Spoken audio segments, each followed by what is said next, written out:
Good morning, ladies and gentlemen, boys and girls, and a very warm welcome to Trent Bridge and to Day 3's coverage of this LV Insurance County Championship fixture between Nottinghamshire and local rivals Derbyshire. Nottinghamshire will start Day 3 with a lead of 74. They still have 3 wickets remaining as well. But let's remind you of all the action so far, and that will be with the Day 2 highlights. Nottinghamshire take the lead thanks to Duckett's 86. For much of the first day, Derbyshire and Nottinghamshire couldn't be separated, only for the hosts to take the evening session, quick wickets responding to deploy and guests' 50s to dismiss the visitors for 260 all out. Nottinghamshire had finished the day batting and came back out on Day 2 having added 22 and quickly started to add to their total. Hamid with one of the shots of the day, and they'd only been out there for a few moments. And after around 20 minutes, they put on a 50 partnership. The stand was 55 when Hamid fell for Derbyshire's first wicket. Pattinson with a sharp low grab off the bowling of Sam Connors. Duckett joined Slater in the middle, but the former Derbyshire man would be sent packing soon enough. The Notts opener out caught behind for a second to Connors. In came Joe Clark to join Duckett, and despite the 2 early wickets, Notts certainly weren't shy about going about their work. 100 runs up after 18 overs. After a stop-start session, the rain returned and an early lunch was taken, with Notts 121 for 2, almost halfway to parity already. Duckett had finished the session on 33 and looked in supreme touch. A flurry of afternoon session boundaries quickly took him towards 50, a milestone he brought up with 2 off the bowling of Hughes, reached from just 65 balls. He'd be the man to put 150 on the board too, more agility required in the field to deny him another boundary. With the score on 160 and parity just 100 away, Duckett lost his partner, Potts' delivery wide, but dragged on by Clark, departing for 37. They were briefly forced off for bad light with a score 182 for 3, but Duckett and James weren't put off. They took their side past 200 runs. Duckett reversed Thompson for 4, a final flourish though. A few balls later, Thompson got his own back. Duckett bowled for 86. Mullaney and James counter-attacked with some success, going at a fair rate of knots, as they started to close in on 250, level pegging not far away now. Mullaney fell before they could get there, got behind off Potts for 27. Moores took them to 250, and the score at tea was 257 for 5, Notts now trailing by just 3 runs. Notts moved in front after the break, but Derbyshire put a speed bump in their path. James out caught by Pattinson off the bowling of Thompson. Moores responded by flaying Pattinson to the boundary to bring up 300 for the home side. Another Moores boundary had he and Pattinson White up to 50 after a little less than an hour together. He was gone soon after though, caught down the leg side off Guest for 40. Pattinson White ticked the score up to 334 for 7 when bad light forced them from the field of play. No more possible at Trent Bridge with dark clouds overhead. The hosts have inched further ahead on the second day. They'll resume with a lead of 74, but with just 3 wickets left to take, Derbyshire are by no means out of it. They could reclaim the lost ground with some quick Day 3 wickets.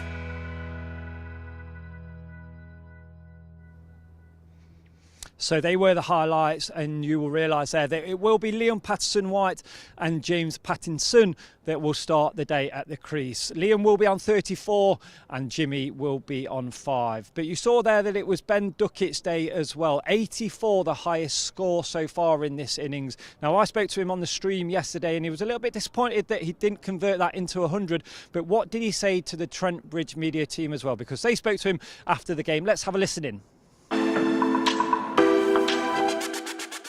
Ben, a relatively balanced day. What are your thoughts on it? I think we're pretty happy with how the day's gone. Obviously, I feel like they've had the conditions a bit today. So to be whatever we are, 75 in front. That depends on how the morning goes. But yeah, we're in a good place, so we're pretty happy. Yeah, when you come on a day like this and there's a few overheads as a batter, I suppose you tend to think that it might be a bowler's day. So how is it playing out there? Did you feel like you were in? Yeah, no, I felt good today. You just play the ball really.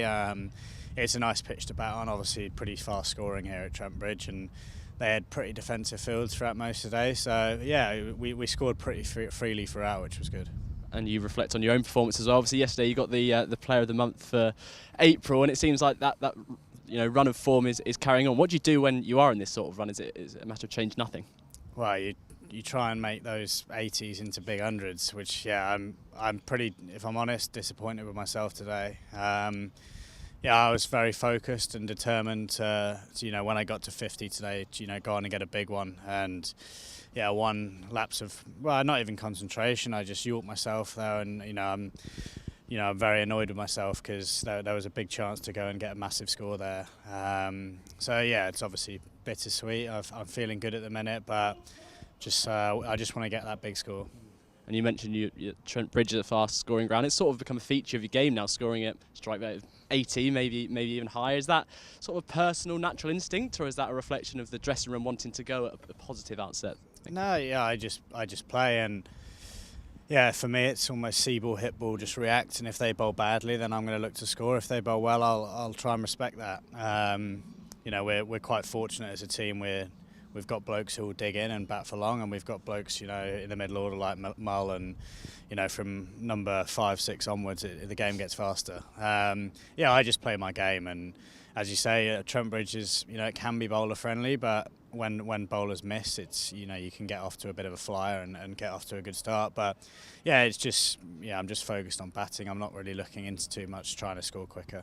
And back to this game, the score, whenever it seemed to the Notts might be on top, they seemed to peg you back, Derbyshire. So how important was it that 50-run stand between Moores and Pattinson White at the end sort of got you to that lead and carried you through as well? Yeah, massive. I think no matter what the pitch is, any lead's good, and if that goes 100 plus, then we'll be in a great position. Those two played really well, and unfortunately Tommy down the leg side this game sometimes has a way, but they played beautifully, and we can have 1 or 2 more of those partnerships tomorrow morning. I think we'll be all over them, and we'll with Brody, Jimmy, those guys, fingers crossed this time tomorrow we'll be in a good position. And would you have a figure in mind in terms of wanting to set for them to come back out? Is any lead a good lead, did you say? Yeah, anything. I think obviously the first thing, they've got a new ball, they'll be a bit fresher in the morning, so that first half an hour those two get stuck in. But anything 100 plus, we'll be in a good position.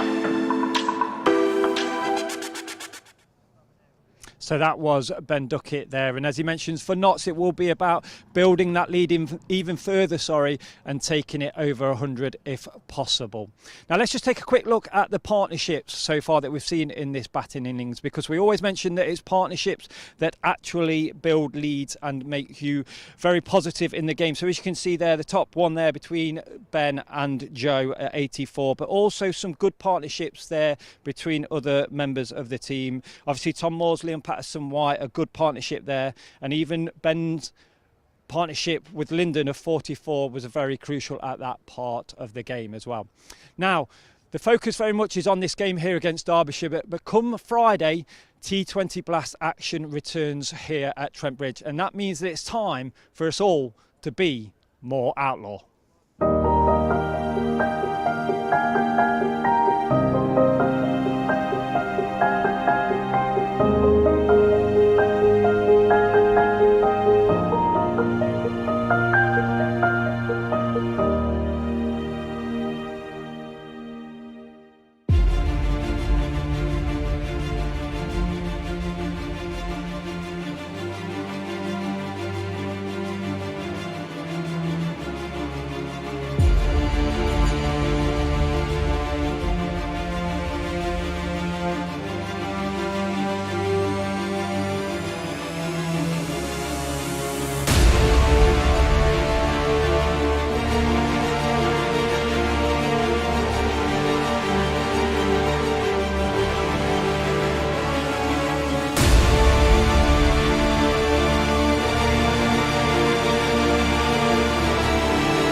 Morning to you, I'm Dave Bracegirdle from BBC Radio Nottingham, sharing this game with my good chum Dave Fletcher from BBC Radio Derby, who's alongside me. And it could be a long old day, folks. We went off early yesterday, lost a bunch of overs, as I say, at the end of the day, and we can get 8 of them back. 104.5 overs, so we'd better get stuck in. Is Dave? Good morning. Good morning, Dave. Yeah.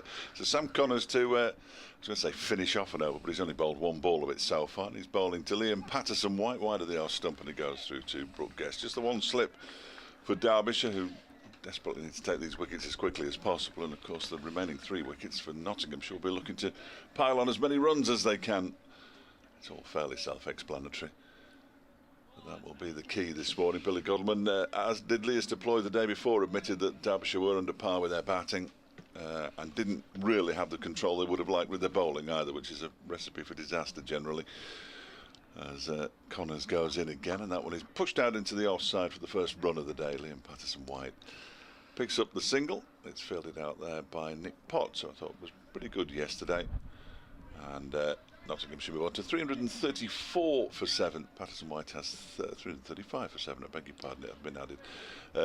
Patterson White has 35, and it brings James Pattinson on to strike. Of course, this is an unfinished over. Sam Connors was 2 balls into an over, and also worth pointing out, a second new ball was just taken just before they went off, so this is only the 5th over with it. Yes, 4.5 over old this ball as Connors bowls, and that's left alone by Pattinson to go through to the wicket keeper. They have a third man and a long leg who looks like Mitch Wagstaff down there in the far distance. He'll be on pretty much all day. Fielding wise, certainly Lewis Rees won't field, and therefore will come in at number 7 when Derbyshire bat again. I should have asked him if he was going to use a runner. I imagine he is, because he's tweaked a groin. Yes, Connors in. Always sounds painful. Driven gloriously by Pattinson, who did play that shot the first ball he faced and got a boundary. Well, he's got another one. Second or third ball he's faced this morning. Glorious shot. 339 for 7, the lead up to 79. Real old crack off the bat, wasn't it? Thanks very much to Aaron, those of you that watched the live stream, for setting up the day, and a nice interview with Ben Duckett reflecting on his innings yesterday. Obviously disappointed to get out for 86. Obviously felt there was a 100 for the taking, and also on the live stream they're just whetting your appetite for the blast, which gets underway in the next few days. Final ball even of the Connors over, and this one is driven out for 4 more. This time a little squarer, but equally impressive from Pattinson. He moves into double figures now. That's everybody in double figures so far in the Nottinghamshire innings. He's on 13. Patterson White has 35, and at the end of the 5 ball over to begin the day, Nottinghamshire 343 for 7.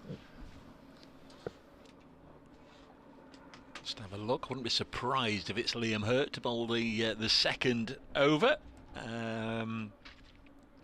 Just took us a little bit by surprise when they started a minute or 2 early this morning. I guess that's just to try and squeeze in the remaining 5 balls. So sorry if we sort of cut off the end of the blast promo on the live stream. Nots begin here at Trent Bridge on Friday evening against Worcestershire, and of course I'm sure those of you that follow the cricket closely, the Nottinghamshire supporters, will have heard the news yesterday that there's been a fixture change. The scheduled match on the Sunday against Northampton Steelbacks has now been moved to the Monday to avoid a clash with Nottingham Forest game at Wembley. It's not going to be Liam Hurt. The board is saying it's Liam Hurt. Bracegirdle said it was Liam Hurt, but it's not. It's Nick Potts from the pavilion end round the wicket, bowling to Patterson White, who works it through mid-wicket for 4. Third boundary in 6 deliveries already this morning for Nottinghamshire, and they're within 3 of a 4th batting point. 347 for 7. The lead is 87. There's plenty of pace on that delivery from Potts, and he just worked it away nicely through the mid-wicket gap, which has now been plugged. Although that is a shortish boundary, so if you miss the fielder, you'll probably find the rope. There's Potts in again. well, it's a good job the fielder had gone in there, and I think it's Mitch Wagstaff, who we saw on the field yesterday, the sub-fielder, now in at mid-wicket, makes the stop. Just going to do an update for Radio Nottingham, then we'll focus on the matter at hand.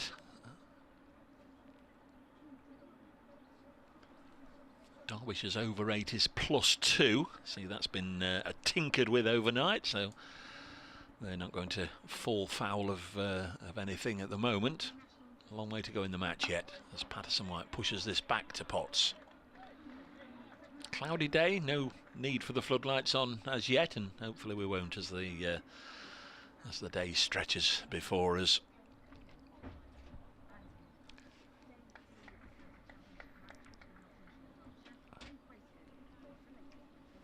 Yes, morning Hannah, we started on time here. In fact, we're into the second over of the day. Nottinghamshire have already rattled off 3 boundaries, picking up from their overnight score of 334 for 7. They're now 347 for 7. James Pattinson at the crease on 13, and there's a wicket. I'm afraid I was just going to tell you, Liam Patterson White has just hit a boundary to move on to 39, but he has just been pinned LBW by Nick Potts, so that's a disappointing moment for Notts. They lead by 87, but at that wicket they're 347 for 8.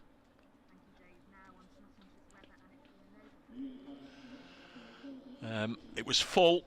Potts bowling round the wicket. Seemed as if Liam Patterson White played round it. The ball coming back into him. He has been done LBW 2 or 3 times this season.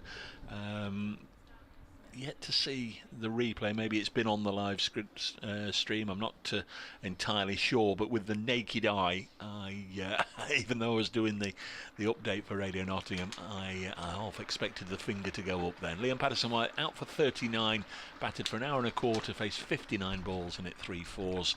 It's 347 for 8 as Dave comes back to join me. I think you're absolutely right. The naked eye suggested that that was pretty close. And interesting that Nick Potts opened the bowling from the pavilion end. As you said, I would have expected Liam Hurt to do it as well, the man on loan from Lancashire, but the ball was handed to the 19-year-old, who I thought was impressive yesterday. Really got stuck in yesterday with a couple of wickets. I thought the delivery that he bowled to get rid of Stephen Mullaney was an absolute belt. A little bit of extra pace and a bit of extra bounce, and Mullaney could do nothing about it but feather it through to the wicket-keeper. Well, he's got himself a wicket early on day 3 as well, which will no doubt do his confidence an enormous amount of good. And given the current situation with injuries, he's almost certain to get plenty of cricket this season, which can only be good for his development, you would have thought. Yeah, he's going to be bowling to another promising youngster who's making his way to the crease. Nick Potts is going to be bowling to Stuart Broad.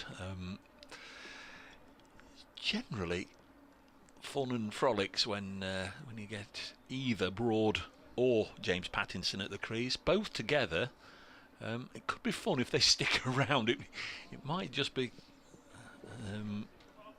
swish out, or it may. I mean, Nottinghamshire supporters will be hoping it could be half an hour, 45 minutes of mayhem, because if they both do go after the bowling and connect with a few, it could be fun. He got 45 not out here in the last home game, Stuart Broad, and found that boundary, that tantalisingly close short mid-wicket boundary 2 or 3 times. So let's see what happens. Potts will be looking to repeat the previous delivery round the wicket. Bowls to Broad, who drives crisply, and Nick Potts fields off his own bowling. So Notts lead by 87.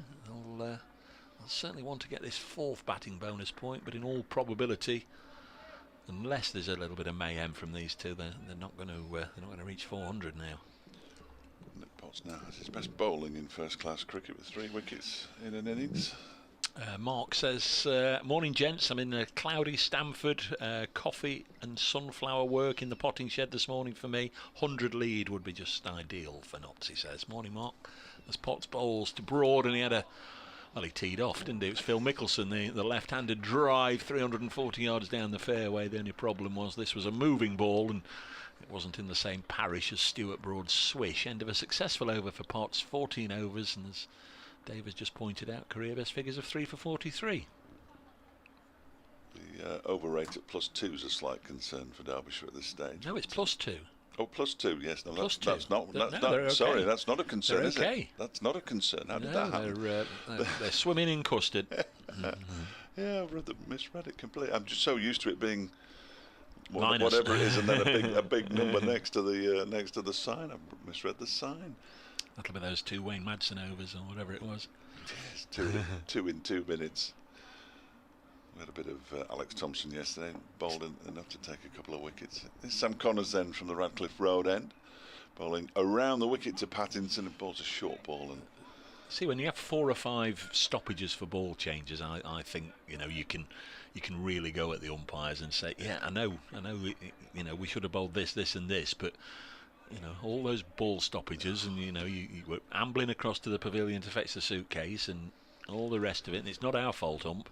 We sent one of our quickest men to get the attaché case at one point, but it's still delayed everybody. We thought he was going off, Liam Hurt, at one point.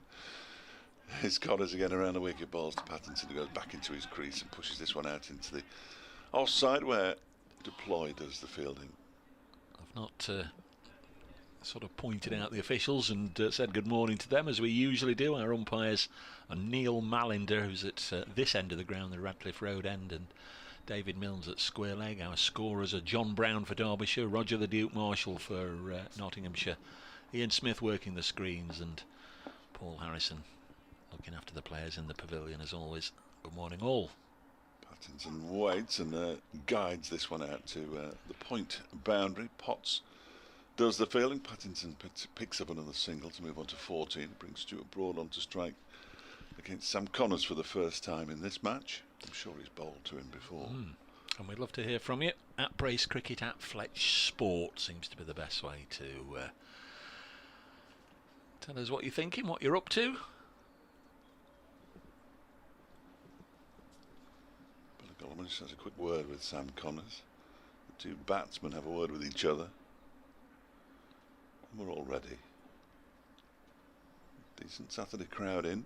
There's Connors bowls and there's a swing and a miss from Stuart Broad. I was getting ready to. Well, he's suggesting that he was trying to hit that out towards the short boundary on the offside, but I don't think the actual shot that he played would have sent it anywhere near that. It would have gone straight up in the air, I fancy, and Alex Thompson might have been in play at mid-wicket. Good news is they're playing everywhere, the 4 Division 1 games, the 3 Division 2 games, the 2 tour matches, and indeed the Charlotte Edwards Cup has started. The South East Stars playing. Short delivery from Sam Connors, one for the over, says umpire Neil Mallender. Stuart Broad had nothing to do with it. Yeah, the South East Stars are playing the Western Storm. There are 3 other matches this afternoon if that takes your fancy. Locally, the Lightning are playing at Leicester, playing at the Upton Steel County Ground, as they call it, against the Thunder. If you want to go across and watch some Charlotte Edwards Cup action later. Broad waits and goes back into the crease and just carves this out towards the point boundary. Once again, it's Nick Potts who does the fielding. It's the end of the Connors over. 3:49. For 8 now. Stuart Broad pinches the strike. He's got 1. James Pattinson has 14. And the lead is 89. They've started at Hove, New Zealand, beginning their tour, then down there against Sussex. Yesterday, completely washed out. And I don't know if you saw the pictures, Dave. It was bizarre. They said it was wet and soggy, yet clear blue skies and bright sunshine, but just too soggy to dry. But they're underway this morning. Tom Latham and Will Young are at the crease, New Zealand batting against Sussex. So New Zealand here getting acclimatised, so to speak, ahead of the first test, which isn't too far away now. Nick Potts successful already this morning, bowling to Stuart Broad, who just backed away a little bit, punches it down the ground to a wideish mid-off, set off running and then yelled no. Is there anything worse than being in a cricket ground when the sun's shining and the outfield's too wet? I don't think there is. That's the most frustrating thing. We had 4 days at Chesterfield a few years ago. Match abandoned without a ball being bowled, and it was glorious for all 4 days, but they just couldn't dry the outfield. And then watching green sawdust be brought out and yes, mats from and all sorts of nonsense last year in the Royal London. Yeah, that was bizarre. You won't forget that one. Oh. Potts bowls, Broad again, giving it the big wind up and just miss it out on the leg side. Mark Mugasef's with us this morning. Good morning, Mark. Come on, Notts, enjoying the commentary. That's very kind of you, thank you. 3:49 for 8. We're a two-man band today. Again, myself and Master Fletcher. Now, if anybody ventures up to join us, we'll be sure to stick a pair of headphones on them and get them on air. It's 3:49 for 8. Careful walking past that door, anybody, really, isn't it? Potts once more. Notts need one for a batting point. Broad is going to cut that one away, misses it, and goes through to the keeper. It's not for the want of trying here with Stuart Broad. He's expanded an awful lot of energy, but not yet really got hold of it. Good morning, T. He says good morning to both Daves. Shame for Liam Patterson wide. However, I'll take another batting point, and then let's see if we can bowl Derby out today for a second time. That's going to be the challenge, isn't it? I think they'd like to get a few more runs yet, leading by 89, and you get Shan Masood and Billy Godleman knocking that off by early afternoon, and it's suddenly a different game. Next ball, and again Broaders giving it the what for, but hits it to mid-off, who's very deep, isn't he? I think he's half expecting Broad might hit it in the air. Who is that? Oh, it's a specialist mid-off. Can only be one man, yes. Dave. Can only be one man at mid-off, as long as he's on the field. He would know where to stand, but he is very deep. If it was pushed to Billy Godleman gently by Broad, he could take a single. And that's with all due respect to Billy, but it just shows how far back he is. Yeah, I think he's hoping the deploy might be able to swoop across for that one. He's extra cover. It's handily placed to go and fetch it if Broad does get hold of one. Let's put it that way. Next ball sees Broad work it away on the leg side, but there's a fielder out there. The applause not for the fact that Stuart Broad has managed to get hold of one, but for the 350. So Derbyshire, I should put it the other way around, shouldn't I? Nottinghamshire get a fourth batting point. They lead by 90. And the bonus point situation, not 7, Derbyshire 4 right now. Derbyshire 1 wicket away from getting another bowling point, but that would be it, wouldn't it?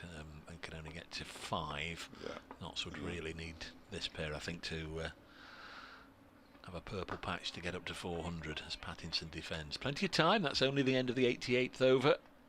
And 350 for 8 it is, and we've still got 101 overs remaining in the day. They let you drag over 8 overs if you lose them on the first, second, or the first or second day. You can't drag any over onto the final day. But because it was 8.5 overs, for some reason they let you do that as well, don't they? They couldn't let you couldn't drag over 9 overs. If we lost 9 overs yesterday, we couldn't have 9 overs today. We've dragged the maximum number of deliveries that we could possibly have added on, haven't we, really? 48, 53, the extra 53 deliveries. Yeah. You can't have 54, but you can have 53. Got to draw the line somewhere, haven't you, I suppose. Connors bowls and back into his crease, and lifting it out into the offside is Stuart Broad. That one went almost, well, I think it probably went almost as high as it did far, because it bounced and plugged in the outfield as it came down vertically. I suggest if he bowls this next one in the same spot, it might get the treatment. Right. Yes. Does have a good eye, James Pattinson. Well, he waits now. Connors past the umpire, and that one is a mistimed shot, really, down into the ground, and fielded by Connors at the end of his follow-through, which isn't too far down the track. He immediately starts working on that ball, which is only in its 9th over. It's about time it's changed, I would have thought. 9 overs, that'll do. They've still been the pick of the bowlers with regards to wickets. They've taken 6 of the 8 between them, Connors and Potts. Yeah, I've been impressed with Potts. Connors bowls, that one is driven off a thickish edge out into the offside. Leicester runs round the ball, left-handed thrower, of course. That puts the slide and gets to it. The batsmen go through for another single. Pattinson up to 15, 352 for 8. As the lead edges ever closer to 3 figures. It's 92 now. Not much sun at the moment. We've had bits and pieces of sun, but you can still see the lights of the cars shining reasonably brightly. The lights aren't on inside Trent Bridge, I'm happy to say. No need for them at the moment as Connors bowls, and back into his crease goes Stuart Broad, and he's bowled. Off stump has gone he made room for himself, but forgot the important bit. Get full bat on ball. He may well have got a bottom edge onto his off stump, but either way, Sam Connors has got his 4th wicket now. And at Nottinghamshire are 352 for 9, leading by 92. No, that wasn't his most memorable innings. Stuart Broad, he struggled to time the ball, gave it the big wind up 2 or 3 times, and then backing away has lost his off stump to a foolish delivery. I don't think he got a bottom edge onto it, may have done, but either way, he's out. Only faced 12 deliveries. Won't have time to take his kit off and pop his training gear on, I'm sure. Just take the pads off and he'll be getting ready for action, and that's because Nottinghamshire's number 11 batting in his rightful place comes out. Dane Patterson, he's another one who sometimes has a rush of blood when he's got a bit of willow in his hand, but we have got Patterson and Pattinson bowling. No, we haven't. Batting. Crikey, if you can't even tell whether they're bowling or batting. Yeah, it's already tricky enough. It's already tricky enough. That is the 5th bonus point for Derbyshire, so if they do get out of this game alive, they can pick themselves up 13 more points. Nottinghamshire will be looking for 23 points from this match, if they can possibly get them. Sam Connors has ended Nick Potts' hopes of picking up a 5-foot, which will be his first in first-class cricket, obviously. Sam Connors only has 2 himself.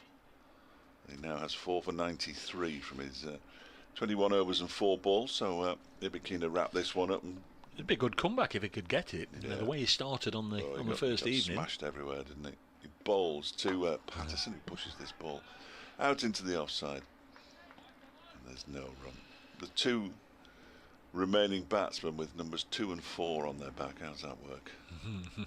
Have they managed to get the numbers that high up? Excellent work from the pair of them. Varying number of T's in their names. I think I'm getting my head round it now, though. Just about. Patterson waits, and Connors bowls. He pushes this little unconvincingly into the onside, and it's the end of another successful over for Derbyshire. 352 for 9, Nottinghamshire now. Patterson yet to get off the mark, having faced just those 2 deliveries from Sam Connors. Pattinson has 15, Connors 4 for 93 from 22 overs, and the lead is 92 now. They would love just psychologically to get it up to 100, I'm sure, but I think it's only us who talk about things like that. I think Billy's hoping to bowl more deliveries to Dane Patterson than he is to Jimmy Pattinson, because he's spreading them. We're having this little bit of phony cricket as out they go, trying to protect the boundaries, trying to invite Pattinson to take a single, and he's hoisted that one away over the fielder at deep backward square and into the William Clark stand for 6. Nick Potts, he barely took time to look and see where it was going to land. He turned and made his way back towards his mark. He knew that he'd got it wrong, and he knew that Pattinson had got it right. The ball is just as a matter of courtesy thrown to the umpire, just to check that there's no damage, and clearly there hadn't been. Might be a little bit of damage to Nick Potts' morale and bowling figures. Nice blow, Pattinson on to 21 from just 12 balls. And now we're losing the slip as well, so out they go, out they go, out they go. But if you're hitting sixes towards the short side... I was going to say, there's no point in putting anyone on the boundary on the leg side, is there? Really?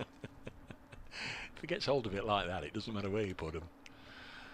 Here's Potts into James Pattinson. He's got hold of that one as well, and that's gone in the same general area. Will it be taken though on the rope? It will. It will. That's a very good catch. Not so just queering it, but he's out. Decent bit of work right there on the boundary rope. by Alex Hughes, and it's 3:58 all out. James Pattinson giving it the full beans, having it the previous one for 6. He tried to do it again, went a long way up, and Nick Potts gets a 4 for, and knots are all out for 3:58. And I think Derbyshire will be delighted with that, won't they? 3:34 for 7. They've gone bang crash wallop in the first 20 minutes. Absolutely, they will be delighted with that, no question. 3:58 all out. It's well judged, wasn't it, that one? It was. He took his time as well to settle, because he knew he was very, very close to the boundary rope. Similar area to the catch taken by different kind of catch, of course, because it was high up in the air, but similar area to the one that Ben Slater took on, was that day 1? I think it was day 1, wasn't it? It was day 1. So James Pattinson, well, he was determined to go down all guns blazing, really, wasn't he? And as a result, perishes. But a 13 ball 21 is much better than a 21 ball 13. I always think at that time of an innings. Is that 98 the lead, Dave? I think it's so. Yes. Something of that order. It is 98, I believe. So there we are, folks. The first passage of this third day has brought a flurry of runs. We've had a 6. We've had 3 wickets. Liam Patterson White LBW to Nick Potts for 39. That was 3:47 for 8. Stuart Broad then lost his off peg to Sam Connors for 3:52 for 9. James Pattinson hit a 6 and then tried a repeat. He got under it as it left the bat. I thought that was going to sail over the Smith Cooper stand, but it went more vertical than horizontal, and he was out for 21. Good catch by Alex Hughes. So both Potts, who finished with 4 for 50, and Connors, slightly more expensive, 4 for 93, sharing the 8 of the 10 wickets. The other 2 both went to Alex Thompson, who it almost seemed as if he wasn't going to be used, and then was brought into the attack when Lewis Rees picked up an injury. Did okay, got a wicket, and kept him on, and he got another one. So 98 is the Nottinghamshire lead. It goes without saying, really, that over to you, Shan, is going to be the Derbyshire mantra this morning, I would imagine. Well, it's interesting because, as I say, I spoke to Billy Godleman at the close of play last night. We haven't spoken to Billy Godleman that much, and part of the reason for that is that we now speak to the coach. He takes full responsibility for the end of play or end of match interviews, where we used to speak to Billy Godleman at the end of a match. We don't anymore, as a matter of course. And of course, we normally speak to somebody who's done particularly well on a given day. And as I said to Billy Godleman yesterday, I wondered if this contract that he has now signed, an extension to the end of next season, had been weighing on his mind and was the reason for his. You have to couch these things very carefully, don't you? Couch these things, yeah, absolutely. I'll mention that in a moment. Griff's doing a talk, Derbyshire Cricket and Derby County FC on the first floor here of the Radcliffe Road stand. It'll be good. I know he had his little pen drive ready with all his photographs and all that's at lunchtime. It's just come up. I'm distracting Dave because it's come up on the screen, but we'll mention that now. Yeah, Dave Griffin at lunchtime. If you're on the ground, if you're listening, or on your way and want to learn all about the interwoven history between Derbyshire County Cricket Club and Derby County Football Club, Dave Griffin, as Fletcher said, he's got all the photos, all the information. Be happy to call them Derbyshire County Football Club as well, but the Derbyshire FA wouldn't let them. David Griffin will explain all that to you at lunchtime. It's a fascinating Steve Bloomer and all the rest of it back in the day, and the man who went off to become the tailor of the King of Spain and all that kind of business. It's all involved in there, as well as I imagine he'll mention the Demon Spofford, who was instrumental in foiling the plots to take all the money out of the cricket and football club at the time. Of course, one of Derby County's most famous footballers, Steve Bloomer, he scored here. There's been a football international on this ground, and Steve Bloomer was one of the England goal scorers. Yeah, scored here and scored in an international at the. He must be one of the few players who scored at 2 cricket grounds in an England football international. You would have thought. I don't know that for certain. Somebody out there will know that clearly. But Yeah, just saying about Billy Godleman, he just sounded more positive, he sounded more upbeat last night than I've heard him sound for a long, long time. I mean, it's a much better environment that the players are playing in this season than it was last season. And you just hope that now he's got his contract sorted out and he knows where he stands, and he's very much the red ball captain. He deflected a question I asked him about his involvement in T20 very nicely indeed, very diplomatically. But hopefully he'll be able to get some runs. He's had a lot of responsibilities, I think it's fair to say, over the last 2 or 3 years, hasn't he? And if Mickey Arthur's now come in and is prepared to take all the all the media work away from his shoulders and whatever, well, there was a time it allows him to get on with his cricket. There was a time they were operating with Billy Godleman as captain and no coach at all. I mean, he was basically in charge of the lot. So and he was almost a selector as well, wasn't he? Picking the team, which it's tricky, can't be easy. You do have friends in the dressing room as a captain. It's important, but then you've got to be a man of a fairly strong substance to leave your mates out and what have you. He is a street fighter. Yes, he is very much. Fighter. Speaking of street fighters, James Pattinson and Stuart Broad are the first 2 players to emerge onto the outfield. They're going to go and turn their arm over. A few loose practice deliveries to bowling coach Kevin Shine, who's out there with them. Broad with the headband.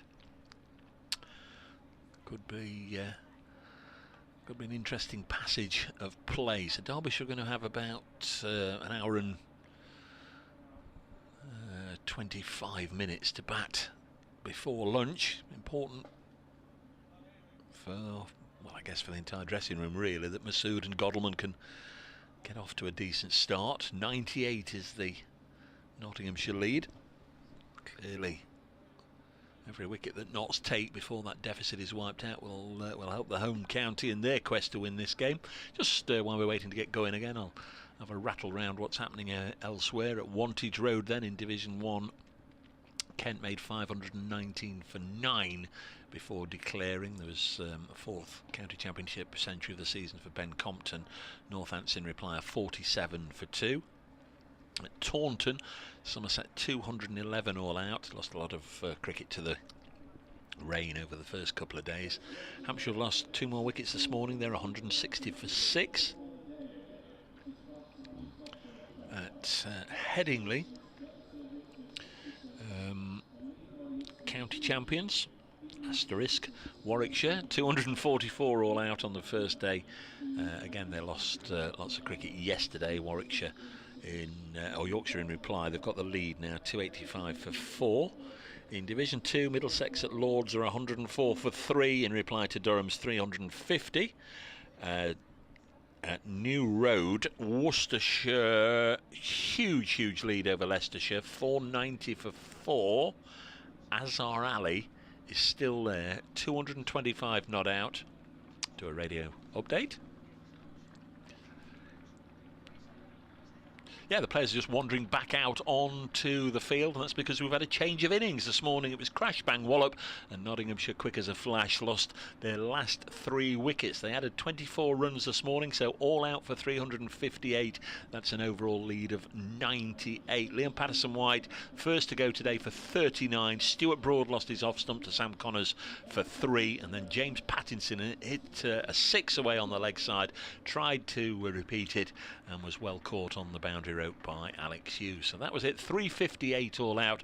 Derbyshire just about to begin their second innings. They're 98 behind, all about whether Broad, Pattinson and co can get amongst the wickets now.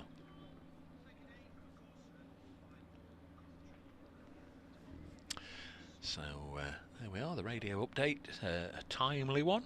And just quickly, whilst we're waiting for them all to sort themselves out, at Guildford, remember Surrey are playing Sri Lanka in a tour match. Nottinghamshire's Brett Hutton is playing for Surrey, a 1-match loan.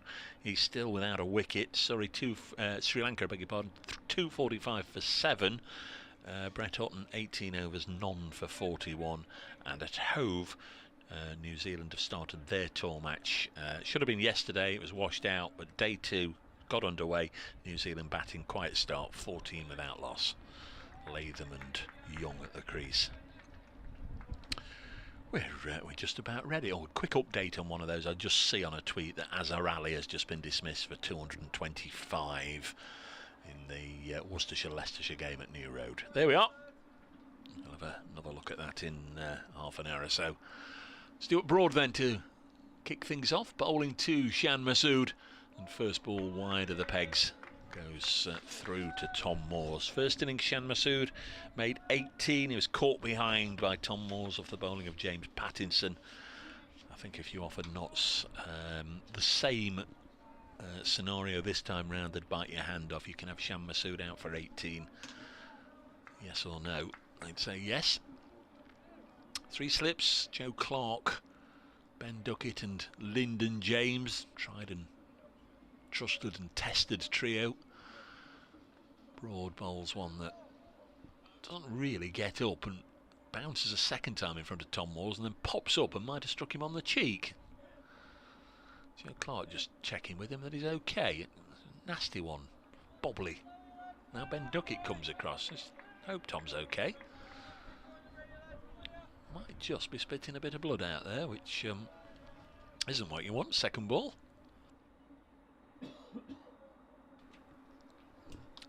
He's okay, happy to continue. There's Broad, again round the wicket. Neil Malinder. There's an LBW shot. Malinder puts the finger up. Masood's gone for naught. Oh my word, that's huge. That is huge. Derbyshire 0 for 1. And Shan Masood hasn't had the happiest of visits to Trent Bridge. His first appearance here, and second innings he's gone for naught. Third ball of the innings. LBW to Stuart Broad, the country's leading run maker.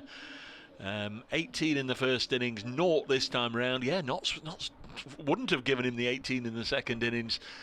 He's gone without scoring. Third ball, Derbyshire have lost their gunman, their leading scorer at the top of the order. There's a big hole now. Broad striking. Full pitch delivery. Looked certainly well worth a shout. Getting another opportunity here. Malinder, the umpire. Yeah, that's just about striking in line with off stump. Brooke Guest's on his way to the middle to join Billy Godalman, who's obviously not yet faced a ball.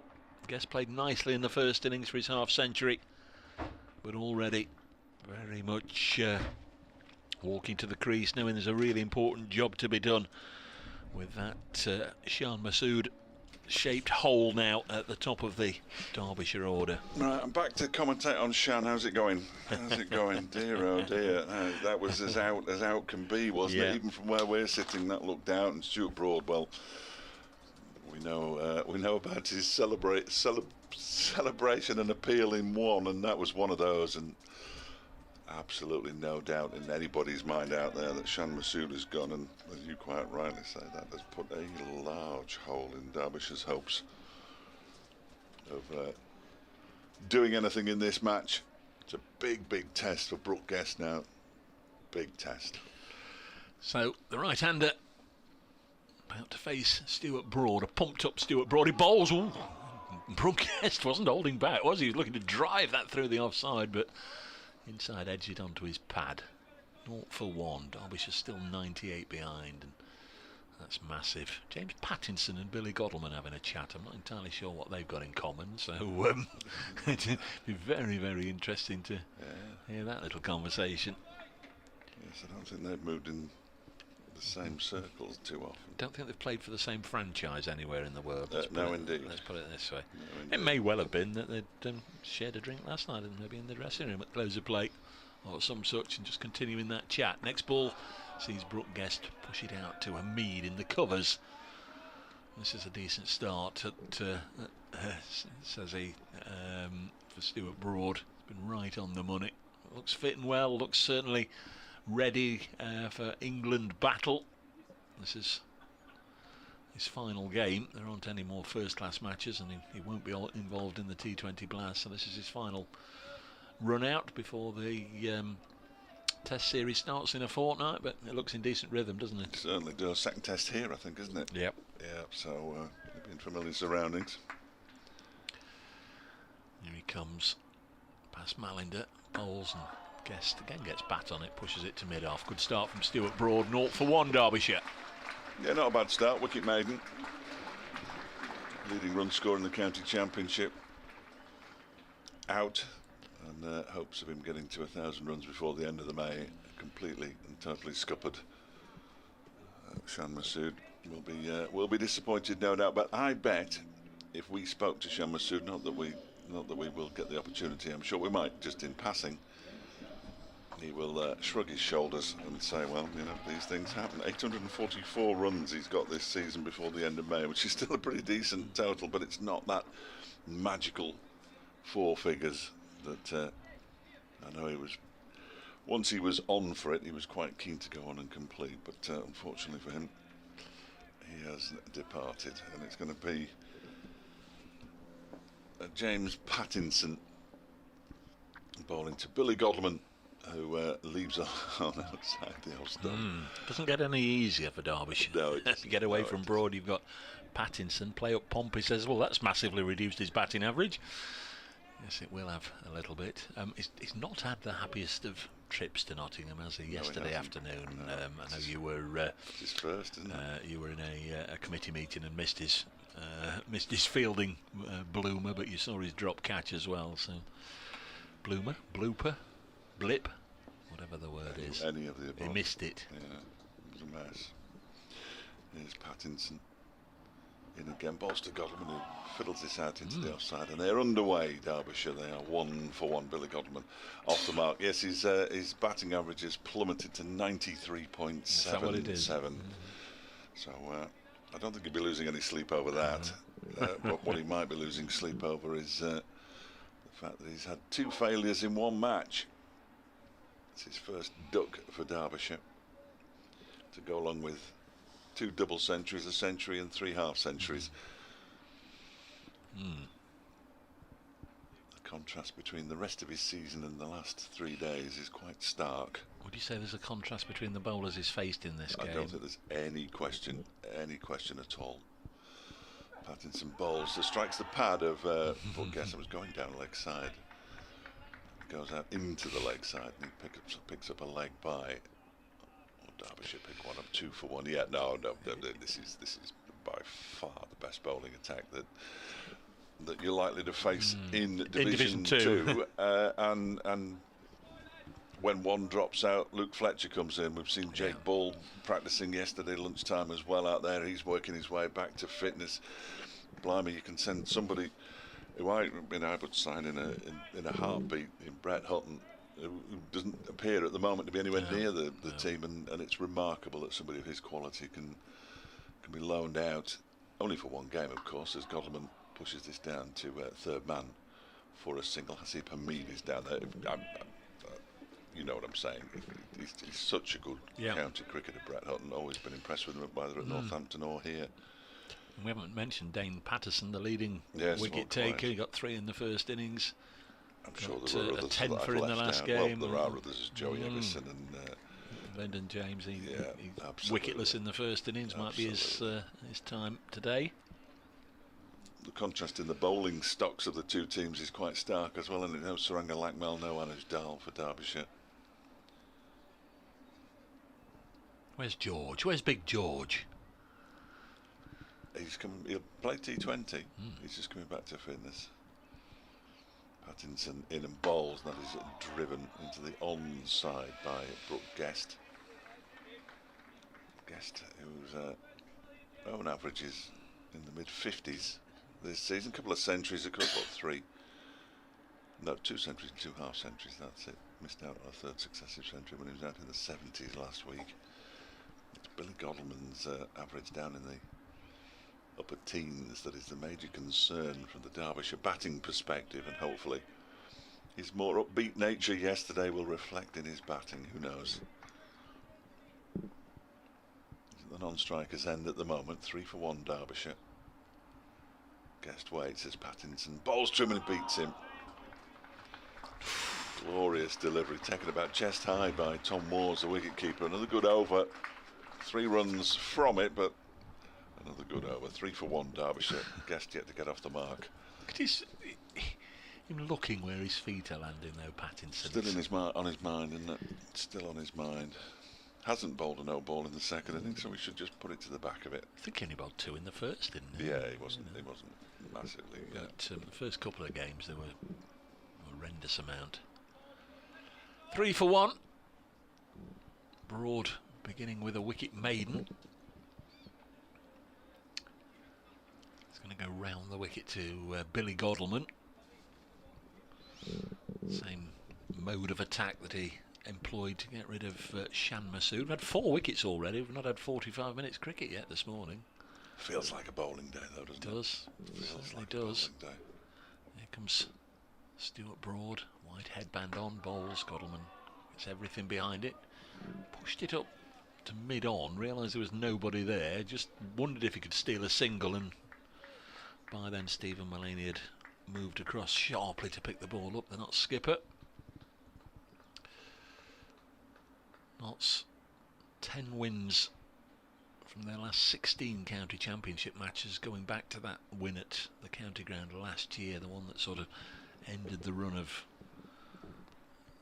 2.5, getting on for 3 years without a first-class victory. Godleman pushes into the offside, but once they picked up that win at Derby, they then rolled over in the next 2 weeks, both Essex and Worcestershire here, and didn't really look back. Beat Derbyshire in the return, and in the Division 1 matches at the end of the season, the little conference or whatever it was, Division 1, they beat both of the Roses sides, Yorkshire and Lancashire here, and won at Somerset, something they'd not done since the 80s. Next ball pushed into the offside, and there's no run, so they got into a position where they got more wins than anybody else, got more points than anybody else, but because the 2 defeats had come against Warwickshire, and they were the other side that went through to Division 1, they sort of went into that end of season scenario without any points, and as a consequence, despite winning 3 of the last 4 matches, they only finished 3rd behind Warwickshire and Lancashire. It was all a little bizarre and a little hard to take at the time.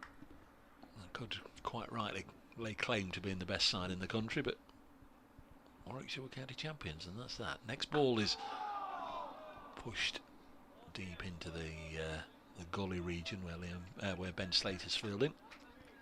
3 for 1. Of course, the other side to the other stat, if you like, apart from how they turned their red ball season round, was the remarkable sequence of tied matches in T20 cricket. Within the space of 7 matches, they had 4 ties, including that extraordinary one at the county ground at Derby. Yes, Derbyshire did well not to win that.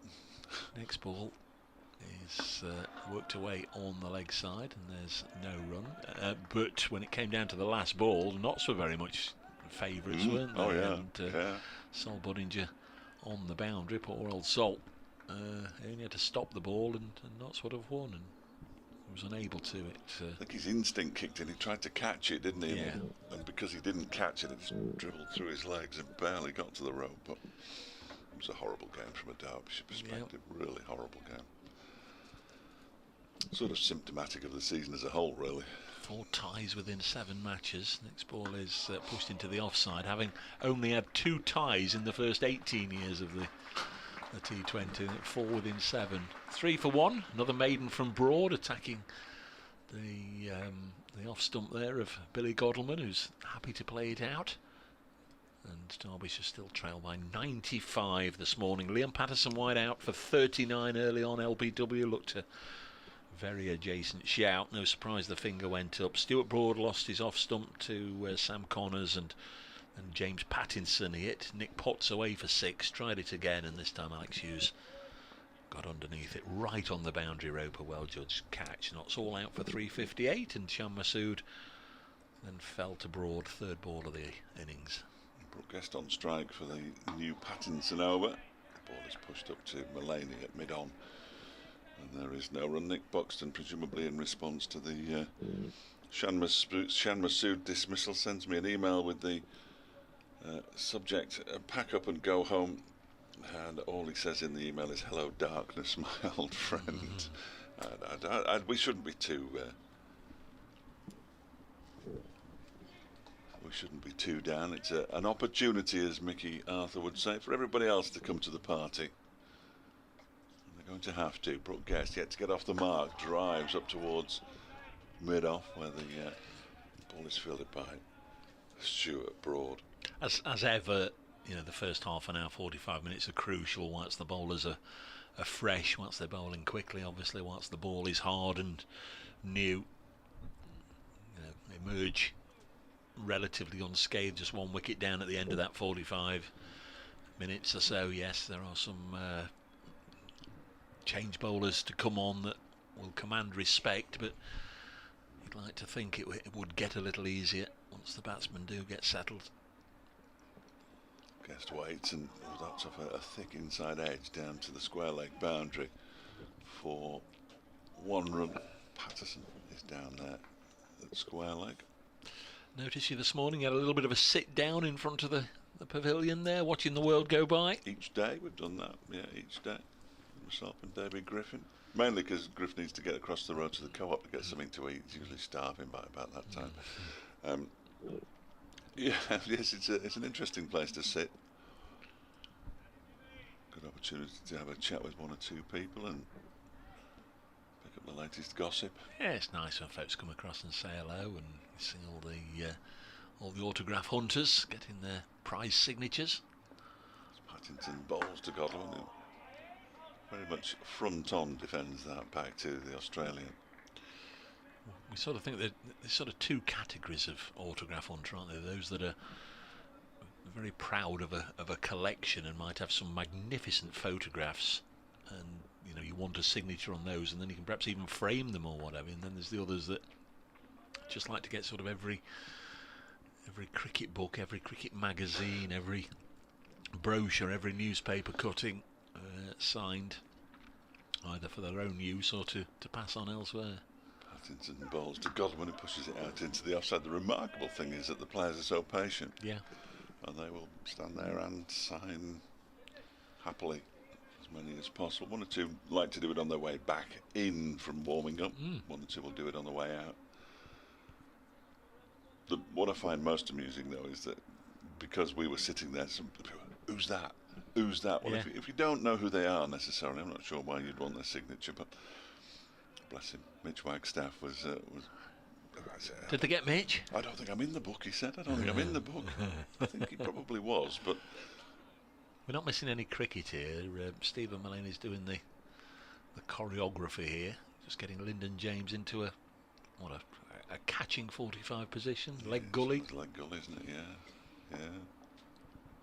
Scratching a mark on the floor so he knows where to stand in future as Pattinson around the wicket bowls to Godwin, who turns it towards him and just over his left hand.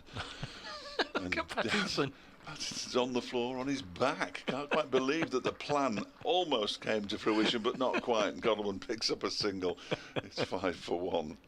If you're going to do that, James, can you not do it on a length? And they have a laugh. They are definitely having a bit. I think that was fairly good natured, the little chat there. Pattinson said you were close there, and Billy Godwin said, "I've got 3 runs now. Thanks for coming. 5 for 1." Yes, but it almost worked, didn't it, that plan? Yeah, it's usually a good watch when James Pattinson's on the field. He was playing 1 or 2 entertaining shots this morning. He had an absolute cracker through extra cover that reminded us of his first boundary yesterday to the first ball he faced. Hit a 6. Looked as if he was trying to take Nick Potts down, but was well caught by Alex Hughes on the boundary. Another foot or 2, or another inch or 2 higher, and it would have gone over his ropes, over his head and over the ropes for 6. Here's Broad then to bowl to the Derbyshire captain, who solidly behind it, pushes it back to Broad, who's yet to concede a run. 13 balls, 13 dots. Yeah, not a bad start. Wayne Madsen doing next, because he's on a pair. And Leas deploy. We're not sure about Lewis Rees and whether he's got a clean bill of health to bat at 6, either unaided or with a runner. Broad's bowled this one, and dead ball, says Neil Mallinder. Billy Godalming. There was either somebody chatting or Godalming looked up and Broad was coming in, but either way he backed away. But Broad was so far through his bowling motion and his delivery stride that he delivered the ball anyway. Missed the stumps. The only way that could have been any better would if the stumps had been shattered. That would have been sensational. Literally broke a stump. Stephen Martin of the Derbyshire media team has been doing some detective work on our behalf in the Pattinson Godalming chat. 5 for 1. Has he got him mic'd up? No, that would be good. Here's Broad to bowl to Godalming. This time he stays at home, does Billy, and pushes it into the offside no run. What's Stephen got to say? He says Godalming played against Pattinson for England under-19s in 2008. He says they'll know each other from that. I just wonder if Pattinson dismissed him twice or Billy hit him out of the park on one occasion or something like that, because it would have to be something fairly remarkable for him to... Billy Godalming was a different batsman back in those days. He was being touted as one of the next big things, and he had all the shots. He sort of went into his shell a bit after that.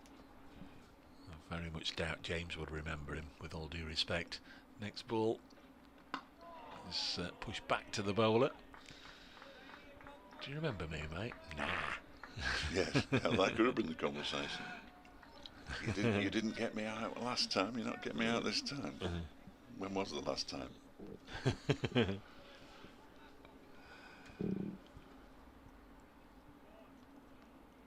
The much handed out England under-19 cap.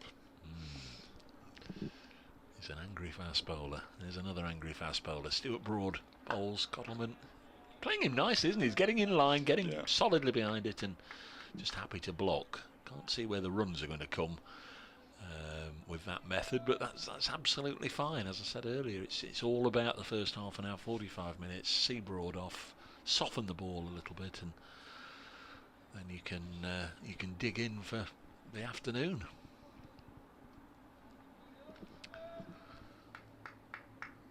Always tricky when you've got a first innings deficit of around about 100. Want to get there with minimal collateral damage. Godalming, and he will take a run here. Liam Patterson-White comes in and picks the ball up. He is left-handed, of course, but by the time he'd got there, Godalming had got down the other end, so Broad can bowl at the right-handed Brooke Guest. They had to get a run off him eventually.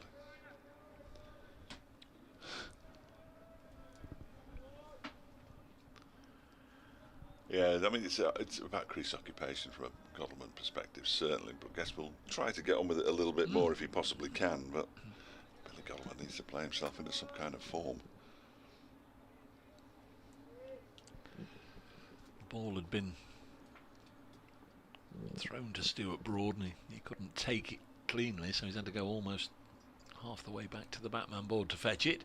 Comes in now, bowls, and does well to field off his own bowling, because that's a very decent looking straight drive by Brooke Guest. Would have gone down the ground potentially for at least 3 if not 4 runs, and Broad did well to stop it. End of the over. 6 for 1 after 5 overs. Still got 92 overs to go in the day, although we've had rather a lot of cricket action already this morning as we approach midday. 3 or 4 minutes to go before the top of the hour. Yes, you can't take your eyes off it at the moment. Something is likely to happen at any second. Too high quality opening bowlers. Billy Godalming battling as hard as he can, it's the only way he knows, really. Billy Godalming taps his bat, waits. Pattinson around the wicket, bowls a full delivery to him, and he drives it away for 4 runs, just to the right of Dane Patterson, who couldn't get down on a cross in time to stop it. Out to the short boundary, and Godalming gets the first boundary of the Derbyshire innings, and they move into double figures. I'm sure that's what the round of applause was for. 10 for 1.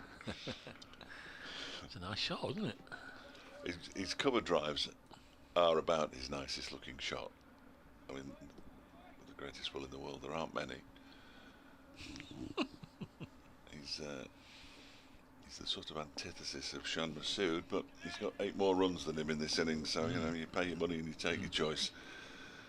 2 slips in place as Godman waits again. Pattinson won't be pleased at being driven for 4, and this one's bang on the money and defended back to him by Godman. Fields at the end of his follow through. He resisted the temptation to throw the ball towards the stumps there, but would have been in his mind. Yeah. It was probably the first thing that popped into his head. I know what I'll do. No, hang on. When he first came across in 2017, second match, he had a right old run-in with Paul Collingwood and thought he'd got him, given not out. A few words. To Godman now. Oh, and he gets an inside edge onto his back pad, and the ball dribbles out into the offside. His hands are clasped firmly on his head, James Pattinson. The umpires had to step in, and he got a bit of a ticking off, and then he got Collingwood out with an absolute snorter that reared up, nearly took his nose end off, and Collingwood just nicked it through to the keeper, and he ran all the way down, and they let Mr. Collingwood know exactly where the changing rooms were at Chesterley Street, and as I say, got a bit of a ticking off and some demerit points, but God, crikey, he was fired up there, and he was snorting fire.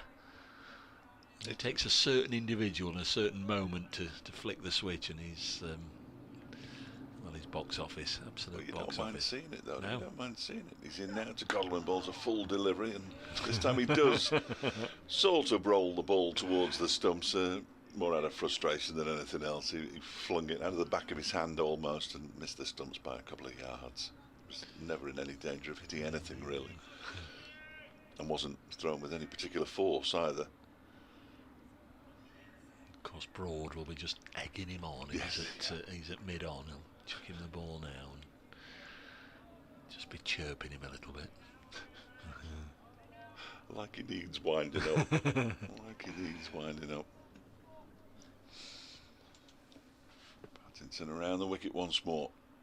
Balls to Godman. Short delivery, turns it around the corner, and it's fielded by who is that there? LJ, Lyndon James. Lyndon James. It was brought into that leg gully position. He managed to get it to ground to Billy Godwin, which was the important thing there. Yeah, Billy will have felt he'd going off the bat, he'd got a certain boundary there. Got him in the right position, haven't they, Knots? Just moving him now. Yeah. I think he might be going to have a chat with Tom Moores. I'm not sure whether he's going to come in at leg slip or not. He is going to come in at leg slip. That's exactly where he's going. Billy, you've got a leg slip. He's over the wicket. He's over the wicket. Last ball of the over. With a leg slip, Pattinson bowls, and he gets an inside edge onto his padding, and he had no idea where that ball was, Billy Godman. And once again, the hands are clasped to the head for James Pattinson. That's a terrific over. It's great entertainment as well. Derbyshire 10 for 1. Godman has 8. Guest has 1. Thanks for now, Dave. Midday is with us. Good afternoon, everybody. The BBC bringing you live county championship cricket as always.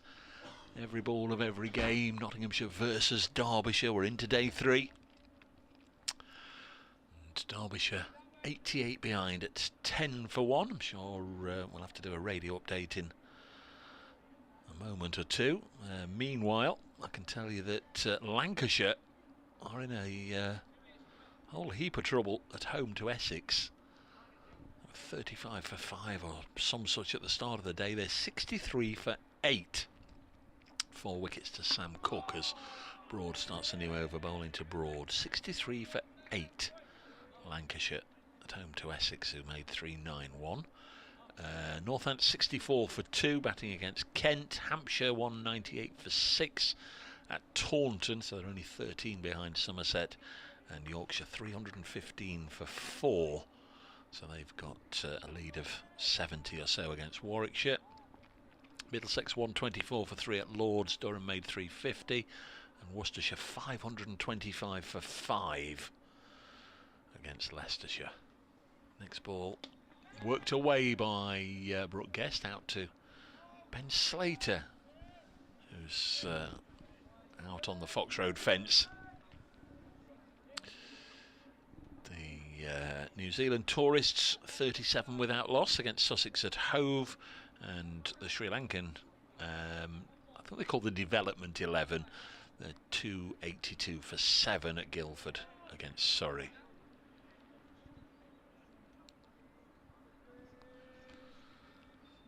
$11 for 1, Derbyshire.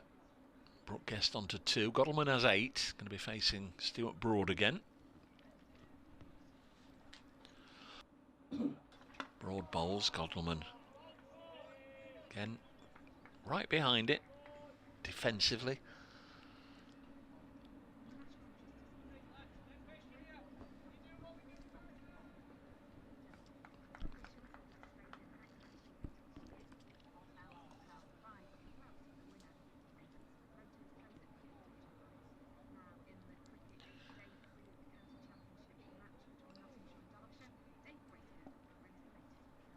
And we've had an entertaining opening hour here on day 3 of this match between Notts and Derbyshire. Notts lost their last 3 wickets in double quick time, really. They were all out 358 by about 20 past 11. Liam Patterson-White 39, James Pattinson 21 and Stuart Broad for 3, the last wickets to go down. So Notts with the first innings lead of 98, and that looked hugely significant when Broad dismissed Shan Masood, the country's leading scorer, out for naught. Derbyshire moved on to 11 for 1 at the moment. They still trail though by 87.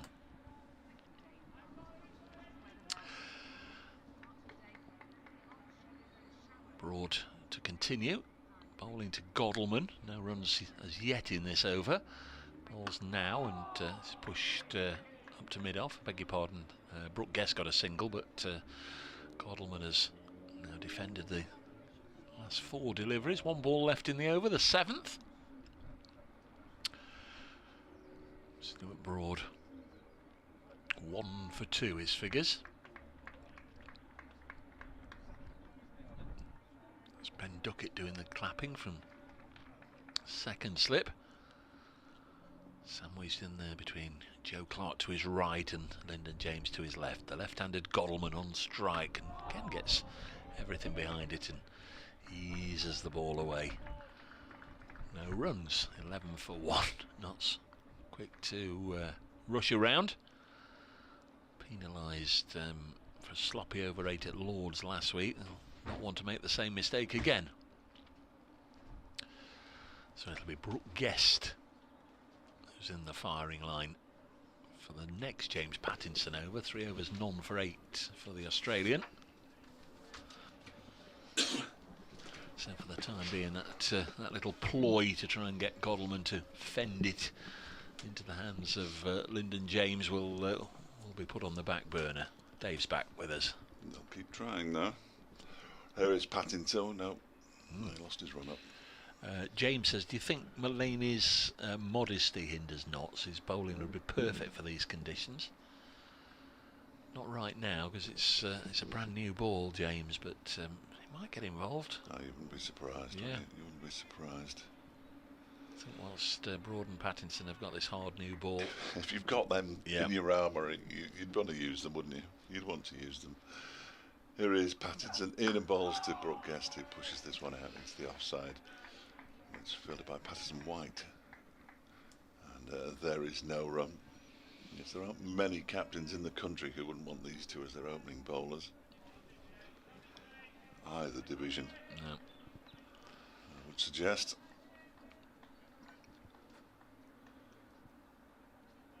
Lancashire 69 for 8. Yeah, I've just been climbing through all the cards, yeah. Oh dear. I was just thinking just Jimmy Anderson popped into my head there. He'll be batting soon.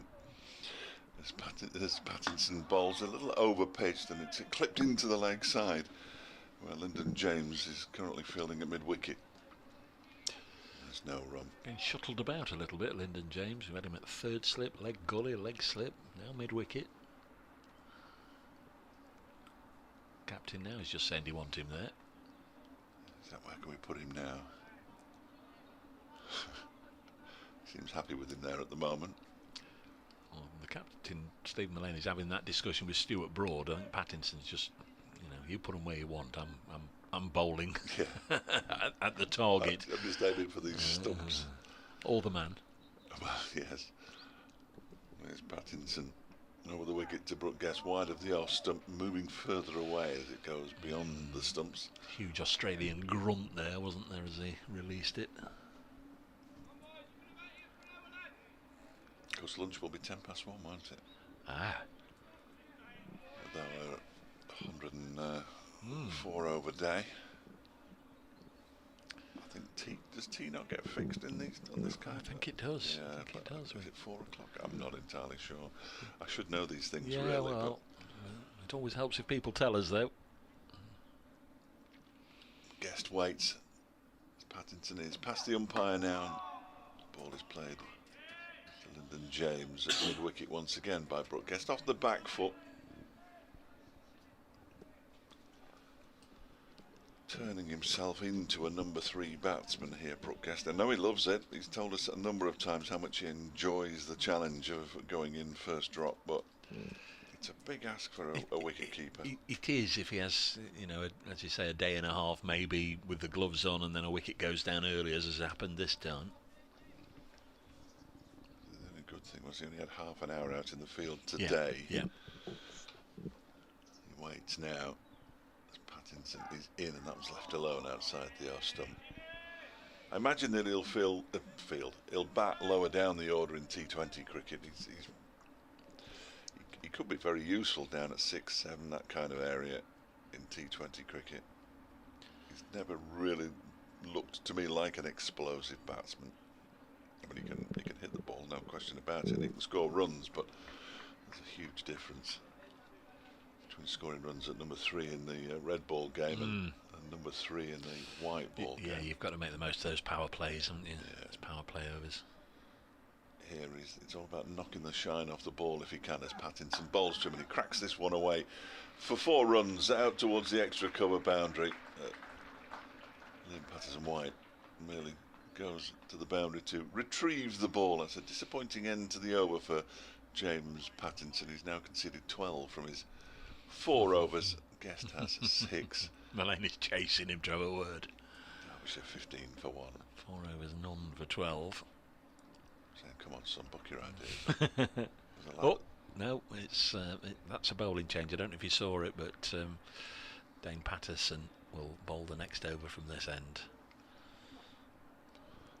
That was James Pattinson very thrilled, will he? Very definite body language. You're off. Patterson is down at long leg. No, he's definitely got the nod. There's Stuart Broad bowling to Godalman. The Derbyshire captain again is right behind it. It's not been many go through to Tom Moores, as though, when Broad's been bowling to Godalman. He's bowled a nice tight line, and Godalman's been just happy to get behind it and just block the ball, just keep it out. So they try and knock the shine off that ball. Cloudy day. Can't see any blue sky anywhere. But as long as it doesn't rain, we had some filthy dark clouds yesterday, and the day was disrupted 3 or 4 times, and then we didn't get the last 14 overs or so as Broad comes in once more. This time it does go through to Tom Moores. Sufficient width for Godalman to raise his bat out of the way.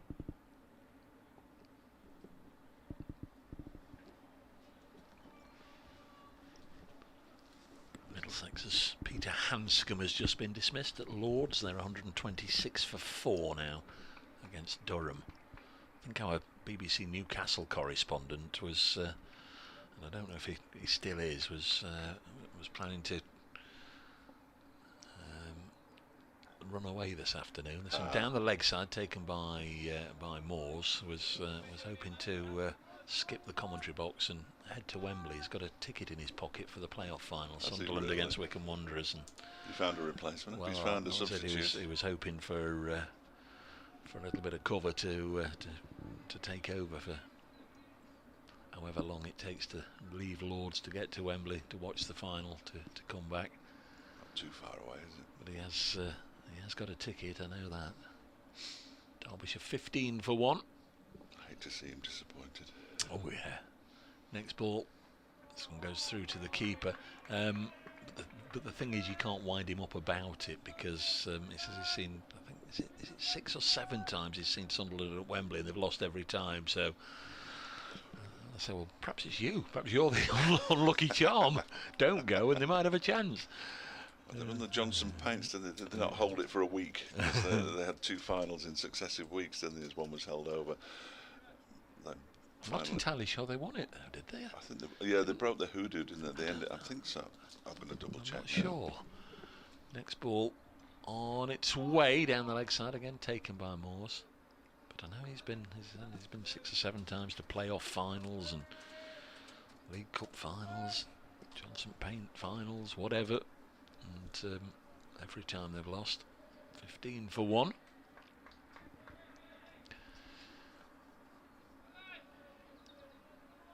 Last ball of the 9th over. Broad coming to the end of his 5th over. 1 for 2, his figures.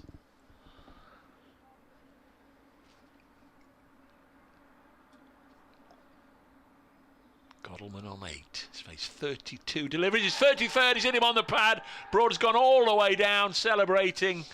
But now it will be hands on head time, because Neil Mallender, a shake of the head, says not out. Godalman not playing a shot, which is, as you will have observed, that's unusual. Yeah, that's outside the line, I think. But he wasn't playing a shot, and you always do run the risk of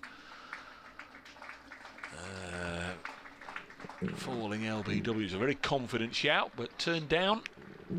15 for 1. Can understand why it wasn't given, actually, but it was very, very close. There was only a fine margin there, and it is going to be, well, there we are. James Pattinson has talked himself into another over. Stephen Mullaney definitely pointed to this end, so maybe there was the words, Jimmy's having one more than you this end, which I couldn't hear, but he definitely said this end. 2021 Papa John's Trophy final. I should have remembered this.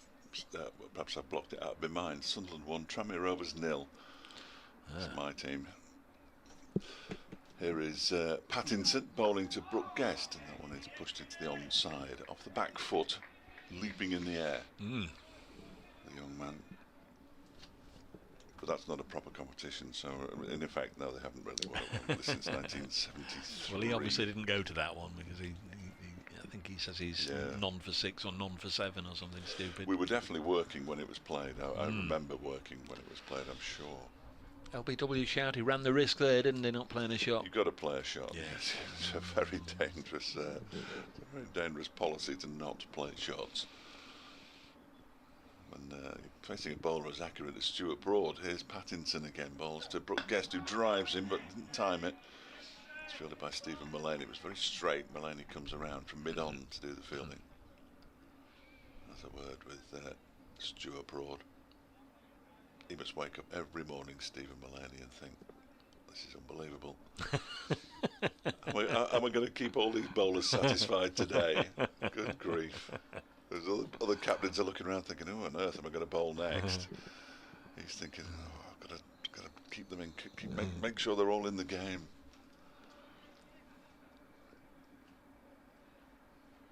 And goes Pattinson again. Guest drives again. Again, he doesn't really time it. Liam Patterson-White dives over the ball, but it was never going to go very far. And Stuart Broad can do the fielding, moving to his left from mid-off. Yeah, I think when he got to the ground, or when he got back up from rolling on the ground, he just suddenly had a reminder that I think he grazed his elbow yesterday. The physio had to come out, didn't he, and put some dressing on his elbow when he dived to make his ground, coming back for a sharp second. The ball has gone out of shape, ladies and gentlemen. Of course, it was 10 overs old, isn't it? If you're really lucky, you might hear mention of the word batch any second now. And a Taché case. Yes. It is remarkable, isn't it? I mean, the manufacturers want suing, really. Well, they're not fit for purpose, are they? They're clearly not fit for purpose. I think he's just trimming a bit off it, actually. There's umpire Mallender. He's the one in charge of bringing the scissors out. Yeah, he's got the sharp implements. I don't think David Miller's allowed anything sharp. Here's Pattinson. both top men. The umpires, Pattinson bowls to Brooke Guest, who's going to get a couple of runs here, I fancy, as Mullaney trots after the ball. He realised that they were going to get 2, so he didn't expend any energy that he didn't need to expend there, and quite right too. Guest moves on to 8, Derbyshire 17 for 1. Chipping away, still 81 behind. Really, really important for Derbyshire that they're probably no more than 2 down when they wipe out the deficit. I mean, ideally these 2 for 40 minutes, just stay out there, pick up what you can, but stay there. Guest flexes his knees, Pattinson balls to him, he turns it into the leg side. It's fielded by Lyndon James, and there's no run. James is creeping ever closer at mid-wicket, it seems, from this distance. Probably 18 yards away, something of that order, from the bat.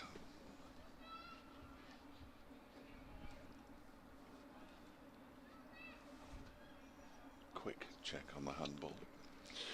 Everything's all right so far. Here is Pattinson bowling from the Radcliffe Road end. He's in and bowls to Brooke Guest, who defends it straight back to the ball. He gets a little touch on it and has a little ooh, because he didn't miss the stumps by much. I think Billy Godwin was back in his ground anyway, and again he looks down at his foot marks, the front foot. End of the over. 17 for 1 Derbyshire. Guest 8, Godwin 8, Shan Masood out for a 3-ball duck. So you're keeping abreast of a big important handball match today, which there's a little tournament going on in Scotland. It's called the British Handball Super Cup, which is well, that's a grand name. It's a little bit grand. Yeah, it is a little bit grand. It's the top 2 teams from Scotland against the top 2 teams from England. Men's and women's, and the North East Manchester Hawks, who are the current Premier League champions in both men's and women's. North East Manchester Hawks? Yeah, are there a North West Manchester Hawks as well? No, there aren't. There's Broad from the Pavilion end, and Godalming this time does lay bat on it. It's a strange old name. Why not just Manchester Hawks? Well, I think they really should be Oldham Hawks, because they play in Oldham. So I think North East Manchester is just to give the rest of the country an idea of where they play. So the women are currently playing Dundee and winning by 22 goals to 2 in the first half, which means they're going to win that game. They can't possibly lose from that position. The men throw off or throw up or whatever it is at 4 o'clock this afternoon. Fletcher Jr. is a part of that side. This one wide of the off peg and goes through to the wicket keeper. Now, this is adult men.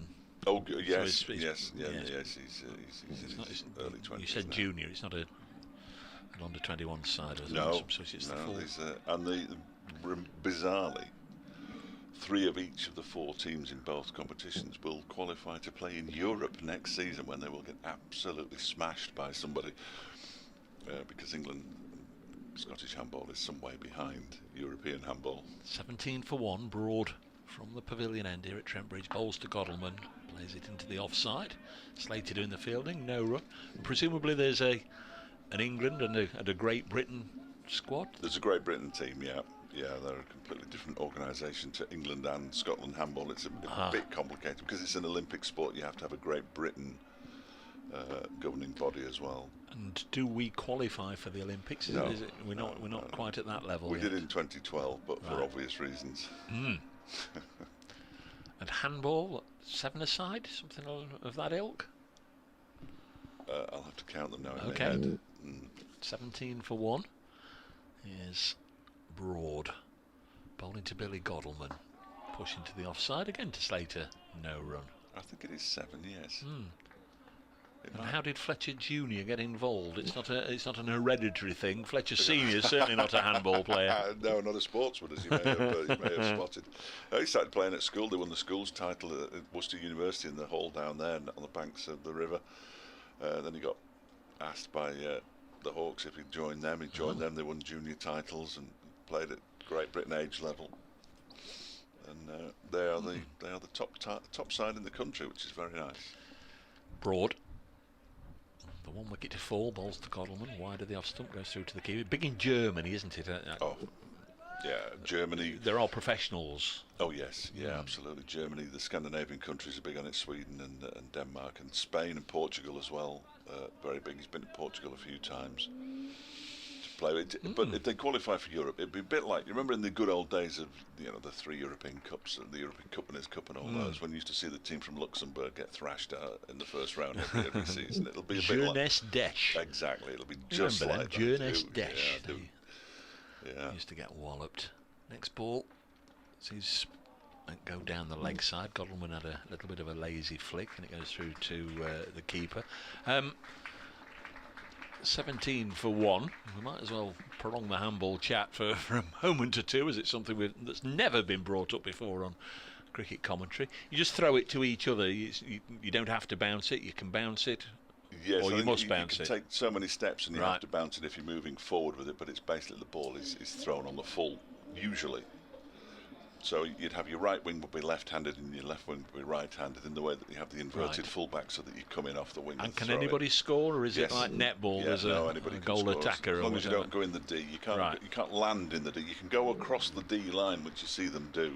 And is he a scorer, or is he does he spoil everybody else's fun hanging about at the back? He's very much, well, they all attack and defend as one, bit like basketball, but he's the pivot, so he basically stands in the middle, has his shirt ripped off his back. We're going to see some spin. Yeah, twirly-whirly stuff. Yeah. Forget everything we said about Stephen Mullaney saying to Dane Patterson, you're on at this end, because he isn't.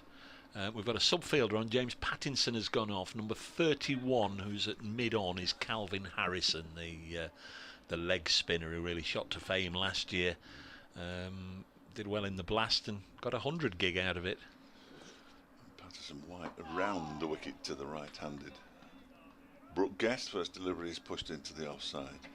Surprised Calvin Harrison finds time with all his music duties. Yeah, Rob Collins says, Dave, a reminder for everybody, Mr. Kolpak was a handball player. That's how that all started. Czech or Slovakian. Thanks, Rob. One or the other, absolutely. Next delivery, uses his feet. Brooke Guest to dance down the track and pushes it straight through to the aforementioned Calvin Harrison. I think he had a bit of a role to play in that tie at Derby, Harrison. I think he was the one that got Notts right back into it. I think you might be right, actually. Thinking about it, that one's pushed back to Patterson White. As you say, Derbyshire were almost over the line, and he came on and got 3 or 4 wickets for 1 run or something silly. 12 from 3 overs they required, with 5 wickets in hand. I think we might have to flag that up. Etched on my memory. This next one again, he uses his feet, turns it into the leg side. It's only a game. It is, and Ed Dawes sat there and said, he turned to me and he said, Dave, you look worried. I said, Ed, you haven't been watching them this season. They could still throw this one away and blow me down. Did they throw it away? Next delivery from Patterson White, turning to the leg side, backward of square by Brooke Guest for a single. He moves to 9. About time they scored a run. It's been a while. Derbyshire versus Nottinghamshire at Derby, 25th of June 2021. Notts 137 for 9. It's not very good, is it? Matty McKiernan 3 for 9. Leg spin. Derbyshire obviously 137 for 9 as well. Now where were they? They were 108 for 4, 128 for 5. Yes. Next delivery is perhaps pushed through a little bit quicker by Patterson White, turning to the leg side by Godalming. Ended the over 18 for 1. But Mr. Harrison, 2 overs, no maidens, 2 for 9. So his figures weren't quite as devastating as I sort of was building up in my own mind. But I fancy he was involved right at the death and picked up a couple of wickets there. Luke Fletcher as well, he was 2 overs, 2 for 17. Samit Patel 4 overs, 2 for 17. They managed to keep Matt Critchley off strike in the final few that overs. He just couldn't get the strike, and it was all going horribly wrong at the other end. Yeah, Critchley 27 not out from 27 balls. He was the captain as well. Yeah, he was. 18 for 1 here. Here's your man. Yeah, BBC Radio, Nottingham BBC Radio Derby. It is Dane Patterson, who has predominantly in his time for Notts bowled from the pavilion end, so I think maybe all along that was ideally where they wanted to bowl from. But Stephen Mullaney definitely pointed to Dane pointed to this end as if to say, right, you're on next or whatever, because we couldn't hear the words that accompanied it. 18 for 1 is Patterson, bowls to Brooke Guest, pushes it into the offside to Asiba Mead, and there's no run. Just was going to have a little slurp of cold tea that's been there since before the start, and all that was left in the bottom, obviously the bag had burst, and there were an awful lot of tea leaves there in the bottom. It's never nice, is it, when you just have a little glug of the last drop of tea and then all the tea leaves are in it. Yeah. 18 for 1 here on BBC Radio Nottingham, BBC Radio Derby. All our friends watching on the live stream all around the world, welcome to Trent Bridge as Dane Patterson of South Africa bowls to Brooke Guest, the Lancashire wicket-keeper batsman, and he's happy to keep it out. Things have quietened down. We had 4 wickets go down and a change of innings all within the first 40 minutes of the day. But over the last 3/4 of an hour or so, Guest and Godalming, Derbyshire have got 2G coverage right now. They've hung around. They've put 18 on from 71 balls. Police car goes past. Guest plays this into the offside, no run. Worcestershire 577 for 6 declared at New Road against Leicestershire, a lead of 4-2-9. I think it's fair to say Leicestershire might just have to bat a little bit better in their second innings to avoid another second division whooping. 225 for Azhar Ali in that Worcestershire total. 18 for 1 here. Brooke Guest on 9. Dane Patterson bowls. Guest pushes fairly gently, just a nice push through the line up to the Mulaney at mid-off, and there's no run. Neil Malinder, the umpire at the far end, had a couple of LBWs this morning, one by each umpire. Nick Potts getting Liam Patterson white, first wicket to go down, and then when they swapped over, Broad trapping Shan Masood. Here's Patterson. This one wide of the mark.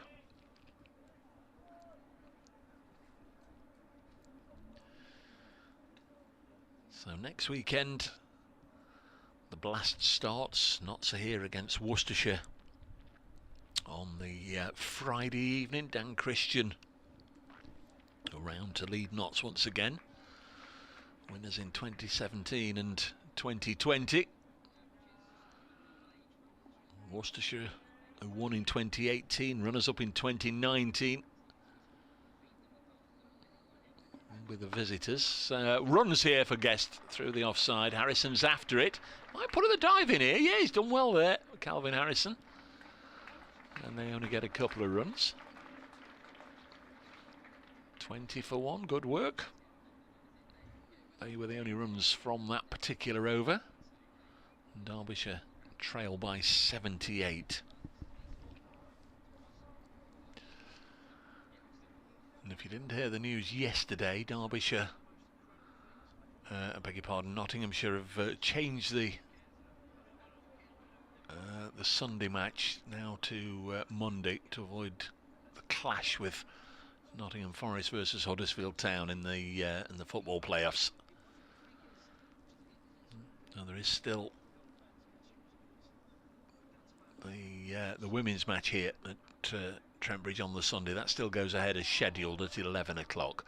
Liam Patterson-White starts a new over. This one's played away on the leg side. Here's a radio update. Yeah, quite little passage of play actually. We had a change of innings, 4 wickets all going down in the first 40 minutes of this third day, but Brooke Guest, the Derbyshire wicket-keeper, Billy Godalming, the Derbyshire captain, have hung around now for getting on for the best part of an hour. They've only added 20, easing Derbyshire to 20 for 1. That's still 78 behind Notts. This morning, Notts all out for 358. A little bit of crash-bang wallop as James Pattinson got to 21, hit a 6, and then hold out on the boundary. Liam Patterson-White made 39 and Stuart Broad 3, and then Broad dismissed the country's leading wickets wicket scorer, run scorer, beg your pardon, Shan Masood got him LBW in the first over. Derbyshire 21 for 1, trailing by 77.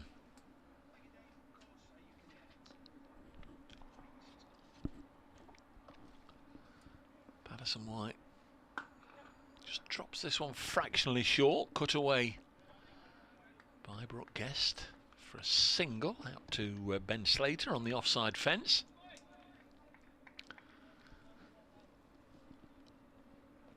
Guest on to 12, Godalman has 9.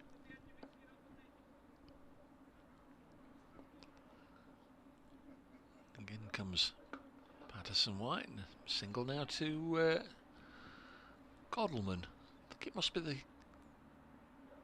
No, so where's Stephen Mullaney? But of course with the spinner bowling, Stephen Mullaney's gone to slip. It's obviously Stuart Broad off the field. No, it's not. Broad's at deep backward square. James Pattinson still off the field. Let's try that. Oh, there's a chance and it's gone down. It was miss-hit by Brooke Guest, and the bowler Liam Patterson White, perhaps a little late to pick up on the fact that it was going to be within reach, flung himself to his right. Fancy got a hand to it and couldn't hold on. Yeah, his right hand low down. Didn't really get there.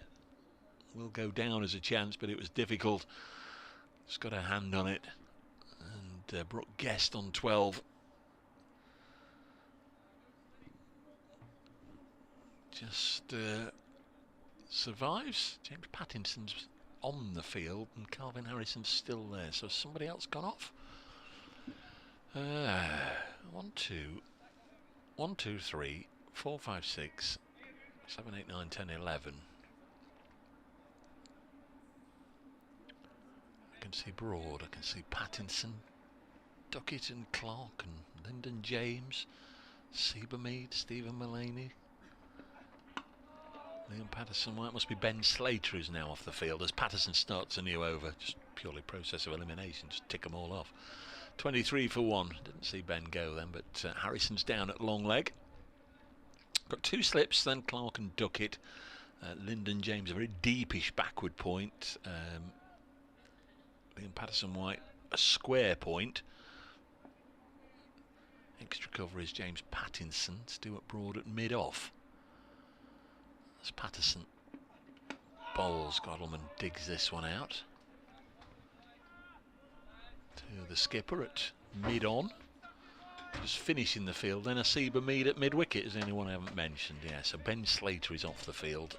Calvin Harrison stays out there whilst 2 or 3 of the Notts players almost just take it in turns, just to have a little bit of a comfort break, a rotation. As Dave pointed out, we think lunch will be at 1:10 as we're playing some extra overs today, or maybe even 1:15. Who knows, as Godalman shoulders arms and it goes through to the wicket-keeper. Well, as you say, if nobody tells us, no. we're unlikely to actually know for certain. I'm pretty sure it's 1:10 with the extra overs. You're right. It just suddenly struck me before. I've sent an email to that effect back to our newsreader anyway. Yeah. Mentioned it a few times over the years with the headphones on here, you just can't hear the Tannoy announcements. They're a little muffled, so if it doesn't appear on the screen, we're in the dark. Midway through the 15th over of the innings, Patterson bowls, Godalman defends, and he stays there on 10 from 48 deliveries. But that's all Derbyshire need Billy Godalman to do, and ideally Brooke Guest to play in a similar vein. Just stick around, the runs will come, albeit a little slowly. Genuine caught and bowled chance, was it? I saw it on the replay. Very low. Yeah, well, he got a hand to it, flung himself to his right. Tricky one, yeah. Looked a tricky one from here. Yeah. But He got a hand to it. It will feature in the match reports as an opportunity, I'm sure. Down the leg side, taken by Moores. Is it given? Not out. Bowler didn't look overly enthusiastic. Probably 8 or 9 of the rest of the Nottinghamshire side were very keen to offer their support and hope the umpire's finger would be raised. Went down the leg side. Godalman a little bit of a flick at it, and it was a really good take from Tom Moores, but clearly there was no contact from bat on ball. I imagine that Ben Slater's gone off the pitch just to check the full rules and regulations of the National League playoffs. He was startled this morning. I just had a quick chat with him. I just to cover Halifax Town, obviously. 23 for 1. Patterson's in and bowls, and that's a good delivery. That one goes away from Godalming and through into the keeper's gloves. That's a decent over from Patterson, although, having said that, I often think the bowlers are sometimes a little sheepish when they celebrate a leg side strangle. It's very rare that it is absolutely deliberate. It's usually a poor ball that's just been tickled away. 23 for 1. Just going to leave you with Dave for a second. Yeah, poor old Ben. I had a quick chat with him because I know he's a Chesterfield fan, obviously, and they're playing Halifax in the playoffs on Tuesday night. I asked him if he was going. He said, "I'm not sure," because of course Nottinghamshire are playing Derbyshire on Tuesday in a T20 match, second team T20, but they're going to be pretty strong sides. He said, "I might go to the second leg." I said, "Ben, there isn't a second leg." What? In comes Patterson White, bowls, and that was pushed out into the offside by Brooke Guest, who sets off for a single that isn't there. Ben Duckett does the fielding. So poor old Ben Slater was of the impression that there were two legs to these National League playoffs, but there aren't. It's a solitary leg at the home ground of the highest placed team. This next one is turned down towards fine leg by Brooke Guest, and he picks up another single, moves to 13. 24 for 1. Thanks to Nick, who's been in touch. Morning, both enjoying the cricket following their excursion. His wife was part of a teacher exchange trip to Denmark a few years ago, and they were taken to a handball game, and she was amazed to see a crowd of around 2,000. It is huge in Scandinavia, as well as Dave said, in Germany. Godalming pushes this next delivery from Patterson White out into the offside. Hamid races around to do the fielding, but can't prevent the single from being taken. 25 for 1. The deficit is now 73. Germany and a number of the old Eastern European countries, they're still in Eastern Europe, but Hungary are particularly big. They played in Austria and then down in Iberia, or the Iberian Peninsula, as that one was defended off the back foot, back to Patterson White. But good to hear from you, Nick, as ever. Patterson White gets back to the top of his mark. Little flick with his right leg before he sets up and bowls two. Brooke Guest, who just guides this down towards. Can I say, Dave, and apologise to the Notts media team, because two different members of the Nottinghamshire media team have sent me messages about today's timings, and of course it goes beep beep, and you just don't look at your phone, do you? Oh dear. The next one defended by Patterson White. So thanks to Matt and Dan telling us earlier that Dave, today there'll be 104.5 overs, each session lasting 2 hours 10 minutes, 11 till 1:10, 1:50 till 4 o'clock and 4:20 till 6:30. Thanks to Dan and Matt. I will try and look at my phone a little more often when we were sorted when there. We're playing. We were sorted there. Yeah. So 1:10 lunch, folks. Guys and gals. 4 o'clock tea. 4 o'clock tea. Kick-off time. Good news. Scones. No, I might forego them have today. You not? Oh no, I have. Oh. Oh yes, I have. But I'll forego them today. 4 o'clock is the start time of the handball match, in which I'm particularly interested. Well, so I'll take my laptop down there and watch it down there while I'm eating a scone or a scone. It's Dane Patterson bowling to Billy Godalming. Plays this one out as far as Hamid on the leg side. The last over that Patterson bowled to Godalming, there were a couple of moments of high alarm for Billy Godalming. The one down the leg side where all the Nottinghamshire players appealed, and then the final ball of the over that just nipped away from him and could so easily have just kissed the shoulder of the bat. Can wobble it both ways. Here he comes again, the South African. Next ball he bowls. Godalming steers it with the open face to the aforementioned Chesterfield supporting Mr. Slater. 25 for 1.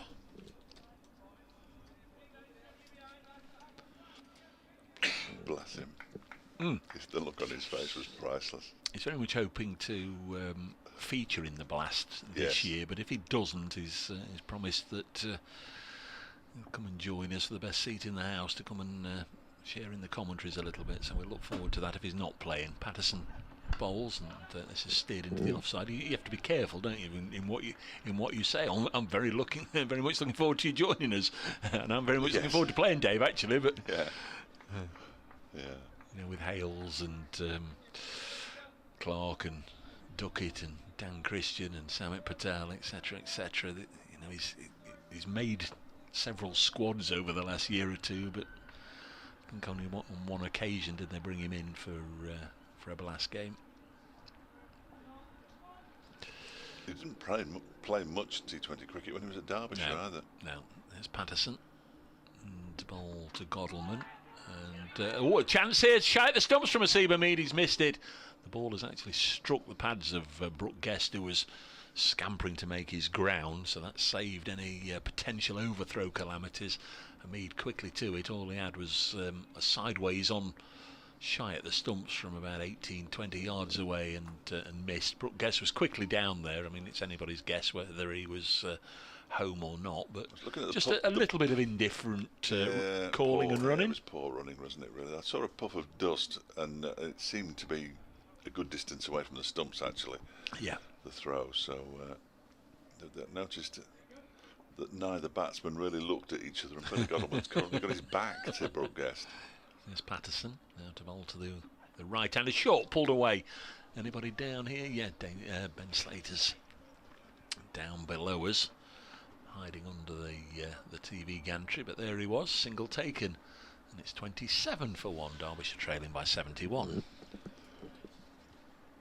To know the statistics. I'm sure there are statistics for the number of run-outs that Billy Godalman's been involved in over the years. You can be a little skittish. I think I'm right in saying, perhaps not. Godalman was he, would you have done the 2013 game? No, I don't think you would.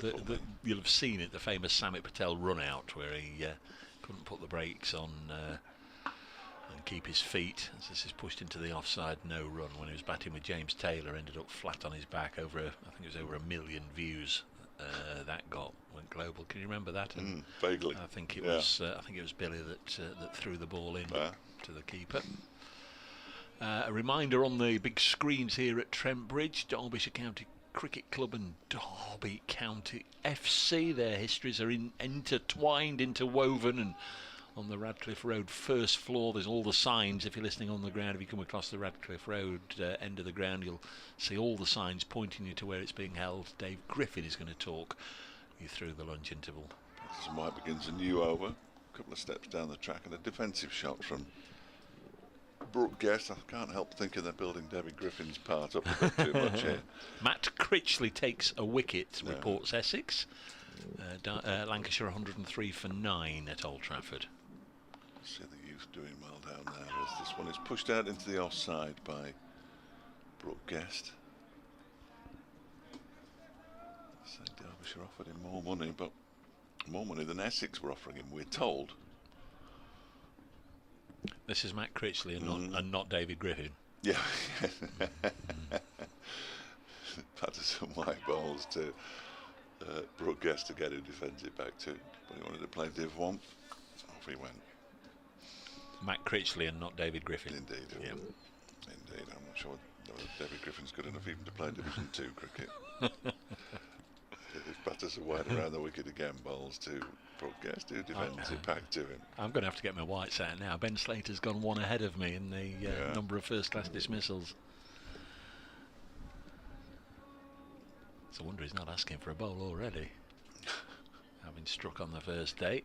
With his first ball, Patterson White bowls it swept for 4 runs. It goes really quickly to the boundary.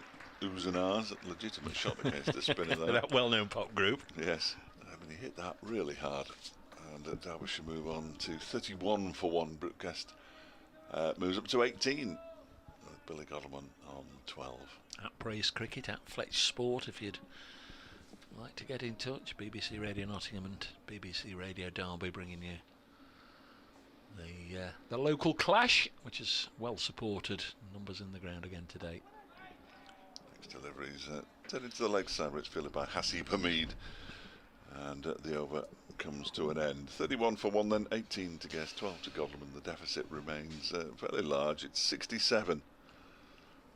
It had been 98 at the start of this Derbyshire second innings.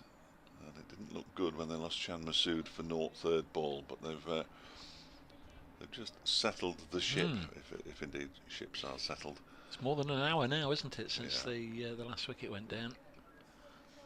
Well, the only wicket went down. Done well, these two, just to calm things down a little bit. You can almost imagine the panic going through the Derbyshire changing room as people were scurrying to find pads and protectors and all sorts. But as you say, still a bit of work to do. Another wicket goes down now, 31 for 2. Next one is Pattinson bowling round the wicket to Godalming, pushes it up to Stuart Broad. A lot of cricket left today. 79 overs remaining in the day. And hopefully the forecast of dry weather will enable us to get most of them in. Well, today and tomorrow the forecast good, isn't it? It's supposed to be warming up nicely, if you like warm weather. Patterson in to bowl to Godalming. Seen him play that shot a few times this morning. Again, gets solidly behind it and defends. I mean, yesterday was a real bonus. I know we were on and off a couple of 3 times and lost the last 14 overs, but prior to the match it did seem as if Friday might see us lose a heck of a lot of cricket. So we got 80 overs in. Yeah.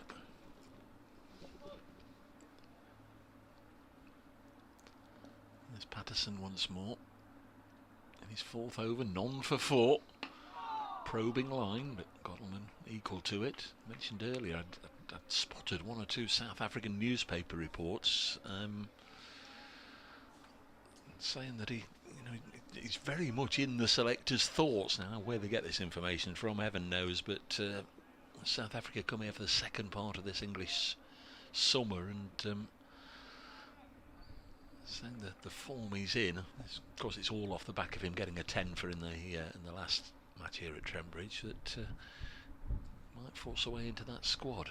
Next ball allowed to go through to the keeper. That'd be great for Dane. Absolutely brilliant if that's what he wants to keep an involvement with the international side. I mean, the whole, as I understand it, thinking behind joining Notts, so he turned his back on international cricket and I'm going to have a real old crack at county cricket for the last few seasons of his career, and played well for Notts last year, second leading wicket taker with 55 wickets, was it? 54, 55 wickets. Done well again this year, leading wicket taker. Godalming pushes this into the offside, no run. 31 for 1. The thing about the end of, for the second time I mentioned for Colpack, the end of the Colpacks is that you never really turn your back anymore, do you, as such, unless you become naturalised English or English qualified. You are very much overseas.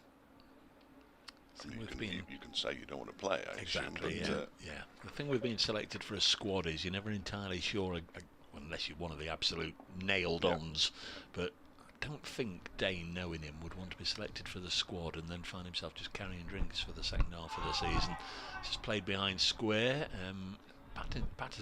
Patterson has gone down on his haunches. He thought he'd got through Godalming's defences, but hadn't. End of another probing over, 31 for 1. A maiden. Patterson 4 overs, none for 4. I think he'd rather play cricket for Notts than carry the drinks for South Africa. Yes, but that's just my feeling rather than anything that's come from his mouth. Yeah, no, you can see that. You can see that. Liam Patterson-White's going to continue from the Radcliffe Road end. The current run rate 1.6. The game's not going anywhere particularly quickly at the moment, but that won't bother Derbyshire too much because there is, as Dave said, so much time. Still 78 overs today, plus the whole of tomorrow. Awful lot of cricket to be played, yeah. Patterson-White in and around the wicket bowls. That one is pushed into the offside. Effectively, those last 3 wickets we'd only completed, well, we hadn't completed 2 days worth of cricket by the time the two first innings had been completed, which Tells you how much cricket there is left. Patterson White, and again balls to Brooke Guest, who pushed it out into the offside. Billy Goldman sets off. There was never a run there in a million years. Ben Duckett swooped on the ball. He actually threw it at the non-striker's end, or the wickets at the non-striker's end. He didn't hit them. Goldman managed to turn around, but there's always the danger when you're running on a fairly green part of the square that you might slip. Patterson White balls to Brooke Guest, who defends that with very much the middle of his bat. Oscar Brownsword has just passed on a tweet from Lord's Martin Emerson. Right, I'm off, and I'll be back towards the end of the afternoon, just highlighting the fact that Emerson is off to Wembley. This one is cut away nicely by Brooke Guest. He's going to get 4 runs for this, I fancy. Patterson is chasing it, but he's given up. I can't say I blame him. That's a nice shot from Brooke Guest, who moves into the 20s. He's up to 22, 35 for one. He obviously thinks that Sunderland are going to lose without the need for extra time and penalties then, if he thinks he's getting back in time for the end of the day's play. Martin down there in London. Jamie Reid and Dan Norcross are left in charge at Lord's. I think Mark Church, I thought, was doing the match. Whether he just did the first couple of days, I'm not entirely sure. He might be with Surrey are playing now, of course, aren't they? This next delivery is defended by Brooke Guest. Back to Patterson White. Strange old carry-on down there. They do things differently in London, though, don't they? They're not like normal people. Charge different prices as well. So don't they just? Here's Patterson White again, and that one's chopped away out forward in front of square. There is a man out there. It's Ben Slater. And they settle for a single. Billy Godleman wants something from the changing rooms. Brooke Guest has moved to 23. Godleman has 12. It's 36 for 1. Derbyshire still trailing by 62. The first night I was down at Lord's last week before, obviously, the travelling day down before day one. I'd arranged to go to the theatre, and I got down there, drove down there, parked up, checked in the hotel, got on the tube, found where the theatre was, and I'd got an hour, found an Italian restaurant nearby, dish of pasta, lovely, and the service charge was nearly as much as the dish of pasta. So and then there's, they leave the plate there as well, almost as if, do you want to leave, More £3 or money. £4 a tip for the waiter. So what's all this £4.50 service charge or whatever it was? Wow. Just for a dish of pasta, just to have a bit of something whilst I'm just killing the time before the start of the theatre. You tell them next time you go in the kitchen and serve yourself.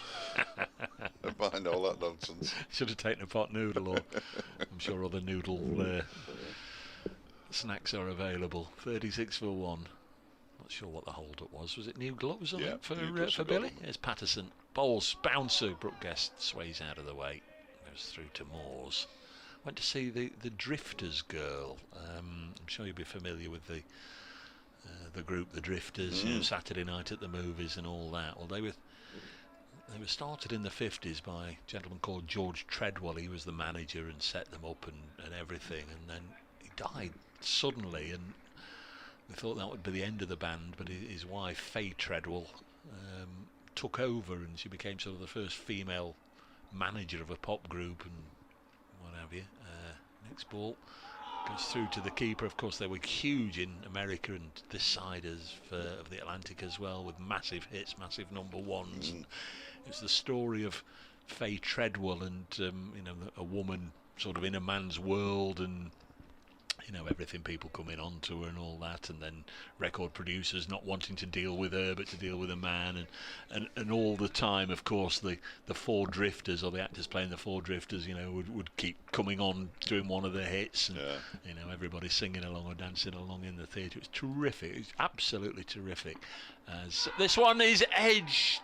No, it's not. It's off the pad. It didn't carry to the slip Corden, who comprises Clark and Duckett, and they both threw themselves forward as if the ball was going to carry. Meanwhile, Moores and Patterson were appealing for LBW, but nothing was but nothing was given. But the only downside a little bit, and I'm afraid I don't know the actress's name, she was brilliant, I'll say that to start with. It should have been Beverly Knight, who I have seen a couple of times in things, The Bodyguard, and I've seen her in concert as well. Absolutely terrific, but Beverly Knight should have been playing Faye Treadwell, but it was her night off. This one's hit him on the pad, and that is out! Kept a whisker low, and Brooke Guest goes. Hit on the pad, 2 balls running, and this time absolutely stone dead, or so it appeared from here. And Dane Patterson strikes once more, and Derbyshire, who, as we were saying, hasn't really gone anywhere. They've just been trying to occupy the crease, matter of survival. And they've lost Guest. Batted for 82 minutes, 59 balls, 3 fours. And I felt a little bit for him then. I've just seen the replay. It did keep a bit low, and we haven't seen too much of that. He's gone for 23, 36 for 2. Yeah, that's a concern for Derbyshire. The ball keeping a bit low, but you would expect that, I suppose, at the start of day 3. And if somebody of the calibre of Dane Patterson is bowling to you and one keeps low, then you're in an awful lot of trouble. That's been a terrific over so far. I don't know how far into it we are, 4 balls into it, because one of them he left, and it was one of those that nipped back, and he may well have been castled then, but it's going to be very tricky here for Wayne Madsen. They've got a first bowler in the first innings, and it was Dane Patterson who got him in the first innings as well, and he needs to be there at lunch and beyond, Wayne Madsen, along with Billy Godlem, because Derbyshire still trail by 62 here. I'm in danger of going to get my bags from the hotel and driving home tonight at this rate. I didn't even consider bringing... Didn't you contemplate it? No. Now, I'm not trying to voodoo Wayne Madsen out here, but just for my own peace of mind, 2 first ballers, is that the king pair? Because there's all sorts, isn't there? There's the pair. I think there's a king pair. There's other things, silver pairs and diamond pairs. I think a diamond pair is if you're out to the first ball of each innings. Right. So I think king is the correct. Is it a golden pair, the first ball of the season or some sort, or golden duck? So there's all sorts of ridiculous things, but I think it's a king pair. But even as a Nottinghamshire watcher, I wouldn't mind too much if Wayne Madsen pushes the first ball into the offside and takes himself a single, but because he's a fine player, but you don't wish a pair on anybody. But the Nottinghamshire players, and in particular the bowler right now, Dane Patterson, will be hoping to emulate what happened in the first innings. 2 LBWs in this innings now. Here comes Patterson to bowl to Madsen on that pair, and he's hit it up to mid-off. No run, Mullaney Field, so he's avoided the king pair, but he's still on a pair. If you follow. Is. Yeah, it was Patterson who got him first time around, wasn't it? Caught behind, wasn't it? Yes, just basically guided one to the wicketkeeper. We're smack on 1 o'clock, Dave, if you've got an update to do. So I've got distracted again. Thank you, Dave. 1:10, the luncheon interval. There's Patterson into bowl to Wayne Madsen. Let's this go through to Tom Moores. End of the over. Applause for Patterson. He's doing it again. 5 overs, 3 maidens, 1 for 4. It's not a fluke, folks. Every time he seems to come on, he takes wickets and doesn't give runs away. It's a great knack to have, isn't it? And great for Stephen Mullaney and the Nottinghamshire players, several of whom, and by that I mean Clark and Duckett and Moores, as they pass him at the far end, go over to congratulate him. Got a change of bowling. 1 Pato out of the attack. Another Pato return, so James Pattinson. 5 overs, none for 14. He's going to have another little go at trying to ruffle Billy Godleman's feathers. 2 slips. 2 saving 1 on either side. The rest are out. Here's Pattinson bowls. That's a quick one, and it's dug out well by Godleman. But decent start by the Victoria pace ace, who think he played something like 23 Test matches for Australia. Would have had a handful more, maybe even double that total, and injury not ruled him out of 1 or 2 matches over the last few years. 32. And he comes again, bowls the bouncer, which Godalmand ducks underneath, and then the ball swings alarmingly way to Moore's right, and he has to dive after it. Makes a good take. 36 for 2.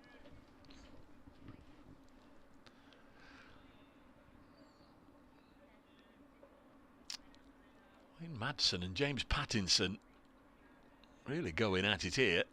Right old chat.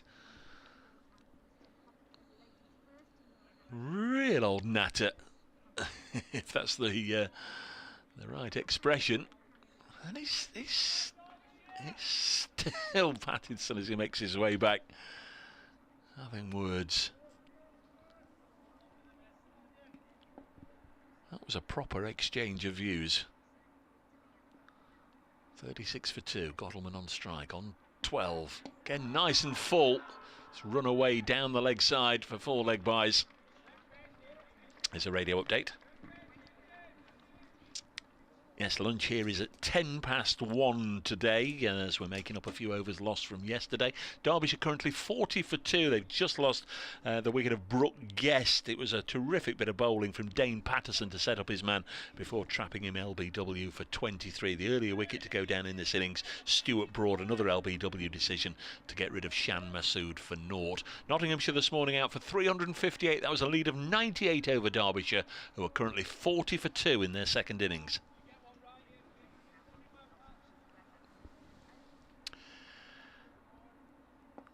Here's Pattinson, ball returned to him, he's not missed any action. 4 leg byes, the last one. This one again down the leg side, and once more Moores has to be light on his feet to move across and take it. I think Stephen Mullaney going to bring Lyndon James back in there into that position, just in case one of those that does swing down the leg side is tickled towards the leg slip. They're just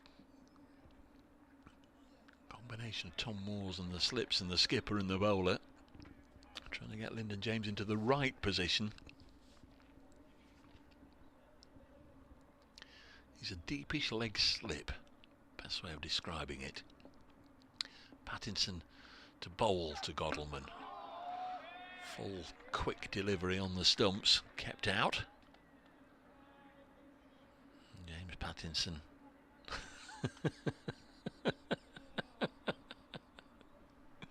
Don't know if there are any words spoken there. Those who are watching the live stream will have seen him glaring at Wayne Madsen. They've obviously had an exchange.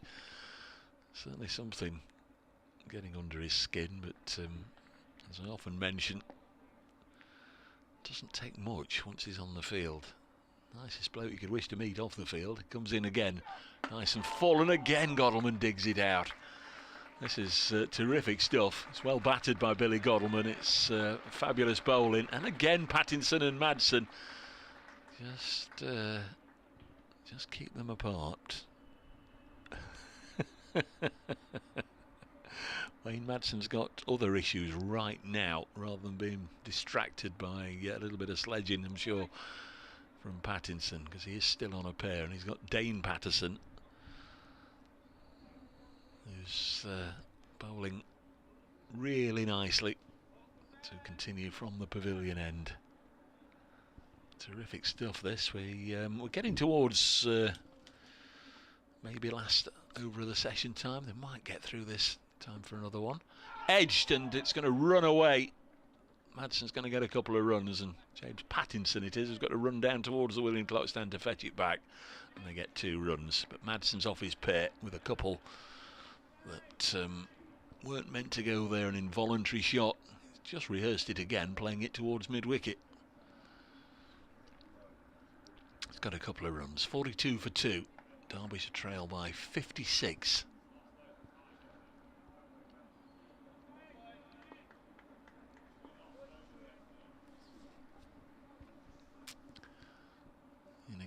comes Dane Patterson. Bowls, nice looking push by Madsen into the offside, takes a single. 43 for 2. Ripple of applause for heaven knows what. And we swap over for the left-hander. Billy Goddleman. We're in the 23rd over of the innings. Obviously Goddleman's been there since the start. He's made his way to 12 from 68 balls faced.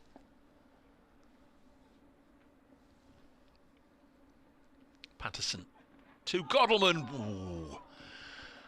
Did the Derbyshire skipper just drop his bat at the last second so as not to be drawn at a little nibble at the ball.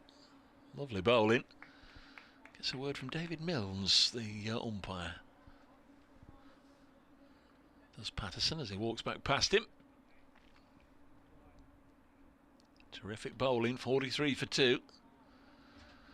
Derbyshire, we're going to need a big afternoon session, whatever happens. Here's Patterson. In again to Goddleman, gets forward and blocks this one. Really do hope this time for one more over, because Pattinson at Madsen could be box office. They've had a couple of very frank and forthright exchanges. Dave Fletcher back alongside me. I know you've been updating listeners to the BBC Radio Derby area, but they've got very close and personal, haven't they? I don't know if you've noticed. He'll stand his ground though, Billy. Yeah, He won't take a backward step. No, Madsen and Pattinson. Oh, beg your pardon. Next ball is in, and it's worked away down to Pattinson. Oh, I missed those. And that means with that single that Goddleman is back at the other end. Does mean though that Madsen, if there is another over and there isn't a run from this last ball, will once again be here in the general vicinity of James Pattinson as he bowls and as he walks back past him. Right, oh no, I'd missed that. No, he actually stopped his march back to his bowling mark to stop and have a real old blather. Nose to nose they were at one stage. This is pushed into the offside, 44 for 2. The end of the over, and you can see James Pattinson is eager to bowl because he's come running in from the boundary edge. They want to give his cap to somebody.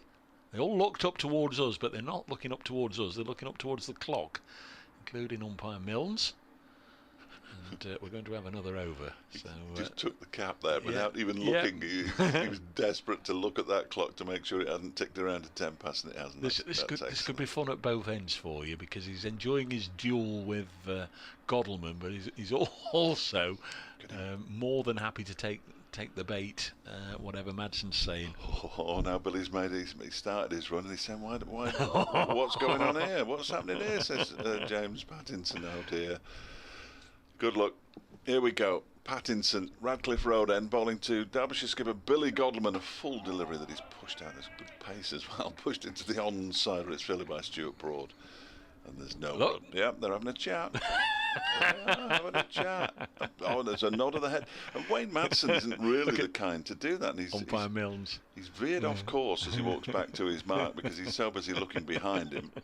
Umpire Milnes has turned around, and I think he wants to try to stamp this out at source. I think he should let it carry on. Well, yeah, they were pretty much nose to nose in the last over, and excellent. Are you going to get down to that end or what? We got I see you're eager to stay at this end, or you can imagine. Yeah. You can imagine.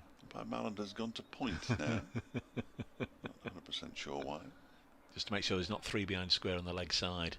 Ah, thank you, yes. Excellent spot. Here is Pattinson bowling to Goddleman, who leaves alone outside the off stump. Another rapid delivery. I would just whisper out the corner of my mouth, is that as fast, is that as much as you've got? Is that all you've got? Well left, Billy. Yeah. Lunch is going to come at the wrong time. But you're right, he walks back to his mark, and if it's 20 yards, he walks about 25 yards because he's too busy looking round, so he sort of veers off course, doesn't he? Goes in a very circuitous route. He's ready now. Just don't want Billy to pull away. Goddleman's waiting, and he leaves this one alone outside the off stump as well. Been a good old session, Dave. We've had 5 wickets go down. Yeah. No, it's been decent, hasn't it? We haven't had too many runs. What, 60? Or thereabouts. My maths is hopeless. Yeah, well, let's have a look. 3:34 for 40, 7 at the start of the day. Now, so 24 and 44. 68. 68, yeah. 68 for 5. Yeah. That sounds like it's pretty turgid stuff at Trent Bridge, but anything but. Shan Masood out for naught. We've had a 6 as well. We've had a change of innings. I didn't enjoy the Shan Masood bit of that very much. Here is Pattinson. Again, bowls to Godleman, who pushes this out into the offside. Wayne Madsen sets off for a single. It isn't there. It goes straight to Stephen Mullaney, who's sort of feeling at extra cover. There's no mid-off anymore. Stuart Broad's quite wide at... it's not quite mid-on. It's a wide mid-on, I suppose. Imagine David Milnes has said, look, just cut it out, both of you. Yeah. Enjoy your lunch, come back later, like grown-ups. Yeah, you can't be confrontation in sport, that's what it's all about. the whole point of sport is confrontation. Within the rules, of course, or the laws. Here is Pattinson in and bowls to Godleman, who turns it, just about turns it into the leg side. Pattinson bends down and picks it up himself and then gives it to Stuart Broad, who fires it to the other side of the pitch. What's happening here? I think Wayne Manson's just suggesting that might have been a no ball ump, I think. What's going on? He's going to go around the wicket. He's going to go around the wicket. He almost walked into Wayne Madsen as he suggested he was going to go around the wicket, but Madsen is secure in the knowledge that he will be there after lunch, unless they take a run off a no ball, of course. Because he's at the non-strikers end, and this will be the final delivery of what has been a magnificent morning session. I've enjoyed it.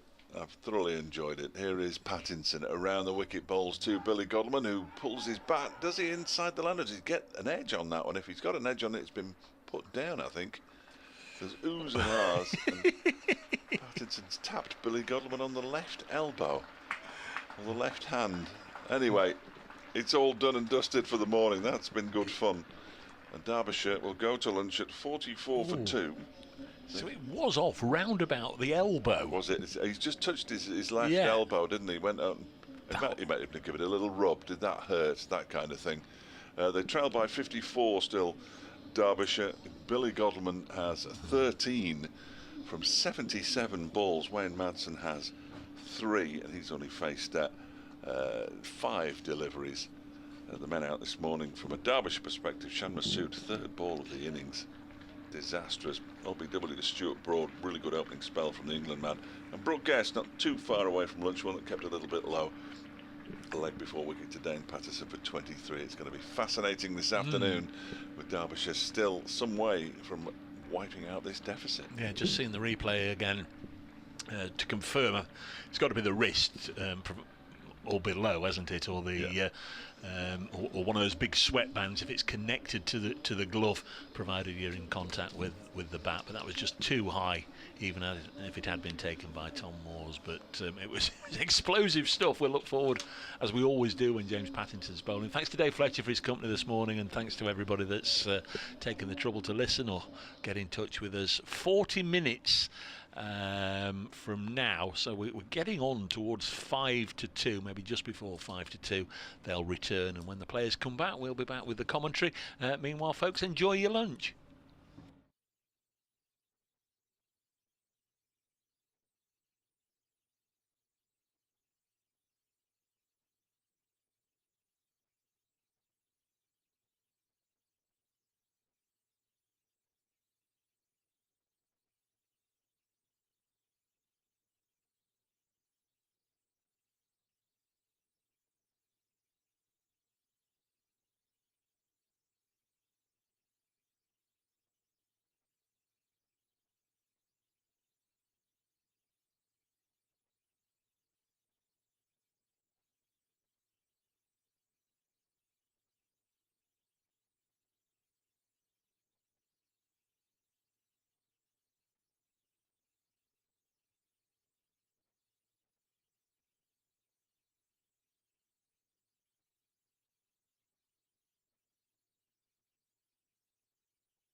Welcome back to Trent Bridge, with the players returning to the field after lunch, with Derbyshire's not-out batters Wayne Madsen and Billy Godalmont to resume their innings. At lunch, Derbyshire 44 for 2. That's still a little matter of 54 behind Nottinghamshire. Welcome back. I'm Dave Bracegirdle from BBC Radio Nottingham, and I'll be joined by, in a moment or two, Dave Fletcher from BBC Radio Derby for the middle session of this third day.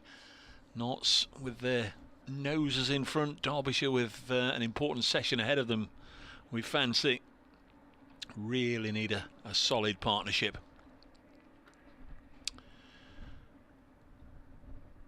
In this post-lunch session, going to be Stuart Broad to get things underway.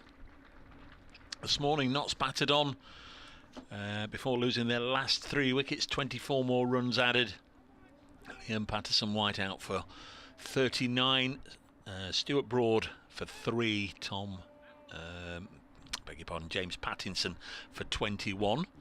So 358 all out, and then Shan Masood was dismissed in the first over of Derbyshire's second innings by Stuart Broad for 0, and Brooke Guest went just before the lunch break, LBW to Patterson for 23.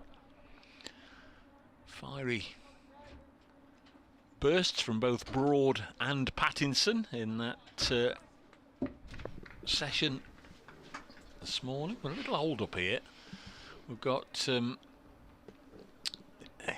that little space between the pavilion and the Batman board where the gates are, they put up a tarpaulin to sort of give a little bit of a white backdrop for the batsman to see, but the gate is wide open and it seems there's a dark car right in the line from where Stuart Broad will bowl. Wayne Madsen quite right to flag it up, and we're just, I think, waiting for somebody to shut the gate at the far end. 44 for 2. Looks like an expensive car to me. It's clearly not mine. Was fish on the menu today? Oh yes, very nice too. Bit of Saturday fish. We're going to get underway, I think. Might get a little bit of cricket in the next moment or two as we nudge towards 5 to 2. This Stuart Broad is going to be bowling to Wayne Madsen. First ball of the session, just eased into the offside, and Asib Mead does the bowling. I think mutually hope that Stephen Mullaney is going to give the second over of the session to James Pattinson, because it's fair to say he was getting his dander up in that little pre-lunch session. He came back for 2 or 3 overs, and I think the batsman at either end knew that he was around, whether they were on strike or whether they were getting a word or two of pretty rustic Australian from James Pattinson. Here's Broad into Madsen, he defends. Speaking of Australians, nice to see during the lunch interval Dan Christian out there on the edge of the strip away to our left, bowling with Kevin Shine, just familiarising himself with the Trent Bridge square again, although of course he's probably been here, well, he has been here for a couple of weeks now. He'll have been out there on the practice days, on the non-match days, I'm sure. Has played a couple of T20s. Alex Hale's on the ground as well, just had a bit of a blather to him. Luke Fletcher's here and Jake Ball, all watching this tussle between two traditional rivals as Broad bowls, and this is steered into the offside. How did the chat, the presentation go, do we know? He's just walked back. He seemed very pleased with himself, David Griffin, and John Cully, who'd been to it, said it was excellent. Standing room only? Well, I think, but he's got another booking from a cricket society, so he's very pleased. Well, that's lovely. Yeah. That's lovely. You mentioned Dan Christian. Somebody said, Dan Christian's out there. I said, oh yeah. First ball he bowled, the yellow stump that he was aiming at, bang, thanks very much. I said, that's not bad, is it? That's not bad. 44 for 2. Wayne Madsen has 3, avoiding the ignominy, that's easy for me to say, of a king pair. Lets this one go through to the keeper. Made a first ball duck in the first innings, of course. Really important afternoon this for Derbyshire. If they're 5 or 6 or 7 down at tea, you'd suggest it's probably game over. But if they're only 2 or 3 down, could still find a way to get something out of this game one way or another. Bit of sunshine. We didn't have any blue sky at all in the opening passage today. As Broad comes in, Madsen solidly behind it. It's almost like it's just these two with a little bit of a Siebermead thrown in as well, playing their own game. Let's just get his eye back in, Wayne Madsen, Billy Godalming. Tea on the stroke of 4 o'clock, of course. So he'll know that. It's always nice to know things like that. When you're batting as well, you can sort of aim, right, we'll do the next half hour and a half hour after that. 1 ball left in this over. Stuart Broad. Bowling to Madsen. Here he comes.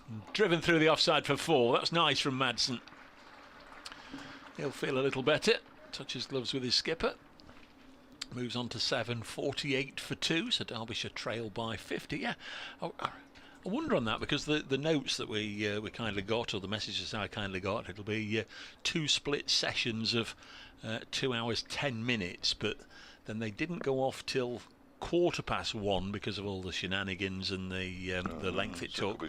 So I was just wondering, Dave, if they will go off at 4 o'clock or if they will drag it to 5 past. So we'll sort of have to remember that when we sort of saying there'll be time for 1 more over. There might be time for 2 more overs when we say that. As we've proved wrong yet again. Adam C, as opposed to Adam B or D. Adam C says, guys, if you chat about music, I'm off to see the Legends at a Fairport convention in the Peak Cavern in Castleton later. Is Dave a fan or even going? He looks like a bit of an old fogey. It's James Pattinson bowling to Billy Godalming, who fiddles it out into the offside when Madsen sets off. For a run. John Fogarty, isn't it?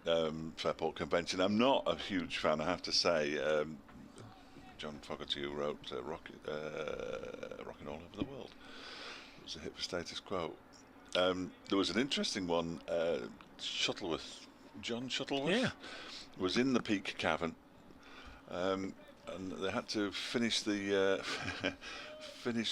concert at half time because somebody had followed his sat nav to the Peak Cavern and ended up in a tree. No idea how. It was on the BBC website. The next delivery, off his toes, is pushed into the ground by Billy Godalming. Half Man Half Biscuit played there as well recently, or are playing there soon. So I would go and watch that certainly. But they're the Tranmere. They are indeed the Tranmere sporting team. All I want for Christmas is a Dukla Prague away strip or some sort of away shirt or whatever it was. Away kit. Yeah, away kit. Yeah. Have you been described as an old fogey before? Well, I've been described as all sorts of things, as you know. I know. But no, I haven't actually. Fogey is a new one on me. Fogey is very much. Hang on. I'm just checking the spelling. Check the spelling of that. Would you? Just check the spelling. It's Pattinson again.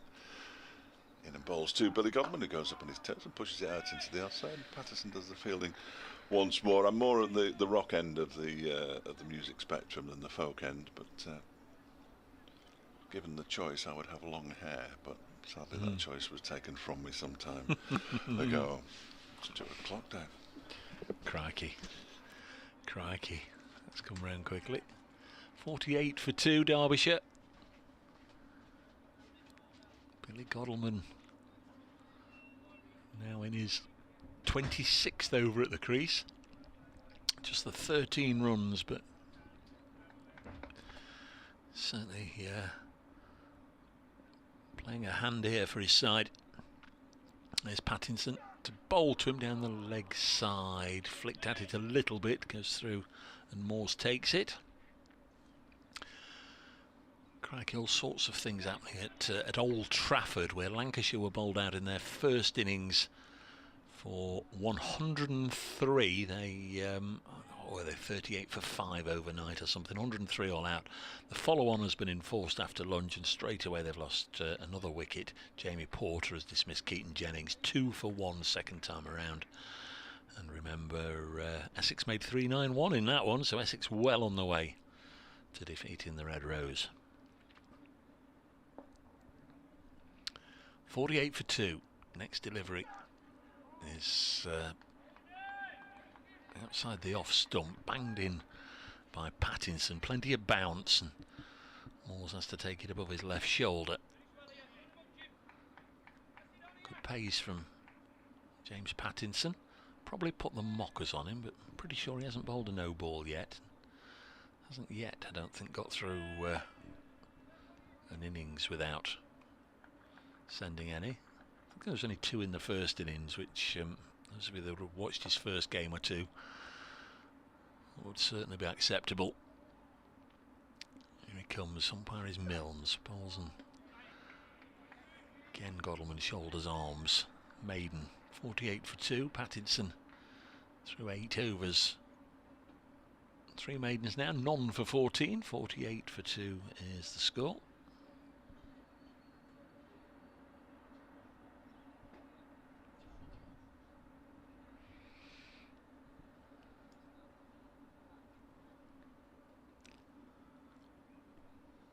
Ground, for the time being, is blessed with some sunshine, which is absolutely splendid. James Pattinson a little tardy in getting to his fielding position. He'd gone right up and was chatting with Ben Duckett as Broad comes in, bowls to Madsen, and he defends. It wasn't just idle chat. You could see they were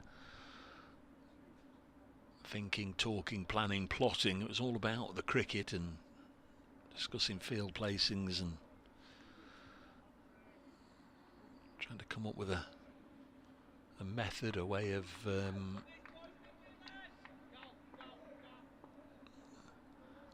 dismissing Billy Godalming.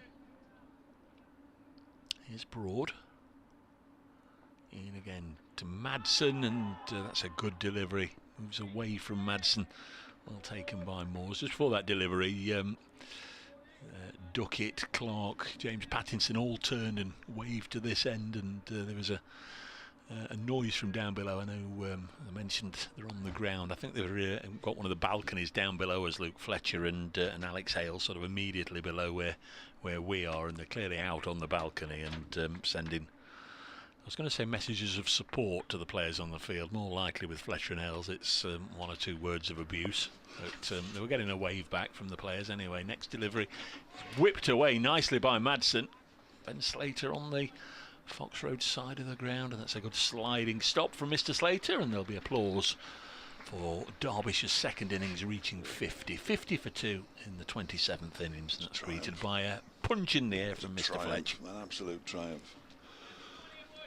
Paul tells me that the Peak Cavern, which is also, and I did know this, is also known as the Devil's Arse.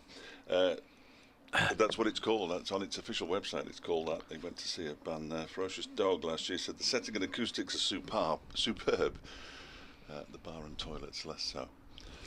Broad from the pavilion end. Bowling to Wayne Madsen. Again, he's just happy just to drop it on the leg side, take a single. Liam Patterson-White does the fielding, and now there'll be the switch over for the left-handed Godalming. 51 for 2, Derbyshire 47 runs behind. Yeah, like that knocked off in no time at 1.90 runs and over, weren't they? It'll take them another 20 or more. Just keeping the wickets intact, isn't it? I don't think it matters how long it takes to score the runs. As much time as possible to be taken out of the game by Derbyshire. I mean, yeah, 5 sessions to bat, or 5 sessions to go to secure the draw one way or another. They probably need to bat for at least 3.5 of them. This one deflected down to long leg where James Pattinson does the fielding. Yeah, that's the key, isn't it? Crease occupation. Yeah. Be there at the close of play, as few down as he possibly can be. 5 maximum. It's a tall order. It is. Just looking up at the board, 70 overs remain in the day. It's a long, long time, isn't it? We've got to bat until probably mid-afternoon tomorrow, you would have thought. Can be done. I noticed something of possible interest to you and the Derbyshire supporters. at lunch. This is it onto the leg side, well fielded by Patterson, end of the over, 52 for 2. Thinking back to Derbyshire batting long and big and successfully here at Trent Bridge. Finn Hudson-Prentice is playing for Sussex today. They said when we were down there, for the first match of the season, Nottinghamshire's match, of course, that he'd got a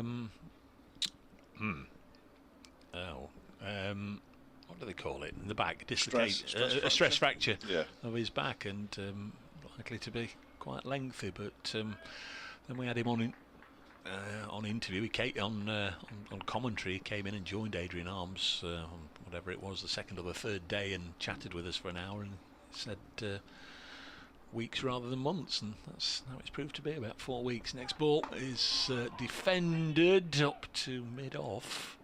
I beg your pardon, this is your over, isn't it? 52 for 2. No, it's great for Finney. He's a top man.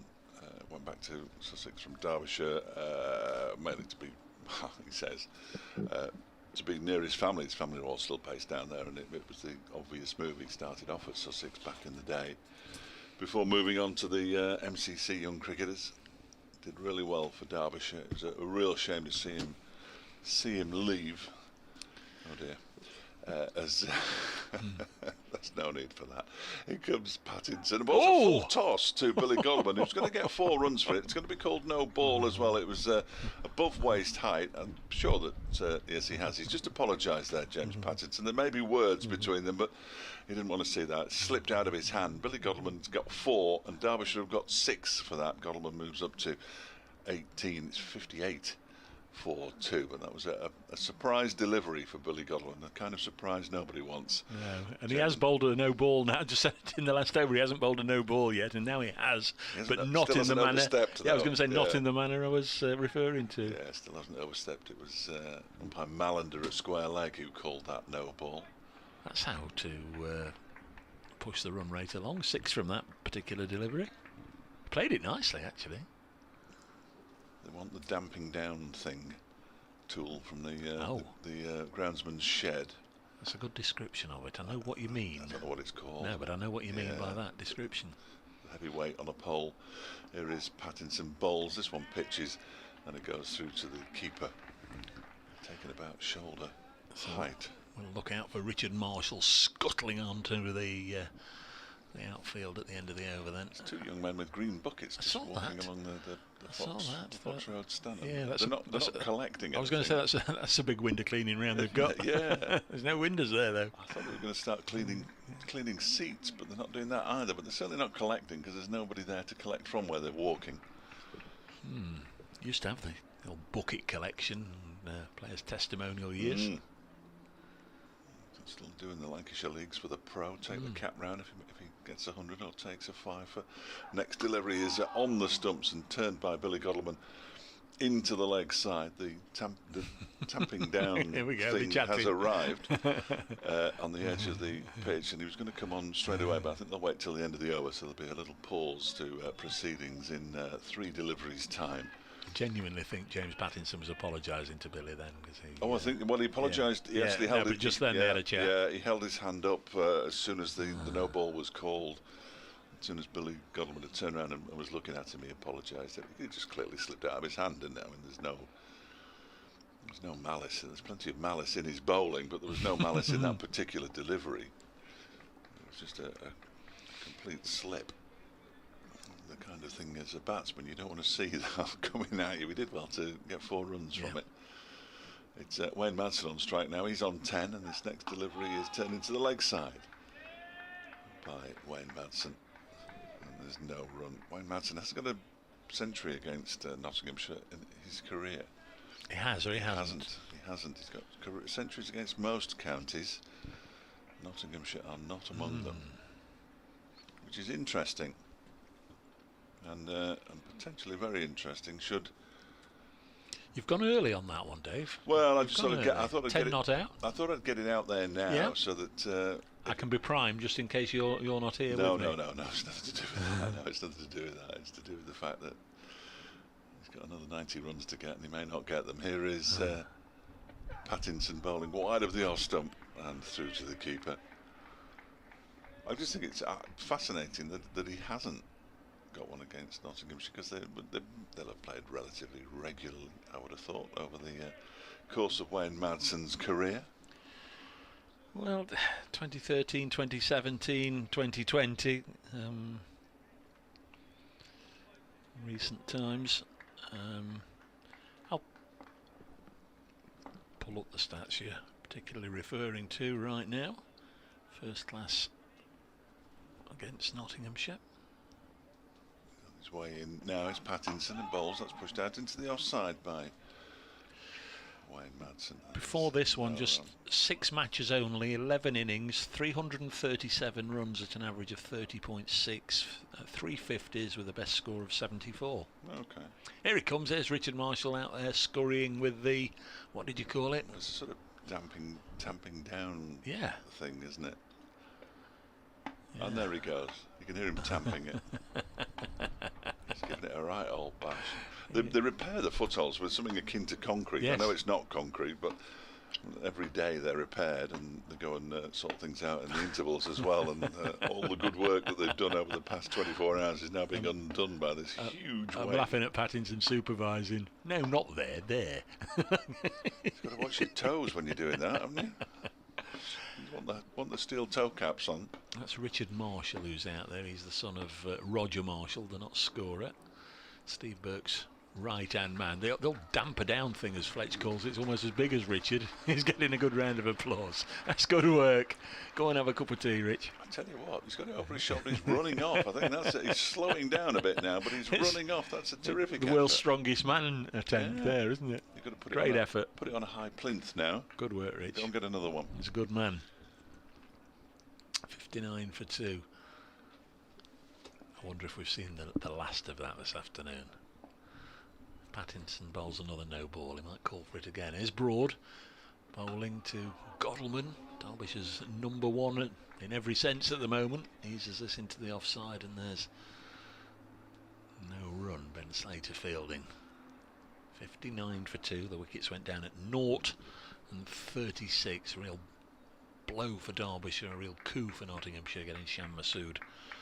Third ball of the innings. He's had a pretty miserable match, scores of 18 and 0. A drop catch yesterday and an horrendous bit of fielding on the boundary edge. The ball going through his legs for 4 when it had only just reached him.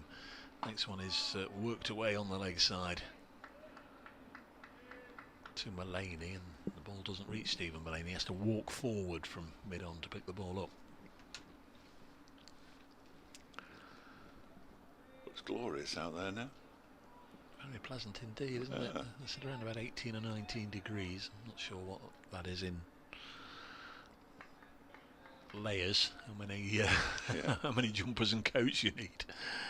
Certain parts of the ground that can be a sun trap.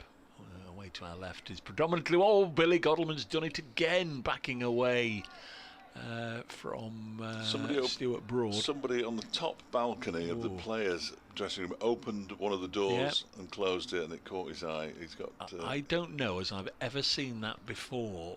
Bats, it might just not have happened before, but I don't know if anybody's been distracted by top balcony movement before. Billy gets distracted. I'm surprised he hasn't asked for that flag to be removed, if I'm honest. Above that, it would be an aeroplane distracting him.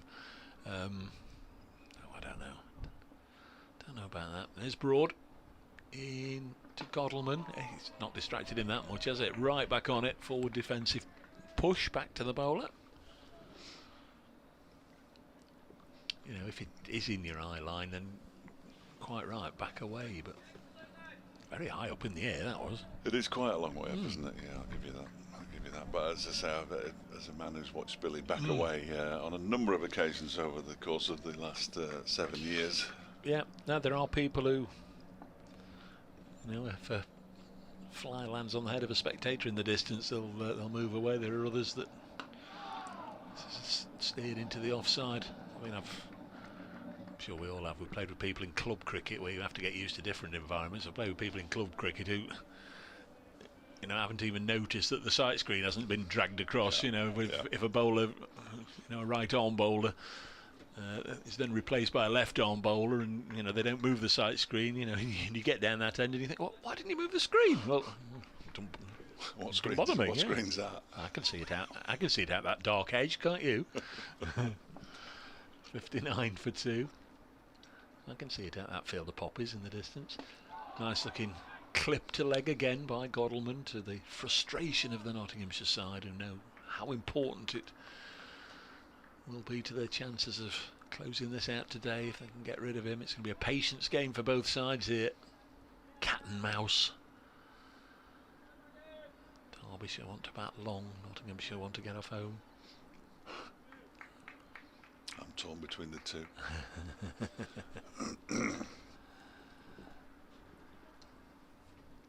There are scenarios where you could see Nottinghamshire winning this today, as Broad is in. This is steered to backward point, but they would need a good session, you fancy, to put themselves in a position by tea where they perhaps needed only 2 or 3 Derbyshire wickets and then a moderate run chase. I think the one thing we can say for certain is that Derbyshire can't win it today. No. It's going to have to wait until tomorrow afternoon for a Derbyshire victory. Yeah. A la 20, whatever it was, 2020. It came close in 2017. We haven't mentioned the 2017 game, and I'm surprised you haven't, because I'm still rain came. I'm still having therapy for that. Rain came to the rescue, certainly, of Derbyshire. Notts were on the brink, weren't they, if I remember rightly? Very much on the brink of defeat, and refused to come out of the changing room, is what I remember. Sure, that's not right. Derbyshire batsmen were out in the middle. Here's Pattinson bowling, and that's turned down towards backward square leg, towards the boundary. Gets there quite quickly, as you might expect, because it's not that far away. And they go through for another single. Madsen moves on to 11. Billy Godalming has 19. Yes, it was. I can't remember. I'll look it up, and we'll bow to your better memory. Derbyshire were 20 runs away from victory with about 5-6 overs to go from memory. Gary Wilson was the batsman. He was already out in the middle. The umpires were already out in the middle. Yeah, but didn't Notts only need 2 or 3 wickets, conversely? 4, 5, I would suggest, from memory. So Derbyshire were going to win it. And, Derbyshire were 190 for 5 with Gary Wilson and B. Mendes. Jivan Mendes, it would have been, wouldn't it? Well, it's Pattinson bowls to Godalming, who turns this off into the leg side for a single. He moves on to 20, 61 for 2. To be strictly correct, it's Balapu Wadagi Manukulus Soraya Amith Jivan Mendes. And apologies to absolutely everybody. Absolutely, yeah. Jivan could hold a bat. But it was just Gary Wilson, proper batsman. Yeah. Out in the middle. Let me have a look then. And Come on. Let me do the math. Notts 229. Derbyshire 363, so what's that, 230, 134, is that right? Derbyshire's first innings lead, 134. Here is Pattinson, maths on the radio. Turned into the leg side beautifully by Wayne Madsen for 4 runs. There are 2 fielders out on the boundary, backward of square, and neither of them got anywhere near that. Patterson is 1. And Hasib Hamid is the other. They're about 25-30 yards apart, and he split them perfectly. 65 for 2. Notts 349 in the second innings, leaving Derbyshire to get 215. And all I can say is they were 190 for 5. I don't know how many overs were left, David. That information isn't on there. So 190 for 5. So Notts needed 5 wickets. Derbyshire needed 25 runs. So very much even Stevens. Oh wow! It was around about 5:15, 5:30, as I remember. They went off a bad light. This is the next delivery from Pattinson is defended into the onside. There's no an honourable draw. They've gone off a bad light, and they came back out because the light improved slightly. I couldn't tell you whether it had improved sufficiently, but the umpires thought it had. The umpires were out in the middle. The batsmen were out in the middle. The Nottinghamshire players were still in the changing room, and by the time they eventually emerged, I think most of them had been having 40 winks. No, they were there. You couldn't see them because it was so dark. By the time they emerged, the rain came and washed the rest of the game out. It was absolutely despicable from a Nottinghamshire perspective. And of course, the team that plays at the Test playing ground gets away with murder again. Here is Pattinson from the Radcliffe Road end. left alone by Wayne Madsen outside the off stump. Man, I've had fish for his lunch. He didn't eat all his chips. There's one left on his shoulder. No. Just saying how it is. We've all been there. We've all been there. Oh yeah. We've all been there. We've all been there against our nearest rivals. That's the problem with the history that these two have got of Derbyshire not doing particularly well here over the course of the last That's probably why 150 years. Not sort of allowed Derbyshire to have the better of the 2020 fixture. I've told you it was the worst thing that happened to Derbyshire for many years. Here's Pattinson balls. That's defended by Madsen, who almost falls over as he gets his bat in front of his pad just in time. Pushes it back towards the bowler. Pattinson still hasn't moved. No, he has. Hands on his head. 65 for 2 at the end of that over. Madsen has 15, Godalming has 20, and Derbyshire trail by 33. He's not had much success, in fact no success in this innings, James Pattinson, but I don't think anybody could question his effort. He's given it his all, hasn't he, the side of lunch, and in his first spell as well. 10 overs, none for 27. Broad as well, 9 overs, 1 for 10. By and large, he's bowled most of his deliveries to Billy Godalming, who's been happy just to get in line and block, which is absolutely fine. Perhaps flattering Broad's figures a little bit, 9 overs, 1 for 10. But Broad's making him play all the time, as he does here. Eases it into the offside. Slater doing the fielding. 65 for 2. Derbyshire 33 away from wiping out the deficit. Godalming's got this habit of hacking bowlers off. Excuse me. with his style. Bowler thinks, I nearly got through that time, and did he really? I'm not sure, but the way he bats is very unconventional. But effective. But effective, absolutely. He got his 10,000th all-format run for Derbyshire when he got a single earlier on in this innings. That's a good effort. There won't be too many people who've played for 2 first-class counties before. We've got movement again. What's happening there? Who's moving now? I can't see anybody moving this time. It's the flag. Like you say, it's the flag rippling on top of the pavilion. That's the next thing. Can you take that flag down, umpire, please? Can you get on with it, Mr. Godalming, please? So Broad, take 2. Godalming on 20. He's faced 96 deliveries, now 97, as once again it's a case of just pushing it back from whence it came, and it's allowed to run up to Dane Patterson at mid-off, and there's no run. What I would say in Billy Godalming's defence is if they were playing this match anywhere near the middle of the square, it wouldn't be a problem who was moving on the balconies, because they'd be miles away. But as it is, playing on the Bridgeford Road.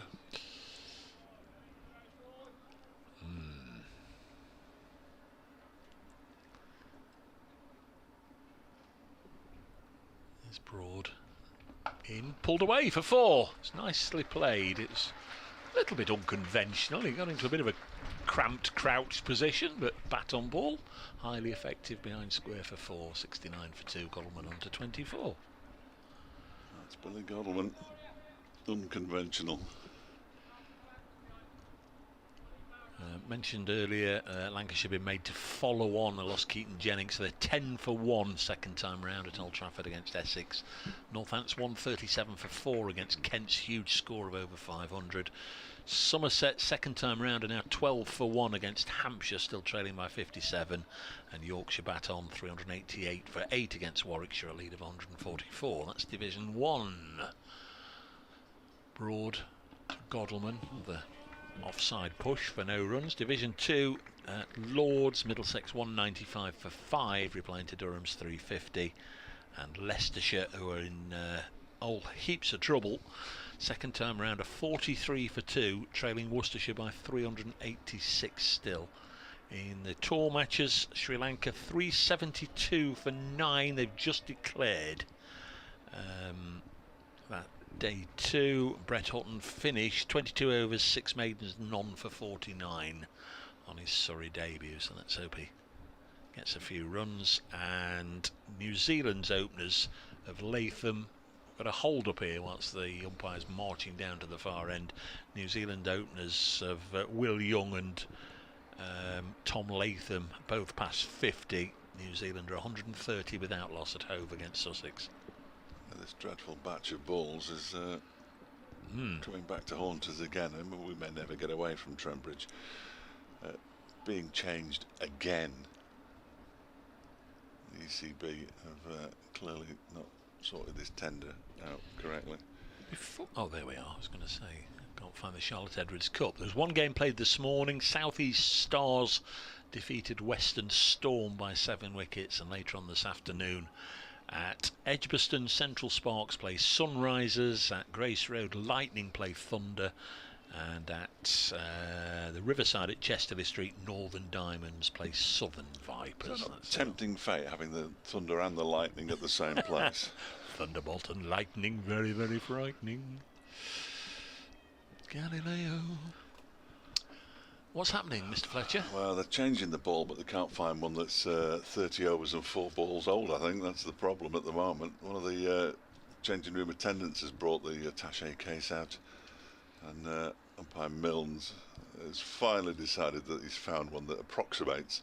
So he's going to throw it to Stephen Mullany, who's going to look at it and go, "Are you sure? Are you sure?" One thing I've always found a little strange, that they don't have the courtesy, and nobody does. It never ever happens. Nobody has the courtesy of showing the ball to the batsman. No, they don't. No, they don't do that. I thought it'd just be a courtesy, especially as the Derbyshire skipper is out there, because you do have them of slightly different colours, don't you? Got 2 people walking behind the arm at the moment. It's a good job they weren't coming into bowl then, because it'd have definitely pulled away there, Billy. He might still do yet. So a new ball. Stuart Broad will be hoping there's either a little bit more of a pronounced seam or perhaps a bit of extra shine on this one. See if we can do something. Bowls, and it's nicked inside edge down to Pattinson down at long leg for a single. Well, that one did something. 70 for 2. Derbyshire trail by 28. Madsen back on strike on 15. Been playing for around about 35 minutes. And this is coming towards the back end of the 7th over since they got back out there. So not exactly racing along. Been a number of interruptions.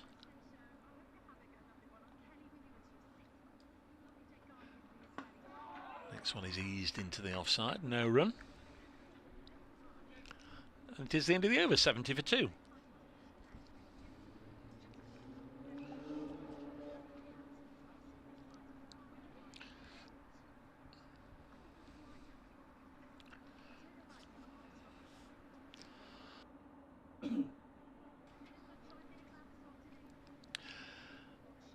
Stephen Mullany, I don't think, is overly happy with this ball. He's now handed it to the umpire.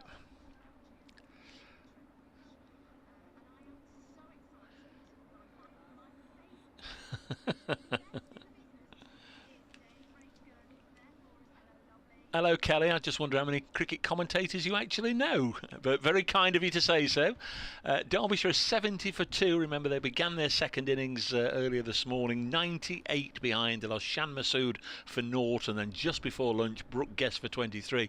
We're just wondering if there's going to be an outbreak of cricket anytime soon, because there's been a heck of a hold-up here for about 5 minutes now. They've been looking to change the ball. It's clearly gone out of shape. So I think the crowd are just getting a little bit restless with all this. Derbyshire still 28 behind. They're 70 for 2.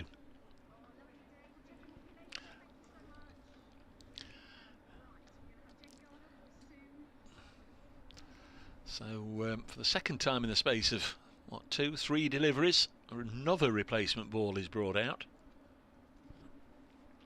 I think everybody's fed up with it, and that does include the players and the umpires as well.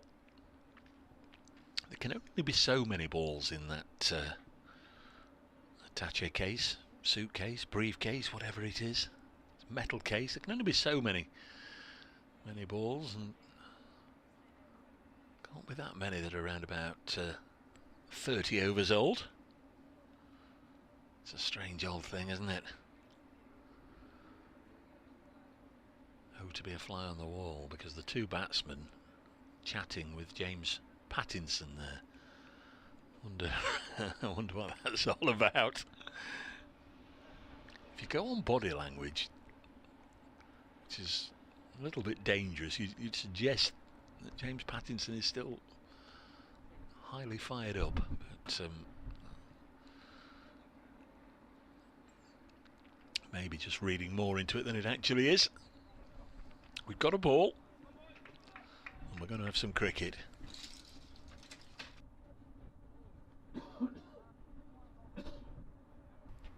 Godalmann's on strike.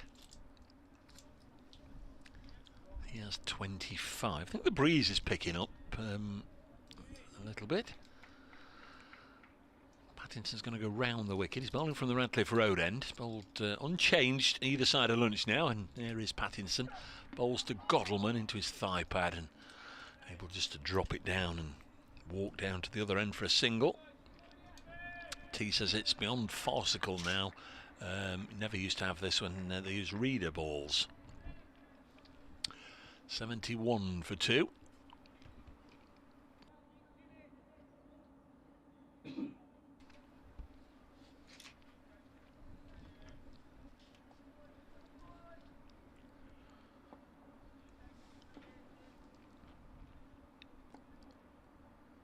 Madsen, the right-hander, on strike.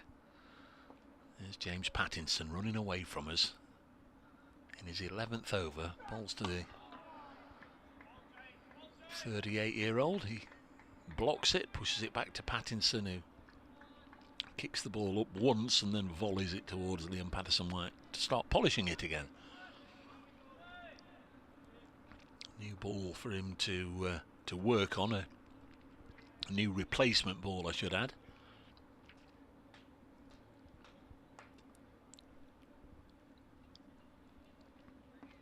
Pattinson once more turns, and away he goes. Past umpire Mills, up to the crease, bowls a quickish delivery, pushed into the offside. It is just a push into the gap to the right of Patterson-White, to the left of Broad, and a single is taken. 72 for 2. This partnership has contributed half of those runs. They've added 36 since coming together. Madsen 16, Godalmann 25.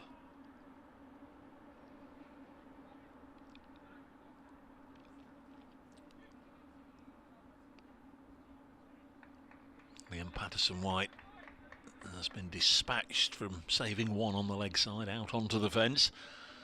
Perhaps sending a signal to Billy Godalmann. It might be short, and it is. It's banged in short. Godalmann ducks underneath it. That was a quick one.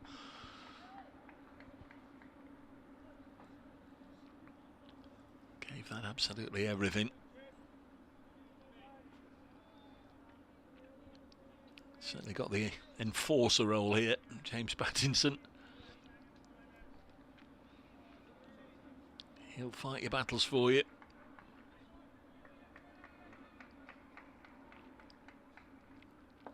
Spiky fella on the field. His brother Darren was the same when he was here at Notts. Terrific fella off the field. Bowls again, and Godalmann showing great bravery, gets in line, pushes it back. Mullaney comes and picks up. It remains 72 for 2. Pattinson had a bit of fun with the bat earlier today. Hit a 6 before perishing, caught on the boundary. Well judged catch by Alex Hughes. That was the end of the innings.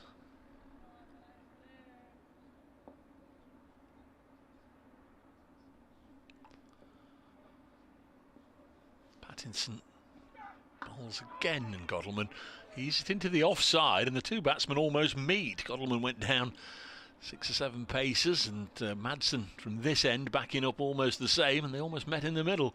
72 for 2. They did return to their respective ends.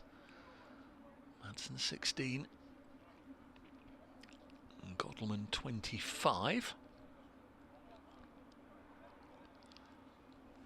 Sure who just popped off, but Joe Clark, who's just gone off the field. Calvin Harrison is the seems to be the #1 designated fielding sub for Notts, and he's come on and gone straight in at first slip where Clark was standing. Bowling change, broad out of the attack. Dane Patterson will replace him from the pavilion end. Earlier 6 overs, 3 maidens, 8 runs, and the wicket of Brooke Guest. Here is Patterson into Madsen, guides it to James Pattinson. He's on the 45, and the ball came to him. He shied at the stumps. I don't think Madsen had gone anywhere, but that didn't stop the throw. Pattinson asking if there's another sub for him at the end of the over. Wants to change his footwear. Seemed to be the signal. 72 for 2. Patterson to Madsen. Guides it again straight to James Pattinson, and again he throws it at the stumps. Liam Patterson-White has got to be very alert and alive backing up. The trouble with Pattinson, or indeed anybody shying at the stumps from that sort of distance with anyone backing up, is if the throw is accurate enough to hit the stumps and deflects away for overthrows.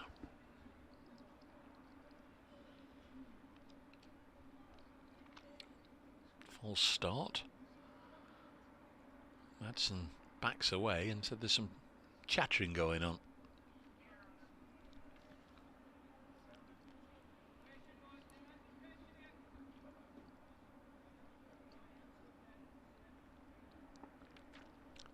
Doesn't seem as if it's total harmony out there on the field between the two sides at times. Patterson bowls again, hit crisply. Broad does well to go dropping down to his left at mid-on to field. It remains 72 for 2 here on BBC Radio Nottingham, BBC Radio Derby with Dave Bracegirdle and Dave Fletcher. At Brace Cricket, at Fletch Sport if you want to drop us a line. Patterson with ball in hand. Replacement ball number whatever it is comes in and bowls to Madsen. Again a leg side push, this time pierces the gap and takes the single, and it's 73 for 2. Did that last one only last for 2 deliveries? 3 deliveries? I wasn't sure if it was 2. I thought it was 3, but it could have been 2. Could have been 2. Yeah, it was ridiculous, wasn't it? I mean, I felt really guilty because you were sitting in there and talking about no cricket whatsoever, and I'm in there waiting for Go West to finish. I don't know who had the worst bit of it, really. And of course it's summer Saturday, so they just think, well, we'll just have a chat with the man of cricket then. Yeah. Talk about all sorts of nonsense. Yes, they did. All sorts of nonsense. Oh, we don't mind it really. 73 for 2, but no real sport on in Nottinghamshire this afternoon. Patterson round the wicket to Godalman, and we flinched at that one a little bit, didn't nick it, and in any case I think it bounced before reaching Tom Moore's. Good bit of bowling again from the South African. We've got Calvin Harrison on at first slip for Joe Clark, who's just popped off, and certainly James Pattinson has asked for a sub at the end of the over. Saw him waving and rolling his arms, so maybe that we get another sub on, I'm not sure. Maybe Clark will come back in any case. Let's see. Patterson in, bowls to Godalman. Little push back to the bowler, end of the over, 73 for 2. Somebody is emerging from the pavilion. Obviously at the far end, it looks like Dane Chardendorf has got to come on, who made his debut in this match last year. He did. I think it's Dane. The proverbial million miles away from our commentary position. Let's get the old binoculars. Where have you gone, Dane? Where have you gone? He's wearing number 89 on his back. Yeah, it's shady. Yeah. Yeah. He just turned around. That's the only reason I know he turned around and ran away, and now he's gone off again. He's got to get the helmet, I think. So we're going to have some twirly-whirly stuff. We're going to have some spin from Liam Patterson-White. He's bowled 5 overs for 15 so far in this Derbyshire second innings. Wayne Madsen isn't afraid to get the reverse sweep out, as you saw Ben Duckett do. He's a good player of spin, is Wayne Madsen. That should put the mockers on him. But the helmet is for the keeper. You know, usually when he comes on, we get the short leg in there, a Seba Mead, but they haven't done it in this innings. No, they haven't done it in this match at all, have they, when Pattinson White's been bowling? No, not yet. It'll happen. He bowls to Wayne Madsen, who drives him very pleasantly. But straight to Calvin Harrison, who's now fielding at mid-off. Yeah, Shardendorf's sort of on the 45, saving one. Walking in, Shardendorf. Madsen flicks this away into the leg side, almost falls over. And they come through for a single. It's Patterson down there in the distance. He does the fielding. Yeah, we've got the two Danes on the field again.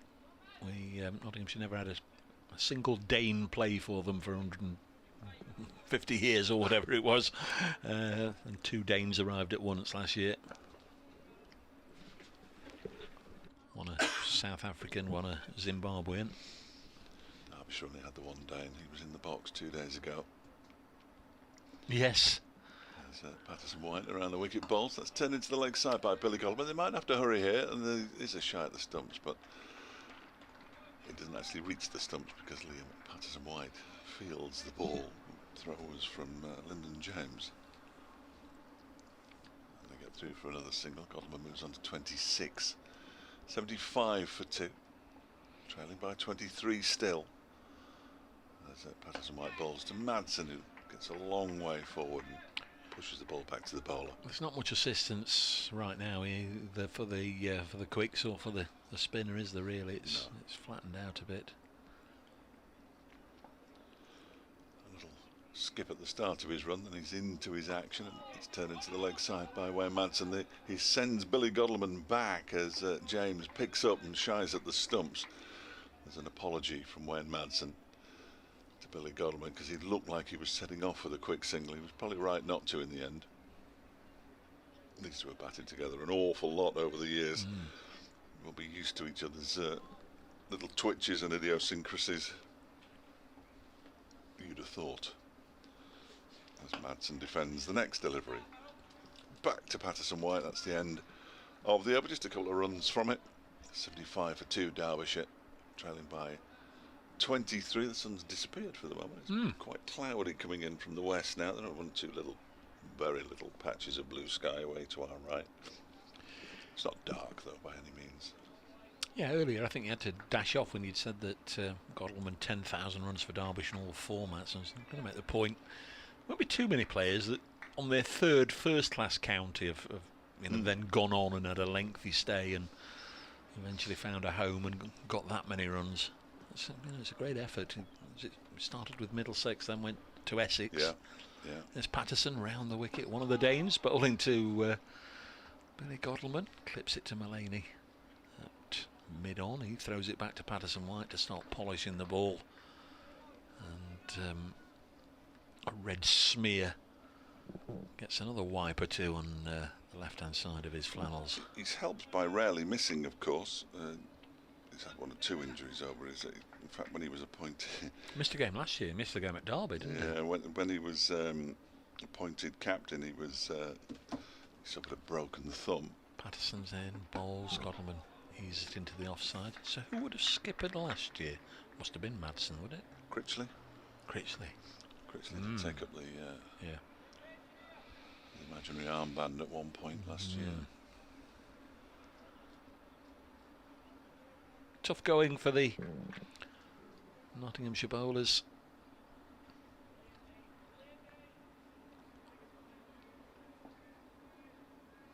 Just striving to break this partnership, and obviously then it becomes a little bit harder for the new arrival in the middle.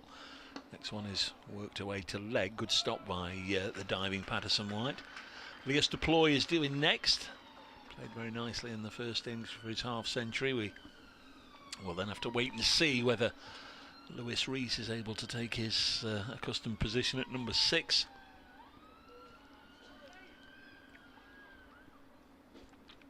Alex Hughes, of course, bolstering that middle order after coming into the game to replace Ange Dell. coming ahead of Lewis Rees as well. Can't bat higher than 7. Patterson to Godleman. Nudges it out as far as his former teammate and occasional opening partner, Ben Slater. Yeah, it's more than occasional when they were together. Absolutely, they were the number 1 and number 2 when I first started, 2016 into 17. Seba Mead has just been dispatched out to the boundary rope in front of the William Clark stand. The deep backward square leg, 75 for 2. Patterson bowls.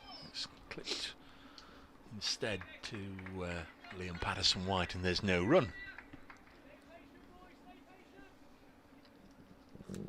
5 wickets have gone down today, 4 of them in the first 40 minutes of the day. Only Brooke Guest has gone since then.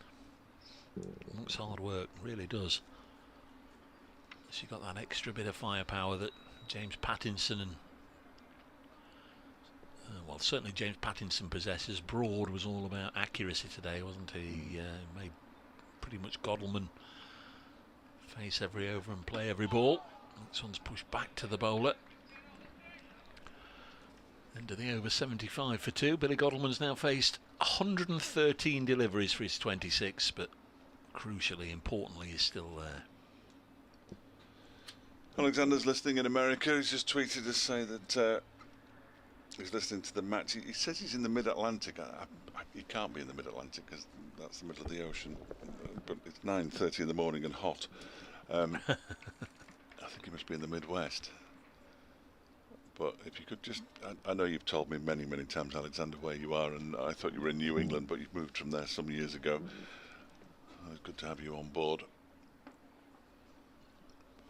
Perfect accompaniment to a Saturday morning in the United States. Trent Bridge, Madsen rather, just fiddles at that one a little bit, and he manages to get the ball down to the ground and to the man at backward point. Patterson White begins a new over. That's a different correspondent than to your Pittsburgh correspondent that we had earlier. Yeah. Big all over the United States, Dave. Next delivery is driven, and he misses it completely, Patterson White, as he bends down to pick it up. He needn't have worried too much because Calvin Harrison is there to help him out just behind him. Yes, they can listen to us early in the morning. I have to wait until late at night to listen to the baseball. Dear, So oh it's sort dear. of give and take, really. This one is swept, but not particularly convincingly, by Wayne Madsen out towards Hasib Hamid on the mid-wicket boundary. Picks up another single, moves to 19, 76 for 2. That must be a dull old lesson. I was listening to the Padres in the middle of the night just to try and drown out the noise of the students last night. I just remember never to go to that hotel again. Oh, it is crikey. noisy, blimey. Not in the hotel, outside and in the buildings around it. Next delivery is pushed into the offside by Billy Godleman. Patterson is out there in the distance. Godleman moves to 27, 77 for 2. Yeah, listen to a bit of rugby league falling asleep last night. It does that to me as well. Salford, a very impressive win over Castleford. Next delivery is swept by Wayne Madsen. That's better, and he's got it in between the two fielders out on the lakeside boundary. It is a short boundary, and again they stood no chance of getting there, either of them, Patterson or Hasib Hamid. And Wayne Madsen moves up to 23 now, 81 for 2, and the deficit is 17. Yeah, nice shot, well played, well executed, and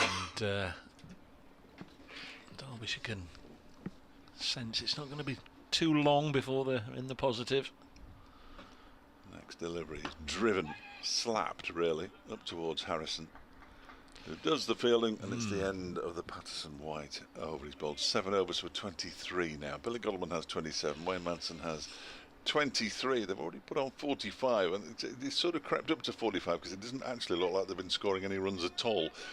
And Derbyshire are 81 for 2, trailing by 17. Yeah, the ball struck as far as Calvin Harrison at mid-off. He'd be a useful option for Stephen Mullaney to turn to right now, the leg spinner, but of course it's not allowed. Substitute on the field. 81 for 2. Going to be Patterson. And a little bit of a golden arm. Often comes on. This is pulled away. Cries of catch to Harrison. And the golden arm gets the golden wicket. Billy Godalming has fallen for it. Takes on the short ball and helps it straight down into the hands of Harrison, who takes a well-judged catch just inside the boundary rope down at long leg, and Godalming has to go, and Derbyshire lose their talismanic skipper and their third wicket with 81 on the board. He made 27, Billy Godalming, from 114 deliveries, and Dane Patterson is the man to dismiss him. His second wicket of the innings. Derbyshire 81 for 3. Couldn't resist it, could he? Billy Godalming, sort of pull shot round the corner down to long leg, and there was the substitute Calvin Harrison to take a fairly comfortable catch in the end.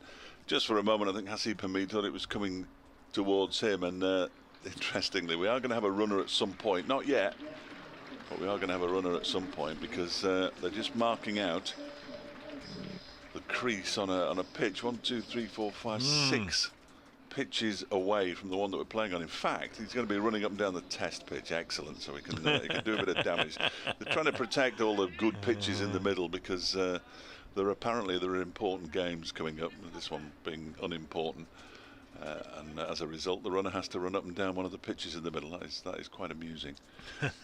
Liz Deploy's the new batsman.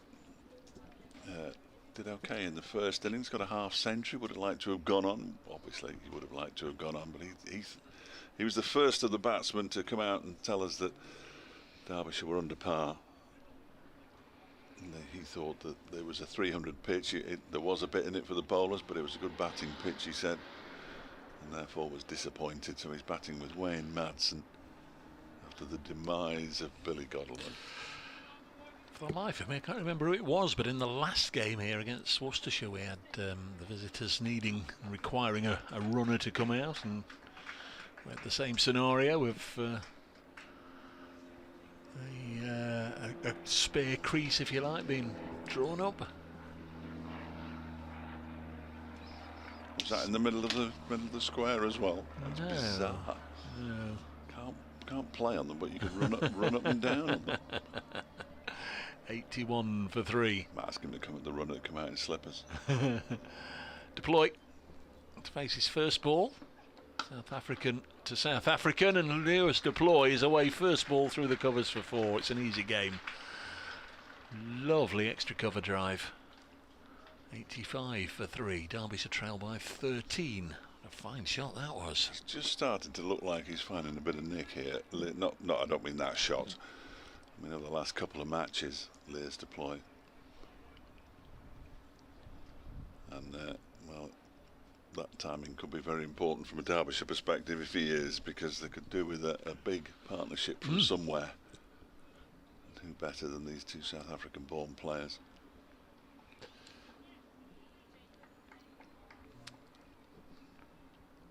There is Patterson. Ball to Deploy. Seems to have plenty of time just to get into position and nudge that away on the leg side. Dane Patterson now 2 for 13 in his 9th over.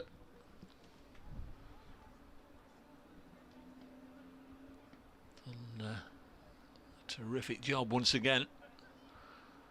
Comes on his first change. 3 right arm test quality quicks, but all got different qualities and characteristics, all very different bowlers. Here's the skiddy Patterson bowling to Deploy, plays it up to Mullaney, and there's no run. You've got the fiery aggression of James Pattinson, who will be happy for you to hit him and top edge him away for 6-6-4 or something, provided he then knocks over your stumps. He's all about getting figures in the end column. Does go for runs, but is there as the enforcer, really looking to get under the skin of the batsman and find a way to get them out. Next ball is played away on the leg side, and that's going to run away, I think, for 4. Patterson wide, he's got the slide in, just drags it back. He clatters into the advertising board, but does really well there to keep them to 2. 5.87 for 3, deploy onto 6. Derbyshire trail by 11. Alexander's in Maryland. Baltimore. It's in Maryland. I've been to Maryland. Yes, I've It's landed not far from Washington, is it? I've landed at Dulles International Airport. Yeah. That's in Maryland. The Delmarva, which presumably is Delaware, Maryland and Virginia, I would guess. Final ball of the 39th over. This is pushed back, 37th over. Push back to the bowler. Madsen 23, deploy 6. During that over, a big wicket, Billy Godleman just couldn't resist taking on Dane Patterson and top edged it all the way down to long leg, where Calvin Harrison, on as a subfielder for James Pattinson, took a well-judged catch. It's 81 for 3. Yes, and his poor run of form continues. Billy Godleman will just have improved his average of a smidge under 18 slightly, but not by much. Here's Liam Patterson-White bowling to Wayne Madsen, who shouted no, even though neither batsman had any intention of running anyway, but he thought he'd shout no just in case. Around the wicket comes Patterson-White. Madsen pushes this one into the offside. Ben Duckett is the fielder on this occasion. It's a sort of moment, that the dismissal of Godleman, that really give Notts a lift, won't it? They know how psychologically important Godleman is to Derbyshire. Well, hasn't been this season. That's been the problem. There's a sweep from Wayne Madsen and a despairing dive from Hasib Hamid on the boundary. Even if you didn't know it was him, you'd tell by his fingers. He looks like a tic-tac man out there. Tell you what he looks like. He looks like a pitcher in... not a catcher in baseball. They actually paint their fingernails so that they can give the signals to the pitcher so that they can see the fingers. Well, he's got his plasters all over his fingers. Well, they're cleverer than American footballers because they have to look on their arms, don't they? Baseball players down. This one's tickled away down the leg side by Wayne Madsen for a single. And Derbyshire moved to 92 for 3. Madsen 27, deploy 6, and they're 6 behind now. Who knows, in a couple of minutes when I report just after 2 o'clock, they may even be in the lead, although Chris Coles has got a lot to answer for. Billy Godleman looks like he's finding a bit of form. He said at 2:30. Yeah, 10 minutes later he'd gone. Chris Coles is entirely responsible for the demise of Billy Godleman. Here is Patterson-White bowling, pushed out into the offside by deploy. Hasib Hamid is in now at extra cover. He's moving on to new parts, isn't he? Colesy, yeah, at the end of July. We'll see him at 2 Nottinghamshire games or Notts Outlaws games in the T20. Down the track comes Lears deploy and punches it up towards Joe Clark, who's at long on. Yeah, when the spinner's on, Mulaney always goes in at slip. Yeah, hadn't expected to see him down there. It was just a double take. End of the over. 93 for 3, Derbyshire 5 behind. Still going to be Pattinson still off the field in the dressing room. He signalled at in fact he's just come out of the dressing room. He's just going to take a seat there. Come on at the end of the next over. 93 for 3. Here is the all South African duel. Patterson to deploy. Clips this to mid-wicket to Liam Patterson-White. Although, as Fletch rightly points out, it's both batsmen born in South Africa, of course. I think Dane has just said, I'm going to go over the wicket now to the left-hander. Lyndon James is loosening up, hasn't had a bowl yet today.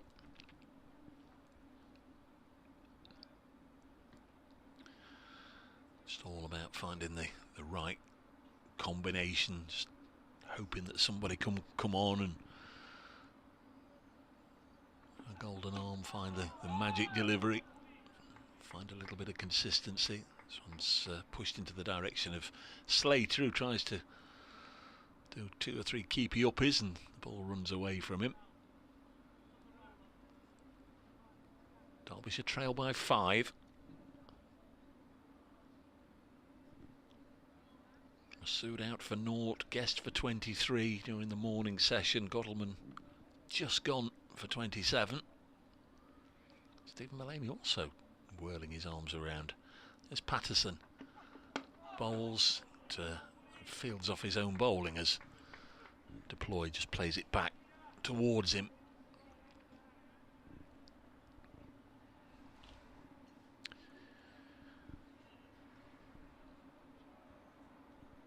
Just past 3 o'clock. Would expect BBC Radio Nottingham to be with us in a moment or two. Lancashire have lost another wicket at Old Trafford. They're following on 35 for 2. Crikey, they're going to change the ball again. It's getting a little silly. At Wantage Road, Northants 166 for 4. Kent got over 500. Somerset 25 for 5 in their second innings against Hampshire. 3 wickets for Keith Barker and 2 for Mohammed Abbas. So the match situation is Somerset still trail Hampshire by 44, only 5 wickets left. Yorkshire 429 for 9 at Headingley. Replying to Warwickshire's 244. There is that Radio Nottingham update.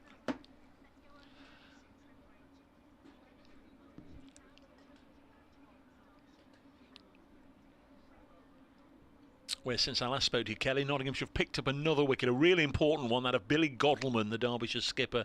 He hung around for 113 deliveries before taking on the short ball from Dane Patterson and helped it into the hands of the substitute fielder Calvin Harrison down at long leg. A really important psychological blow struck by Nottinghamshire. Derbyshire still behind, but only by 5 at the moment, but they're 3 wickets down. They're 93 for 3.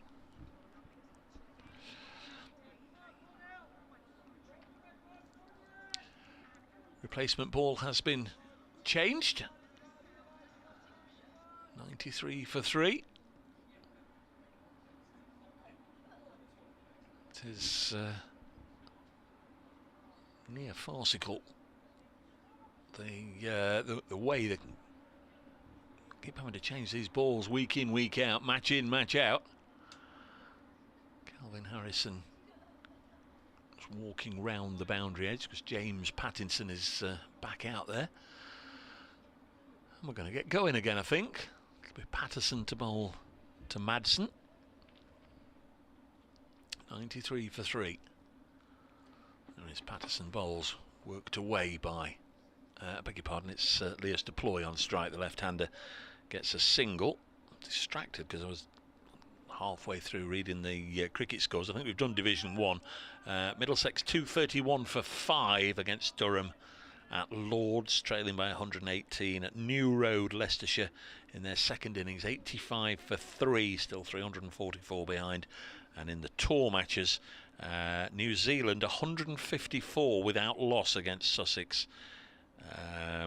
Latham and Young, though, both past 50. This goes through to the keeper.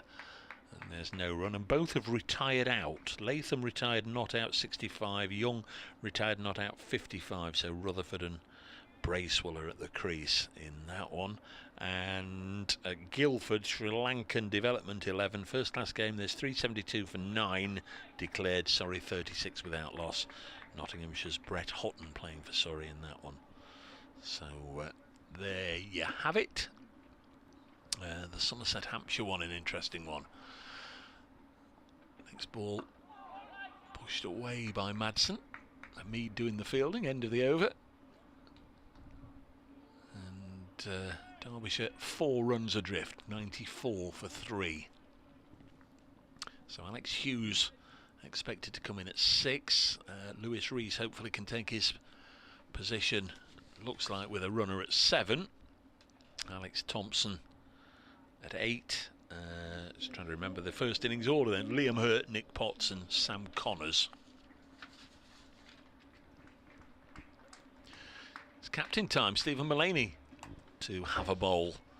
The Nottinghamshire skipper hasn't bowled yet in this innings. He was getting himself ready, so too was Lyndon James, but there was a call earlier this morning. Could be good conditions for Stephen Mullaney, and we've still got that cloud cover.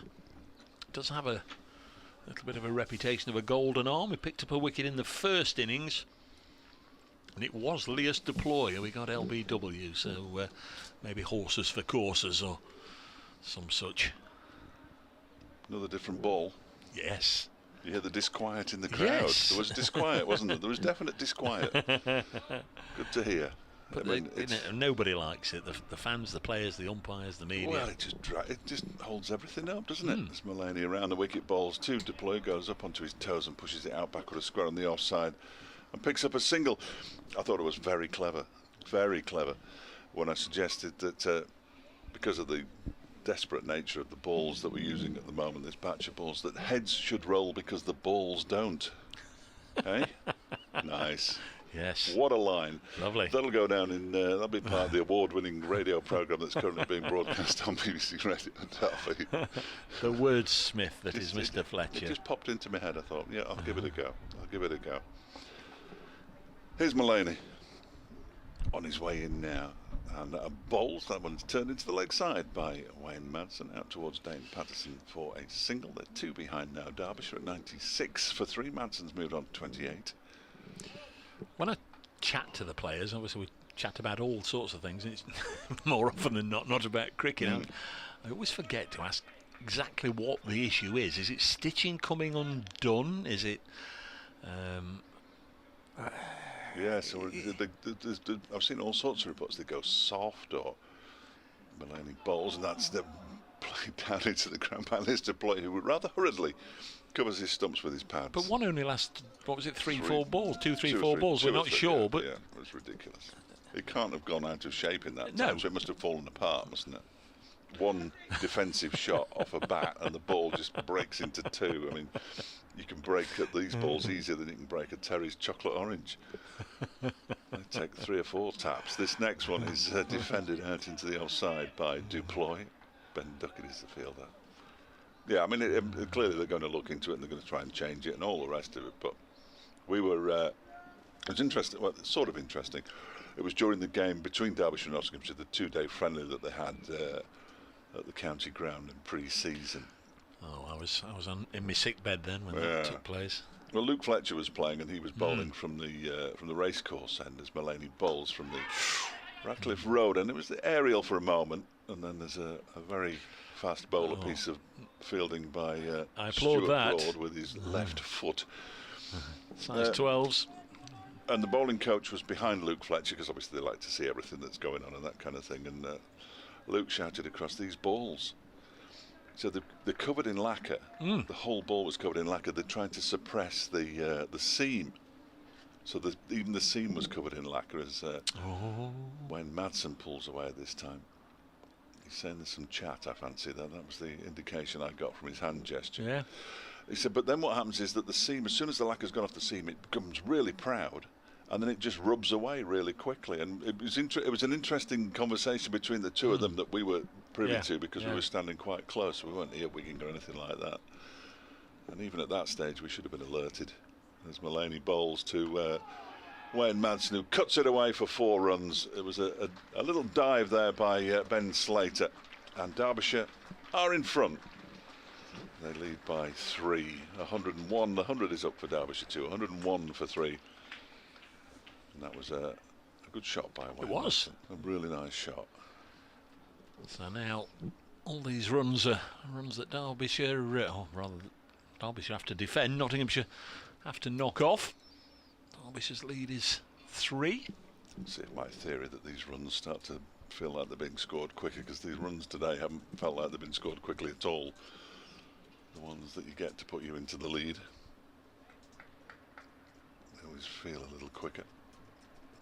But they've avoided the, I'll use your word, ignominy of an innings defeat, which they suffered twice last season, I think, to Nottingham. No, it was I think it was a 10-wicket win. It was a 10-wicket at Derby. Next ball on its way. Oh, he made as if he was going to cut that, and I might be wrong. No, I think you're right. He thought about it, didn't he? Thought about. No, I meant last. I last think you're right. It could have been an innings defeat had they enforced the follow-on. I think because I'm sure that was the case, wasn't it? Derbyshire versus Nottinghamshire, Notts won by 310 runs at That's Derby. Right. That could have been an innings defeat. And by an innings and 36 here. Yeah, it should have been. Well, no, I was going to say it should have been. It shouldn't have been. 101 for 3. Patterson bowls. Leos deploy pushes it back to Dane Patterson. Because teams don't always enforce follow-ons, but they would have had to have done to win by an innings in that game, and they decided against it, but they were always going to win, and they won at Derby by lunchtime on day 3. Yeah, on the Saturday. Stephen Mullaney's befuddling me a little bit today with some of his signalling to his players, because I clearly saw him signal to Lyndon James and he started loosening up. He's going to sort that brace girdle out. Yeah, and he brought himself on. Here's Patterson. In, deploy, good leave, goes over the top and through to Moores. So, T4-ish. Ish, I think, yeah, that's as good as we can give at this stage. 45 minutes or so away, maybe even 50 minutes or so from now. Very, very important that Derbyshire don't lose any more than 1 wicket in that period. Not if they're going to get over the line today, will want to start making inroads. Here's Patterson. In bowls, hit back to him. Well fielded off his own bowling, Dane Patterson. Couldn't decide which end to throw the ball to there, could he? No. Decided to hold on to it in the end. He assessed it and then realised that neither batsman had gone anywhere. 101 for 3. Decent spell this as well by Patterson. He's 2 for 16, coming towards the end of his 11th over. Brooke guest LBW before lunch and invited Billy Goddleman to take on the short ball not so long ago. Comes in again, round the wicket to deploy, pushes it up to Broad at mid-off, no run.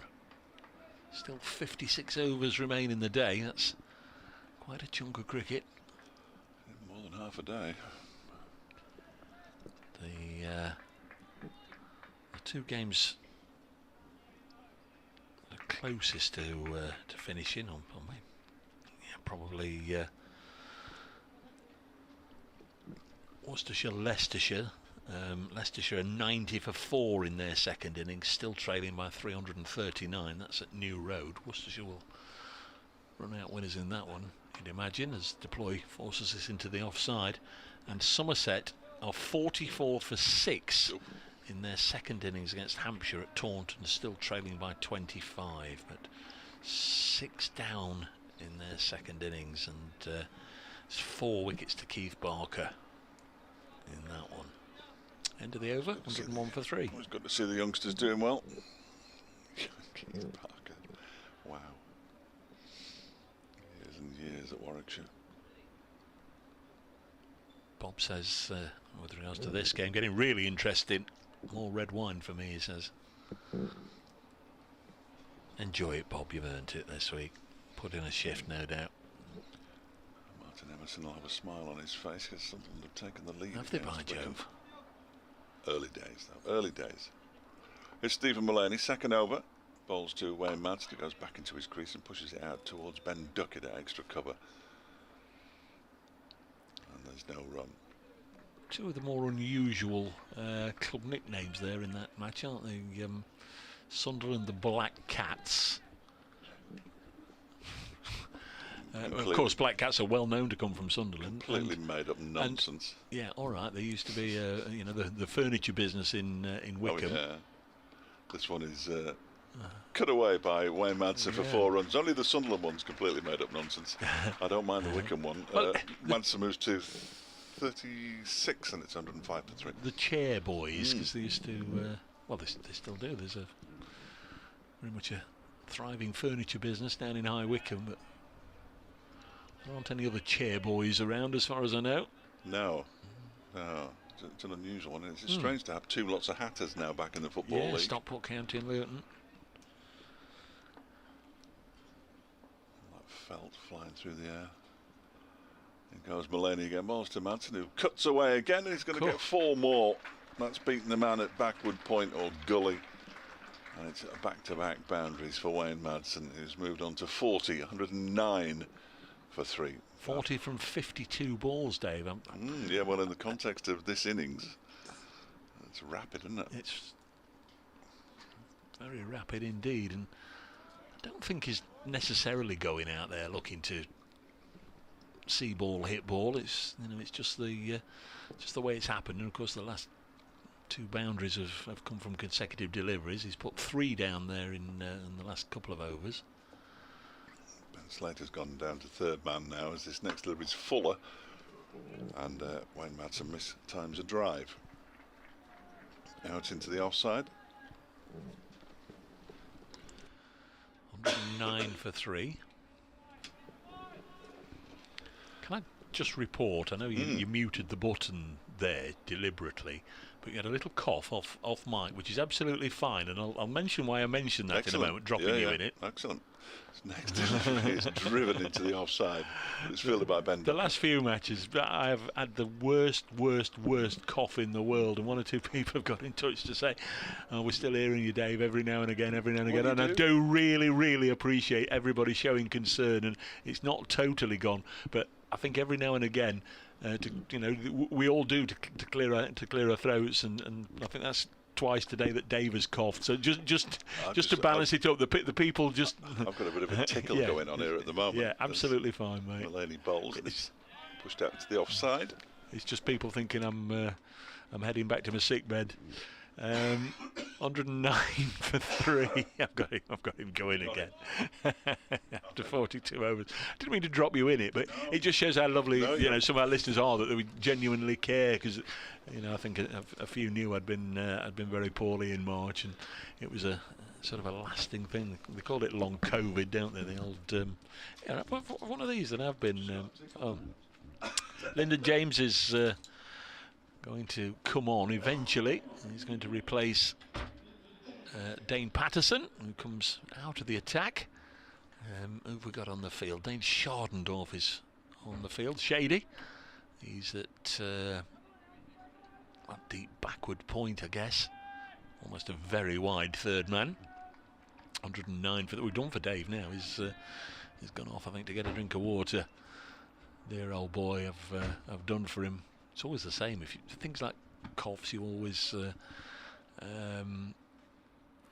you mention it, and everybody starts coughing. It's the same with a yawn, isn't it? If somebody yawns in your presence, then everybody's suddenly yawning. Here's Lyndon James round the wicket, bowling to deploy. First ball of the innings, and it's left alone by the left-hander, and it goes through to Moores. Well, all right. Yes. Yeah, I just got a little tickle there. Yeah, well, it happens. It happens. It's one of the not exactly whatever the opposite of perks of the job is. It's one of the pitfalls. If you're talking 7-8 hours a day, as we often are, because we have to do reports and what have you in the sessions, and sometimes these long old days start at 11, they go on till 7, and talk, and you're going to get a bit of a tickle. So if you've got a cough as well, a flu-y or an illness cough, it just manifests itself. 109 for 3.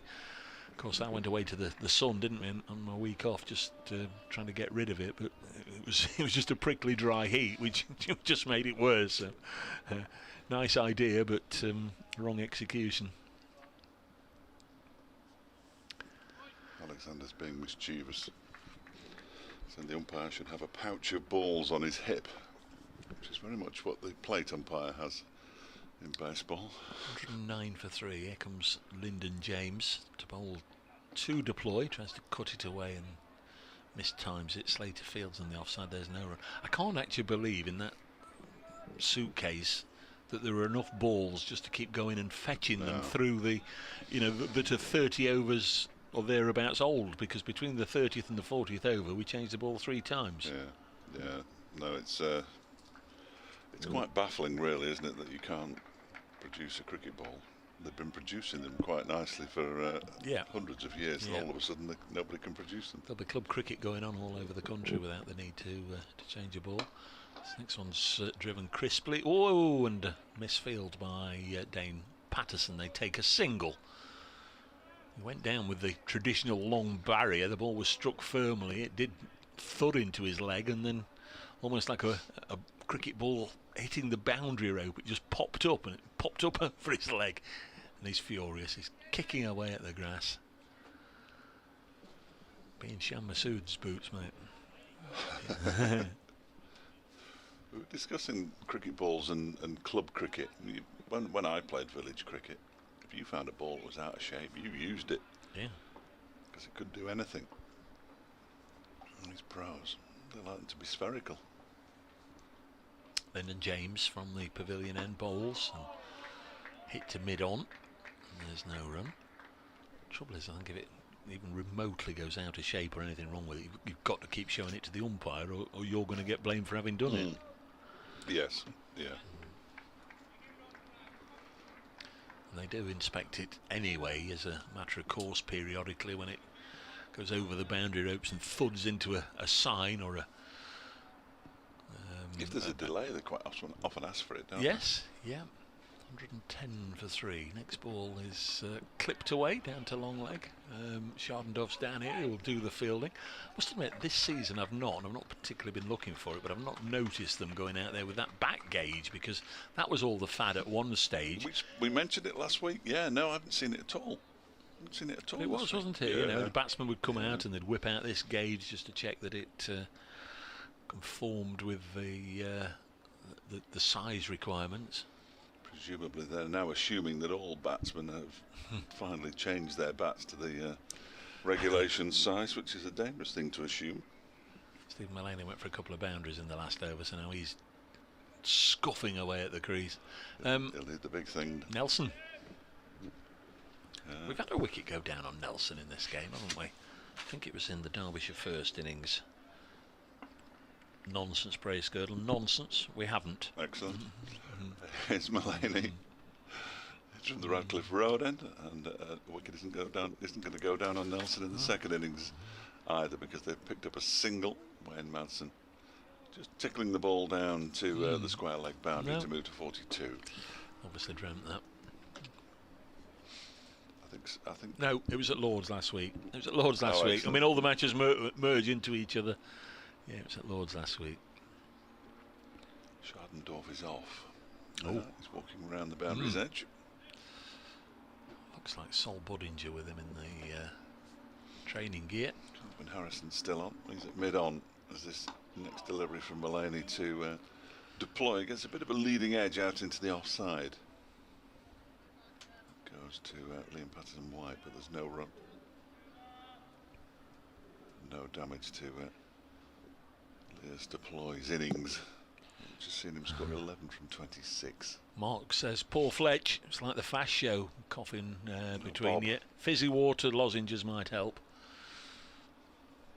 Yes. This next one is a full delivery that deploy pushes out to Warm drinks and White. lozenges, they tell me, or they've been telling me for weeks. And we had the course of antibiotics, which we might as well not have bothered with. But I think it's, well, I'm touching wood when I say it, but I think it's dying itself out. Fingers crossed. There is Mullaney again, bowls to Lear's deploy, who defends it back to the bowler. Again, there is no run. 112 for 3, a lead of just 14 for Derbyshire. 42 to Madsen, 11 to deploy. Godalman for 27, Guest for 23. Shan Masood for 0, the men out so far. But at least they do have a lead, even if it's only a very slender one. That one's turned into the leg side by the left-handed deploy. Stephen Mullaney, hands on head. As the ball squirts away for another deploy single, he moves to 12, 113 for 3.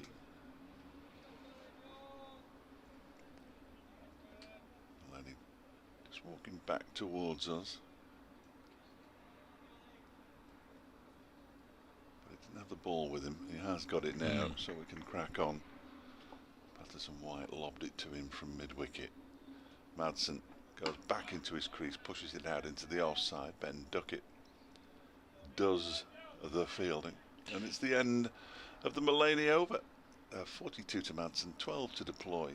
The partnership has built quite quickly. 32 from 47 balls, 113 for 3, a lead of 15. Somerset 57 for 7 and Keith Barker 5 for 22.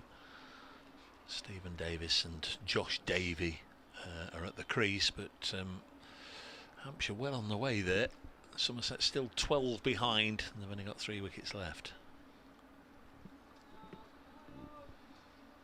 Sort of turned it round a bit, Somerset, haven't they? They lost the first 3 and it was all doom and gloom. They won 2 in a row, but that'll be a hefty defeat, losing to Hampshire in 2.5 days or so. People moving about behind the arm and the seats at the pavilion end. Stop-start, hasn't there, today? Yeah. For various reasons. Yeah.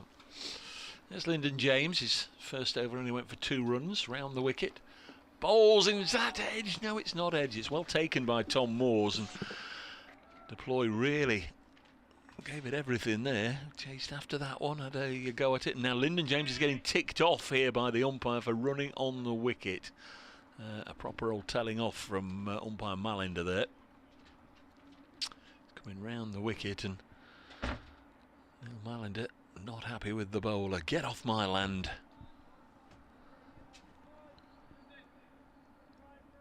Wasn't what they describe as an official warning, because you get 2 of those and you're done for. Next ball wide of the off stump, and that's probably as a consequence. He may have deliberately looked to bowl wide and run wide, and umpire and bowler chatting.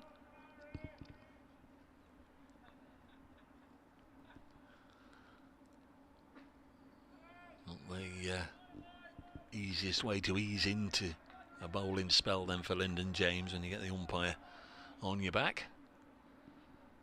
Clouds parting a little bit again. See some blue sky. That's not been the way for much of this session. Lyndon James bowls Deploy, just plays it back to the bowler. Ball bouncing its way back down the track.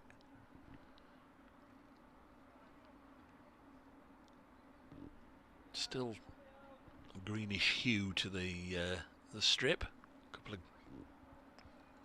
thin green stripes stretching from end to end.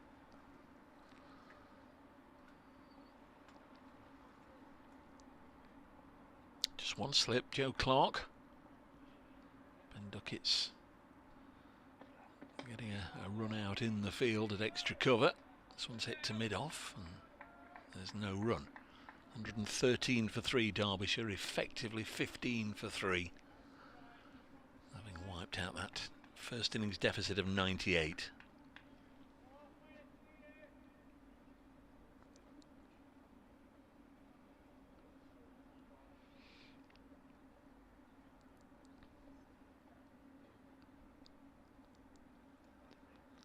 Comes James.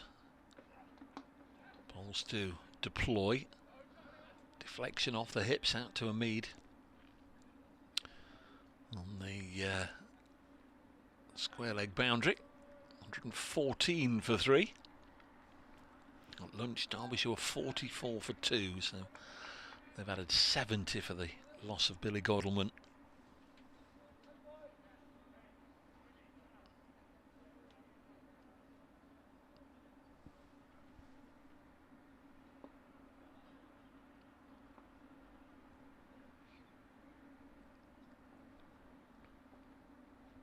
James in once more to Madsen. He's played very nicely. Helps this up to mid-on, no run, but is on 42.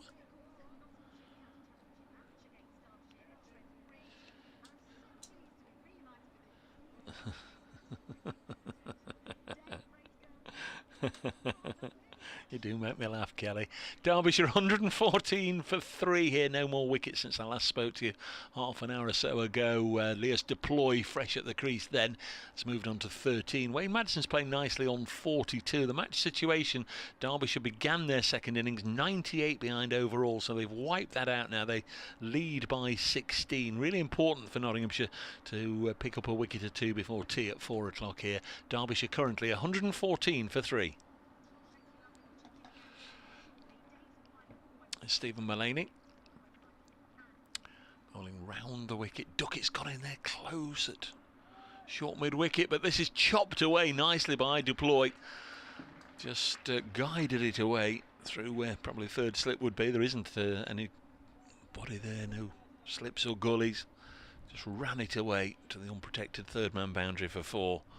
118 for 3. Deploy on 17. This partnership gathering momentum, 37 from 54 balls.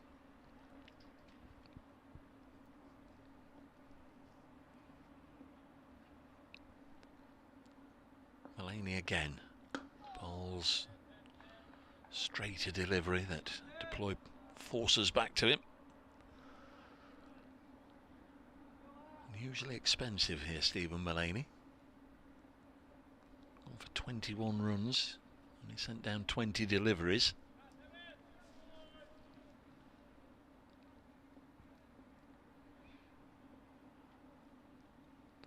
Comes the Notts captain again. Ball's nice and full. Deploy into the offside, and that'll go for another 4. Didn't think he'd got that out of the sweet spot, but it went quickly enough. Over to the boards in front of the Smith Cooper stand. 122 for 3. Deploy on to 21. Second boundary in the over.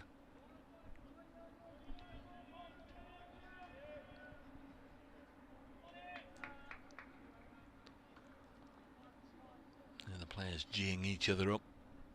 Geeing the captain up, giving him support. Bowls and Elias Deploy happy to just force this one out into the offside. No run. James Pattinson now loosening his arms. Interesting to see if the Nottinghamshire captain goes with the Australian for a little burst before tea. Next delivery is on its way into Deploy. He'll get a run here, working it square of the wicket. On the leg side, Joe Clark will move round to field. 123 for 3.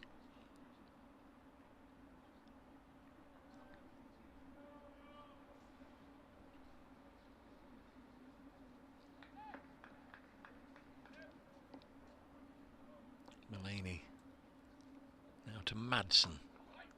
He's been strong in that area, cutting it away behind point, but not to put a fielder there. That's a good stop from Clark. End of the over. 123 for 3. There are still 51 overs left in the day. We had 104.5 overs, I think it was, at the start of the day, making up a little bit of time from yesterday.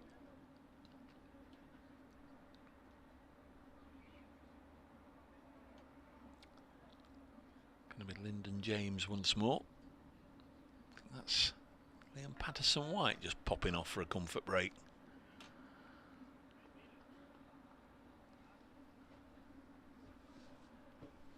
Calvin Harrison still on the field.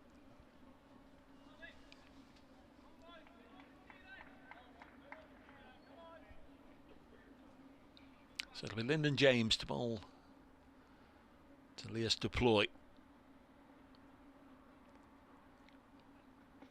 Nicely, runs this on the 45 straight to Calvin Harrison, no run.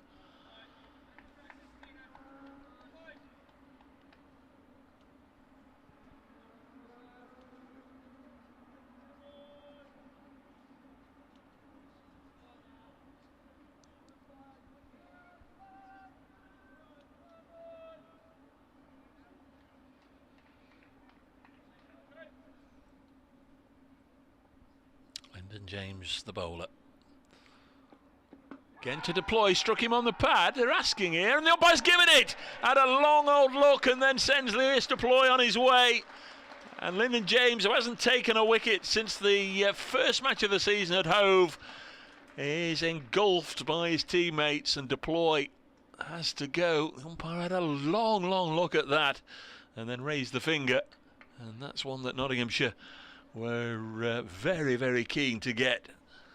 Break this partnership, get them 4 down would have been the thinking before tea. Well, there's still best part of 20 odd minutes before tea. Deploy really did look in decent touch. 41 balls, 3 fours. He was at the crease for 3/4 of an hour, but has now gone.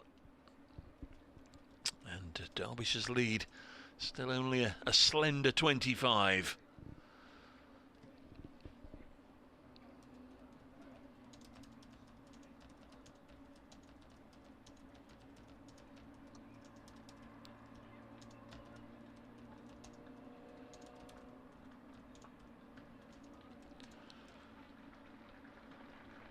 Deploy out for 22 then.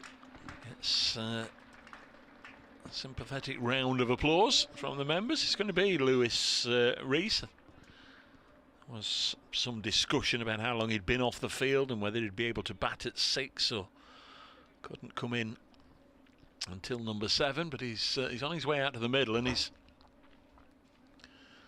coming out without a runner. Yes, without a runner. Absolutely, Dave. Yeah, absolutely. Even though the ground staff are busily marking up. There's an interesting discussion going on here. I didn't think he could come in until number 7, and he's having a discussion with Stephen Mullaney about something, and there's lots of shrugging of shoulders and that kind of thing, and whether Stephen Mullaney said, I'm sorry, but we need you shouldn't be here, and is he going to have a runner? Or perhaps he had to come out and ask if he could have a runner, and now he's waving to the pavilion. He's waving to the pavilion now, and he wants somebody to come out. Does Lewis Rees. Rather brilliantly, they've now decided that the runner is going to run up and down the Bridgeford Road rather than on the test strip, so that makes slightly more sense. Since we can't play in the middle of the square, it seemed daft to have the runner running up and down the middle of the square. He's now just to the side of one of the practice pitches. He's not even on the square, the runner, anymore. He's in the next county. So what are we waiting for here? Or is he just saying shut the door? I don't know. Well, he's not having a runner at the moment anyway. No, that's all rather bizarre, because it's not the protocol. You've got to walk on the field all the way up, up to the opposition captain and say, can I have a runner? Here's Lyndon James anyhow, in to bowl to Lewis Rees, who's more than happy to face his first ball without a runner, and pushes it up to mid-off, and there's no run. And they wouldn't deny him a runner, surely. No. And they allowed Derbyshire to change their lineup after the toss, for goodness sake. Nottinghamshire, so they're not going to say, well, you can't have a runner. No, of course not. Umpire had a long and even longer look at that one, didn't he, before raising his finger? Yes. Well, I was on with Chris at the time, and I said, there's a big appeal for a leg before wicket. And then there was a sort of pause. Yeah. And he's given him. 23 for 4. Impressed. There's Lyndon James trying to make it 1, 2, 3, 4, 5 on the board, but this one left alone by Lewis Rees. It also seems bizarre that if he was going to walk out to the middle to ask permission, and then he started waving to the dressing room, that nobody's just suddenly run on. You'd have thought there'd have been somebody there. Yeah, but he gestured to come on, didn't he? He gestured to come on. Very, very strange. Very, very strange. But because he wasn't on for most of yesterday after he tweaked his groin. But there's all this thing about external injuries and all that. I never quite know what the difference is. Here's Lyndon James bowls and clipped to mid-on. Well, I know the difference between whether it's an injury that's been sustained during the game, it's an external injury that's causing you, or whether it's an internal one, as they say, illness or what have you. This is definitely a tweaked groin. I spoke to Lewis Rees myself this morning. We asked Billy last night, but he wasn't 100% sure what the situation was, so go straight to the horse's mouth and ask the player. There's Lyndon James then to bowl, and Lewis Rees is going to get a run and he's limping a little bit. He is limping. Yeah. So that's Lyndon James' first wicket since the Sussex match at Hove, first match of the season. The pavilion doors have been thrust wide open.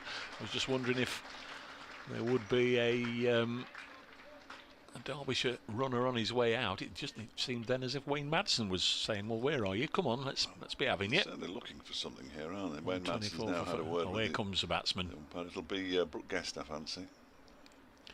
Not Mr. Masood. No. Brooke Guest has run twice for... or Billy. I don't imagine Billy would ever do it. Brooke Guest is probably your best man because he's quite quick. And it is Brooke Guest, I think. Got a bowling change as well for you to enjoy. Yes, they've spotted somebody who's slightly wounded. Yes, the lion after the wounded zebra. So what we'll do is we'll bring James Pattinson on to bowl and have him hopping around a bit. Where's he going to go? Well, he's going to go to the other side.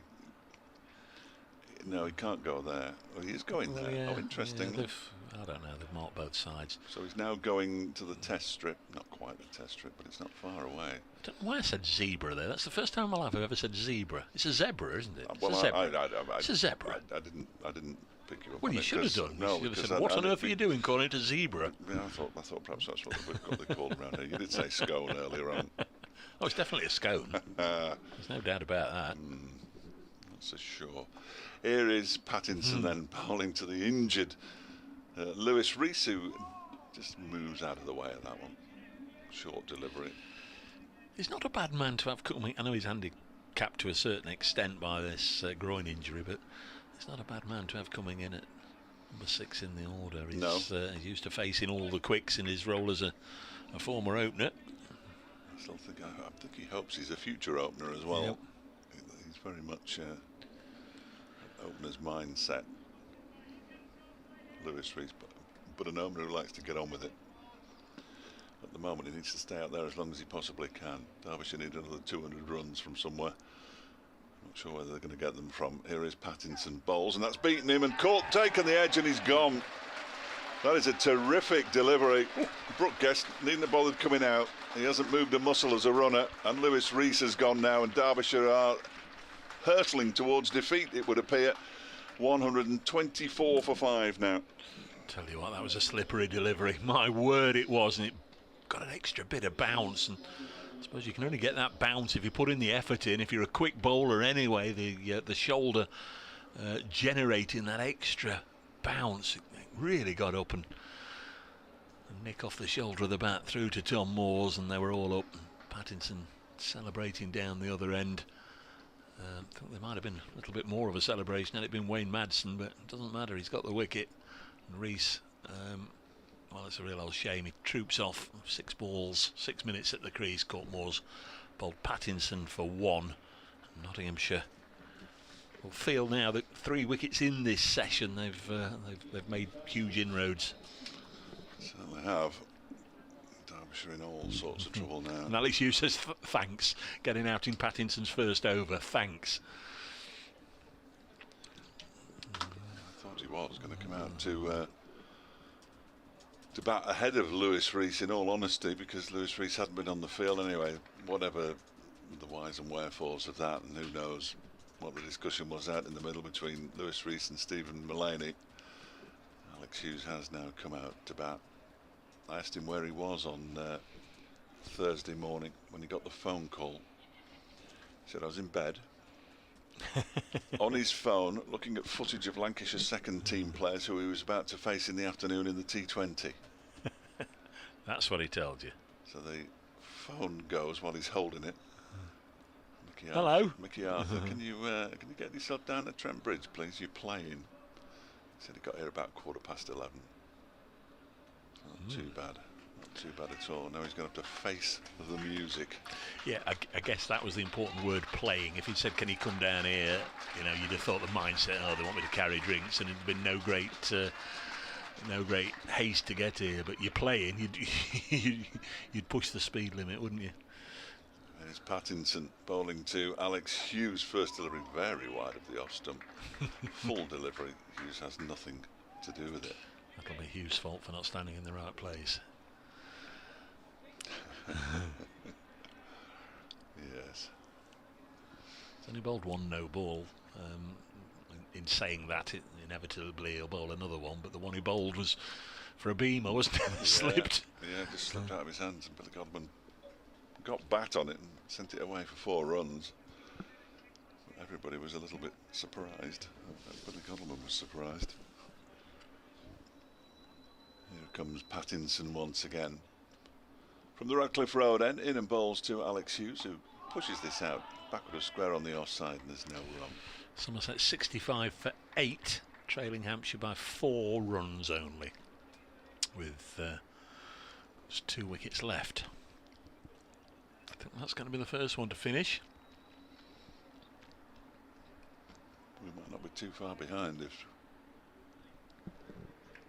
Derbyshire don't buckle down. They've buckled down pretty well. Yeah. And it's certainly an improvement on the two disastrous performances against Nottinghamshire last season. Pattinson wasn't there, was he? No. Last year. So you chuck him into the mix. He's bowling now to Wayne Madsen, and that one perhaps takes the shoulder of the bat. It was Alex Hughes, I beg your pardon, not Wayne Madsen. Loops out into the offside, might have got a bit of pad. And there's no run. Umpire standing with his arms folded, look, David Milnes.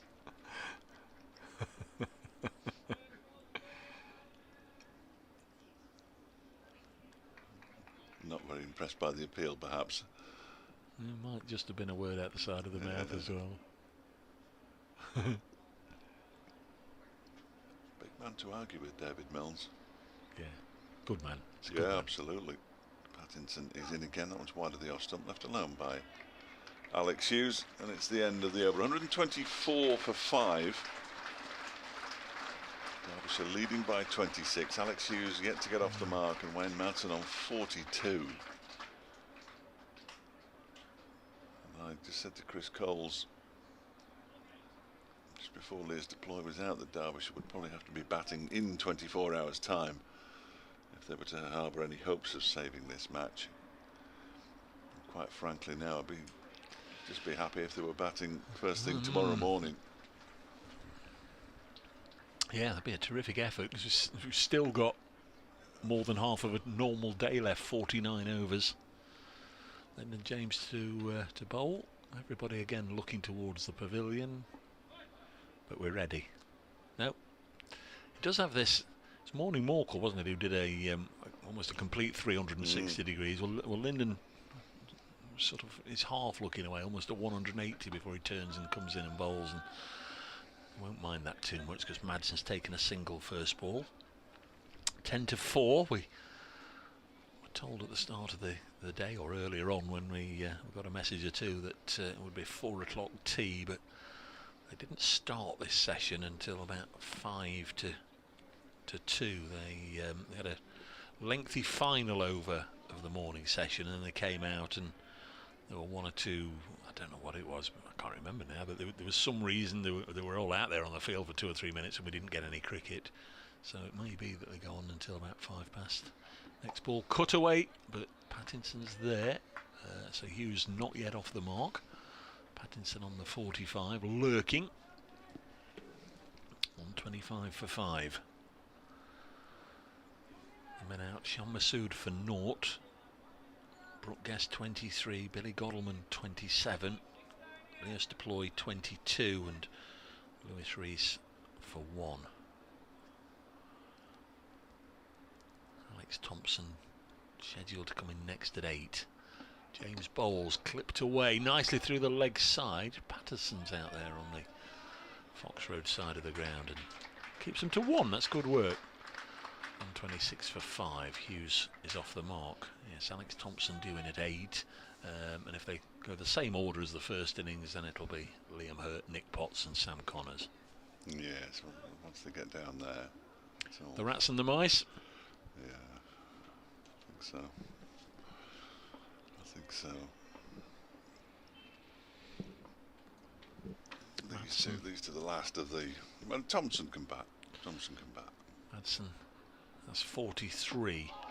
Works this to Patterson White, who's been the latest to pop off for a comfort break, but back on the field now at mid-wicket and can start polishing the ball again. First sight of Fletcher Jr. Oh. On the old YouTube. Yes, in case you weren't with us this morning, Dave Sons playing an international handball match in the whereabouts in Scotland? Over, isn't it? In Edinburgh. In Edinburgh. The atrium in Edinburgh. 126 for 5.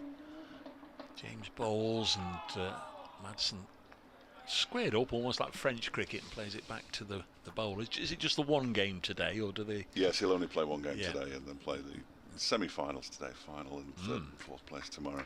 The atrium is part of Heriot Watt University. It's a beautiful building, beautiful building, a really nice facility. Been up there on a training camp. Not me, I took him. It's a splendid facility. So he'll be out and about in the Scottish capital this evening. That is a concern. 1:26 for 5. Next ball is run away behind square on the offside. I've always thought of the Edinburgh Fringe as something that I ought to have experienced, but probably never will, because it clashes with obviously a busy time of cricket, and usually, obviously, August is the swap over cricket and football. So I've sort of never been able to go more than a couple of days without a break. But I always thought that sometime in my life I should have done the Edinburgh Fringe, gone down, looked at some of the comedy shows and whatever. Yes, I think I'd like to do that. 27 for 5. Finding the time to fit it all in, Dave. It's finding the time to fit it all in. Here's James Pattinson. He's bowling to Wayne Madsen. Much to the delight of Alex Hughes at the non-striker's end, and that one is driven back. Pattinson doesn't quite collect it, and if he had, he would have been tempted to throw it. He tried to throw it, but he didn't actually have it in his hands. He's a lovely fellow, Wayne Madsen, the dealings I've had with him, but for some reason he's kryptonite to Pattinson. He's got a Pattinson's nose somehow, I'm not sure how.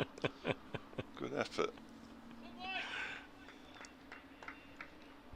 Pattinson gives this 17th ball that we've used in this innings a cursory polish on the back of his trousers, and bowls to Madsen, who goes back into his crease and pushes it out into the offside. It's fielded by Ben Slater. Cover. Come on, Jimmy boy. Says somebody out there. I didn't recognise. I think it's Melania, that was. Was it?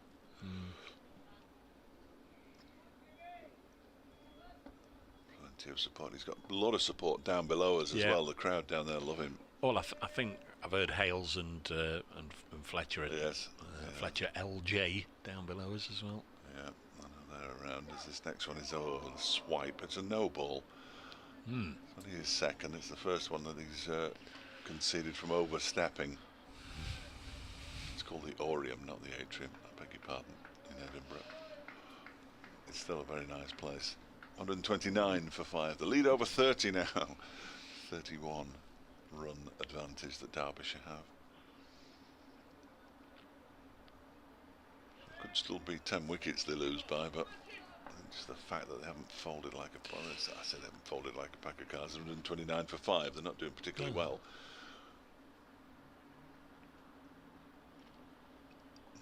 There's Madsen waits. Pattinson bowls 2 minutes, flicked away into the leg side. There are two fielders there, and between them they managed to allow it to go to the boundary's edge. There was a dive initially by Hasib Hamid, and as he slid in, he missed it, and that meant that Lyndon James was completely wrong-footed, and the ball dribbled over the boundary's edge for 4 runs to Wayne Madsen, who moves to 48. I don't think that will have cheered Mr. Pattinson up any though. No. That's the last thing he'd have been expecting. There were 2 people out there ready to do the tidying up, and between them it just didn't happen. 133 for 5. What's Pattinson's response to that going to be? Madsen waits to find out. He pushes it out into the offside. No, says Madsen. Points his bat. He does that a lot. Points his bat at his batting partner Alex Hughes as it's fielded by Ben Slater in the offside. And there is no run. Could be a long old day this, of course, because if we do get down towards the last the knockings of the day, I was just thinking. Oh, mate, I forgot about the extra half hour. Oh dear, it'd be 9 o'clock. Be floodlit cricket in Trent Bridge. Well, it's not going to get much darker than this until it starts to go dark, is it really? Imagine. It's perfectly fine, the light at the moment. The clouds relatively high. Here's Pattinson. In and bowls to Madsen, who cuts this one away for 4 runs. Very square. In fact, it runs right the way along the edge of the square. And it's a half century for Wayne Madsen. Terrific knock from him. It's the 6th time this season he's reached 50. He's gone on to make a couple of centuries as well. Madsen 50 from 71 balls with 9 fours. Yeah, terrific innings from Wayne Madsen. He's played very positively. That's a good strike rate, 73.24 the board tells us. Got out there and quickly got his innings up and running. When the spinners came on, he was happy to go down and sweep. He put Liam Patterson wide a couple of times away. He's fronted up to all the quicks. And it's been a very nice innings, having got a first bowler on the first day. He waits now as Pattinson is in balls to him and leaves that alone outside the off stump. They go through to Tom Moores, it's the end of the over. Madsen 52, Hughes 1. Derbyshire 137 for 5. And they lead by just 39 runs now. Possibly one more over before tea, but who knows? Who knows? Could be 2, might be more. Just past the halfway stage of the day, 47 overs remain. That's quite a lengthy last session, no matter whether it's 1 or 2 overs left, is. isn't it? Really, blimey. You're looking at the thick end of 45 overs. Yes, there'll be that's 2.5 hours. there'll be 1 or 2 comfort breaks apiece. I thought so. Gentleman walking behind the arm at the far end. There we are. Alex Hughes has spotted him. The gentleman says, "Well, I'll hide round the corner," and all the players know he's there. Yeah, he just needs to move a fraction, and Alex Hughes has moved. Lyndon James bowls, and Alex Hughes gets down to the other end. Wayne Madsen will spot him. Now he's getting out of the way quickly, scurrying. He moved there, and now he's moved back. And Yeah. It's an almost entirely pointless exercise that he's just undergone there. But There'll be a few tuts, the good old traditional British tut. oh yeah, what is he doing? Sir, you're in the way. 138 for 5, the Derbyshire score. They lead by 40. Nottinghamshire won't be overly concerned just yet, you wouldn't imagine, but want to keep on picking up wickets at regular intervals as Madsen on strike. Well, he hits the pins at the other end. It was only a defensive push back, but Lyndon James unable to stop it and clatters into the sticks at the non-striker's end, so the umpire has to rebuild. All the bits of blue and green wood. Blue and green ash, isn't it? The stumps and the bales. Is it? I think so. I don't know. Or it used to be. Could be anything there. Bit of plywood. The sponsors' logos all over it, the blue and green colour. There's Lyndon James in. Balls to Madsen, steers it into the offside. We had a season or two of brilliant white stumps, didn't we? Well, I think that's better. I don't think these are that easy to see, are No. they? The bales aren't No. easy to see, certainly. If one just nicks a bale off, it's quite But tricky. it's the colours of the sponsors. So, Yeah, absolutely. that's why it is. I like the old zing bales or whatever they call that light up when they're clipped off. They reckon they're heavier, don't they, than traditional bales? 138 for 5. Madsen has 52. 4 o'clock. Next one. Oh. He's nicked it. Madsen goes. Lyndon James has got him and right on tee. That is a huge moment you fancy in the day. Wayne Madsen, having just got his 50, just couldn't resist. He was playing away from his body. Little, if no, foot movement. And he's edged it through to Tom Moores, who threw it skywards. He knew he'd got something on that one. And Lyndon James has his second wicket, 138 for 6. And they may well be heading off for the tea interval with Nottinghamshire. I think the phrase is cock a hoop, Mr. Fletcher. And very much in control as well. 9 fours, 75 deliveries. Wayne Madsen for his 52, but that is a huge, huge blow. Start the car, as they say. I think we'll be home tonight. Derbyshire going to tea, leading by 40 at 138 for 6. Thank you to Dave for his company this afternoon. Tea interval is with us, folks. The players are leaving the field a minute or so after 4 o'clock, so they'll be back in about 20 minutes this afternoon. Derbyshire have slid from 44 for 2 to 138 for 6. Wayne Madsen out for 52. 75 balls faced. He was at the crease for 2 hours 20 minutes. Faced 9 or hit 9 fours. but falls in the 51st over of the innings. The lead is 40 and there's only 4 wickets left. The players will be back in 20 minutes. Dave and myself will as well. Hope you'll join us then.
clay pitch at Taunton, or whether it's been exceptional bowling. Keith Barker 6 for 27, Mohammed Abbas 2 for 11, and Sean Abbott, no, it's not Sean Abbott, it's Kyle Abbott, isn't it, down there, 2 for 27, 69 all out. Somerset, Hampshire needed 1, and no surprise, they got it.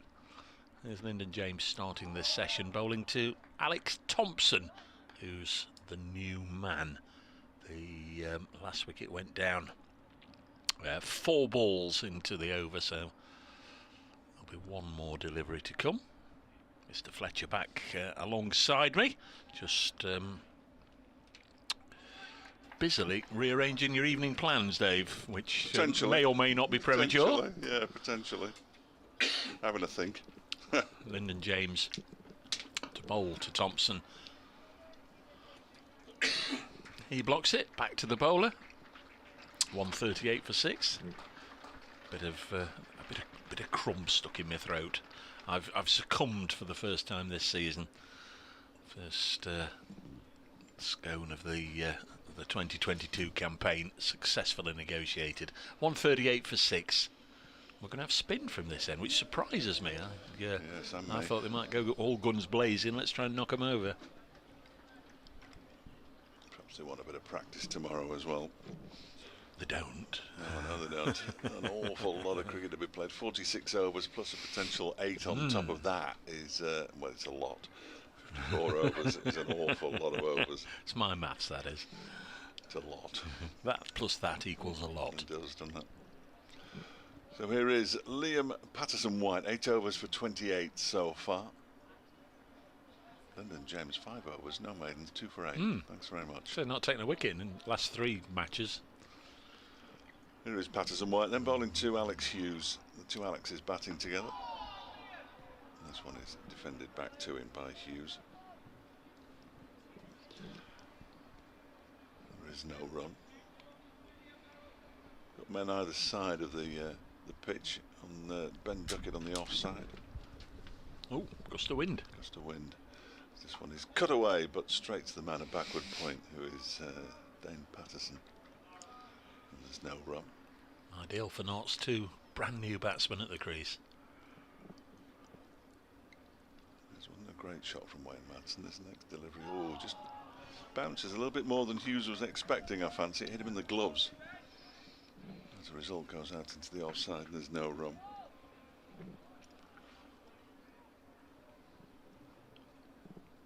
Next delivery from Patterson-White. Cuts straight to Dane Patterson. Just the 3 players playing at the moment. The bowler, the batsman, and Dane Patterson at backward point. It's not overly attacking, is it? It's almost like Stephen Mullane is saying, well, right, your top 6 have gone, so who's going to score the runs now? We'll just wait. They've got time to wait, haven't they? This one's pushed out into the offside. This time Ben Duckett does the fielding. We'll just wait and have belief that the wickets will come. If you want to score some runs, you've got to take some risks. How many risks will Derbyshire's remaining batsman take? That's turned to the leg side by Alex Hughes, and he's just played out a made no from Liam Patterson-White.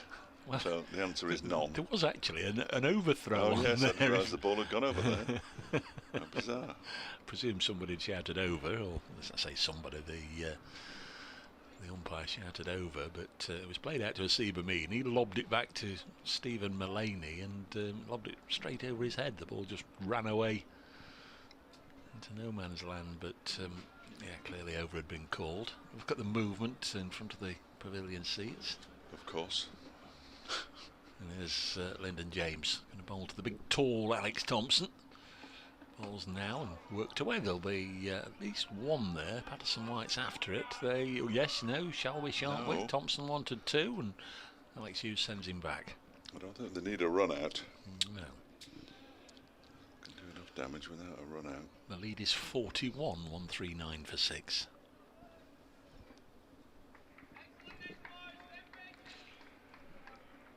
That's something just flagged up to me by John Peers. Thank you very much. We can look at things all day long and not notice what we're looking at, John. I'll mention it in a second. Edged to Pattinson on the 45, and John's ahead of the game. You and I aren't. Wondered why James Pattinson, Stuart Broad, etc. aren't bowling, and John has just pointed out, I'm looking at the scoreboard, it says -3, not over 8. Oh, yes. Well, they got walloped last week, -4 down at Lords, so they will want Liam Patterson-White to rattle through these overs. Yeah, good spot. Good spot. Good work, John. Might not be here till midnight. Next ball, down the leg side, well taken by Tumbling Tom. Yeah, Derbyshire finished on +3. Remarkably. They don't get anything for doing that, but... Can't drag it over to the next game, can you? Well, they had +10 at the end of the last game. Because the spinners were on and because the game was... I think when Ravi Ashwin played here, they got up to something like +17 or +18. Absolutely incredible. Madness. Here comes Lyndon James to bowl. Little push and run from Alex Hughes. Seemed like Alex Thompson needed a little bit of time to warm up before setting off there. He's quite late getting into his stride. I think he's a difficult man to stop once he gets going, but yeah, it just takes a short while to get going.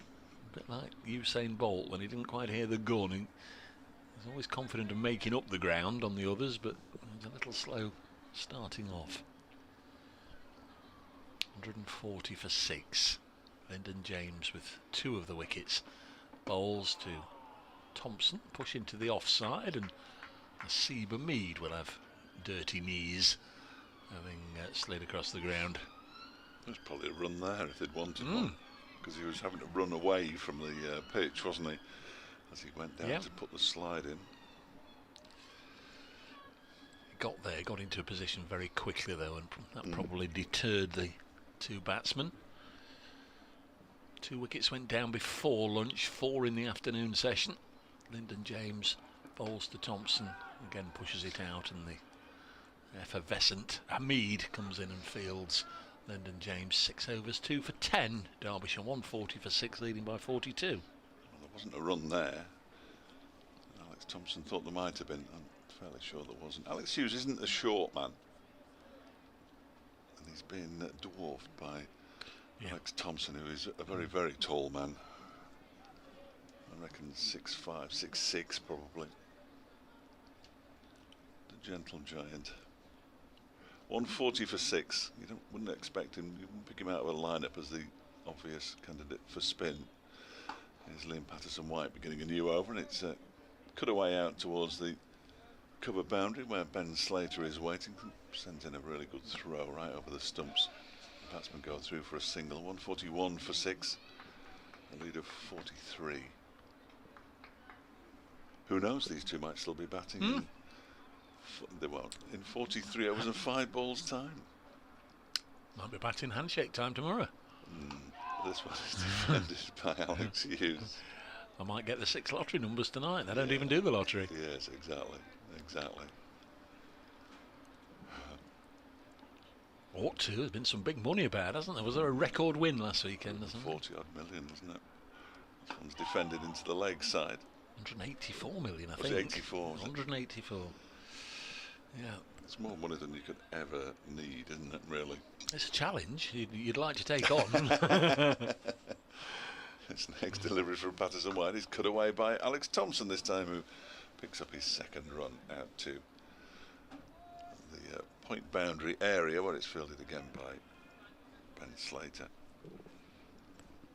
Bit of luxury would be nice, wouldn't it? Bit of luxury. Wouldn't it just? I could get used to it. Next one is defended by Hughes. It wouldn't spoil me. Carry on working. I think the first thing, if I won 184 million tonight, I might be able to afford to prize a Forest playoff ticket out of somebody, because I've not been able to get one yet. Oh, somebody's listening. That one's turned into the leg side. Was it that obvious? Well, end of the over. 142 for 6. Thompson has 2. Hughes has 4. The lead is 44. It's difficult, isn't it? Because people always say, "What's the first thing if you won the lottery? What would you buy?" And everybody, well, new house, new car, round the world cruise, etc., etc. Playoff final ticket. Oh no. It'd be nice. This would be nice, but no, you'd certainly want to restructure your life if you won that sort of money. Well done to them as Lyndon James bowls to Alex Thompson. Goes through to the keeper. You find out who your friends are all of a sudden, don't you? Well, you'd get a letter from me. I might even write an actual letter rather than just send you a text. How's your lad getting on in his They're winning international? They're winning 10-5 at the moment. After 10 so minutes. what's the scoring? You put the ball in the net and it's just one. Yeah. So yeah, it's scored they're 10. They're goals. Yeah. Scored 10 goals to Scotland's 5. Is that it at the moment? East Kilbride. They're playing. 142 for 6. East Kilbride. This next one left alone. Which I think is the biggest place in Scotland that doesn't have a professional football team. Oh. There are a lot of places in Scotland that are very small that have professional football teams, but East Kilbride, they've got a junior side, but they haven't got a senior side. They'll be dancing on the streets of Wraith. That was always a good one. Absolutely. 142 for 6. Next ball. Driven away for 4. That's nice from Alex Thompson. That's very nice. He'll feel good about that. He runs down towards the non-striker's end, but doesn't complete the journey. Looks like he's got the old expensive shoes on. What's that? Louboutins or whatever. He's got red-soled shoes there as he ran down to the other end. A man of immense style. Can't remember where Wraith is now. I know it's in 5. I can't remember the name of the blooming town. 146 for 6. Next ball strikes on the pad, but it's above the knee roll, and as Dave's pointed out, Alex Thompson's a big tall fella, so nothing doing there for Lyndon James.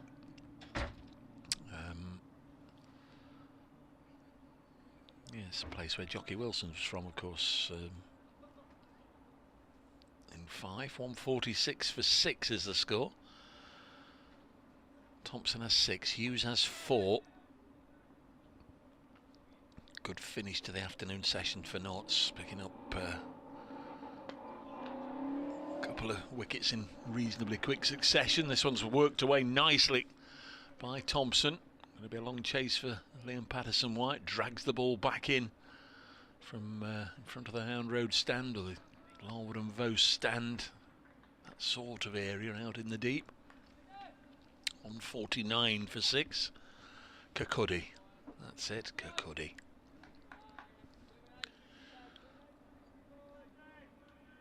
Seven from this over already. Damaged Lyndon James' figures a little bit. 2 for 17. Final ball of his 7th over. And Alex Hughes once again just blocking it.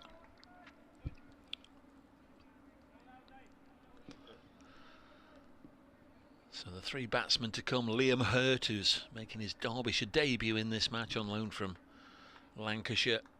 Nick Potts, who bowled very nicely in Nottinghamshire's innings, got 4 wickets, as did Sam Connors, who will bring up the rear.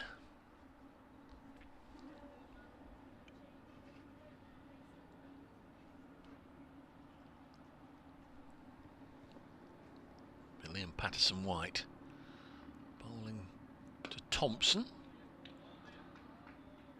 Plays that nicely, nice and straight, pushes it back, fielded by the bowler.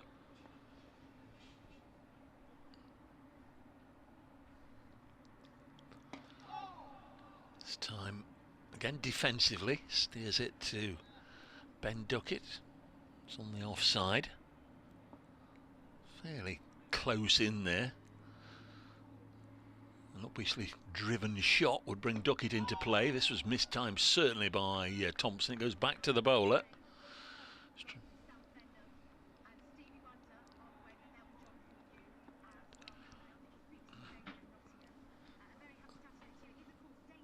Next ball is blocked.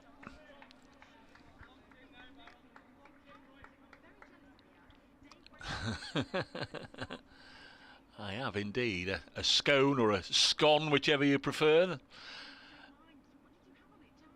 Yes, the traditional. Yes, 149 for 6 is the score. Somebody's obviously past you a little bit of information there. 150 for 6 with a single taken here. Nottinghamshire no wickets since tea, which was taken round about 35 or so minutes ago. They're well on top here. Derbyshire lead by 52, but with only those 4 wickets left in hand, Nottinghamshire will be hoping to polish this off this evening. Still 40 overs to go. Derbyshire 150 for 6. Certainly will.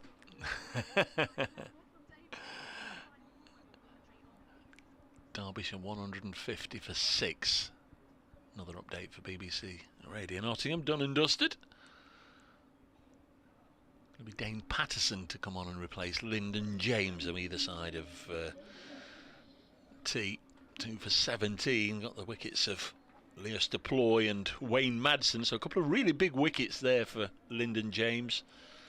James Pattinson with the other one of those 3 wickets that fell in the latter part of that afternoon session. Lewis Rees caught behind, an absolute snorter of a ball. Here's Patterson in, ball strikes him on the pad, first ball back, asking umpire Malinder, he says not out. Dane Patterson just by a wave of the arms, perhaps saying was it going down, and can only imagine the umpire concurred with that feeling. But once again, straight back into the attack, Patterson, and posing problems, asking questions. He dismissed the 2 G-men, Guest and Godalman, earlier. Bowls again, this time bat on ball from Alex Thompson. Plays it down to long leg. 151 for 6. Thompson started well enough. 11 to him, 4 to Alex Hughes.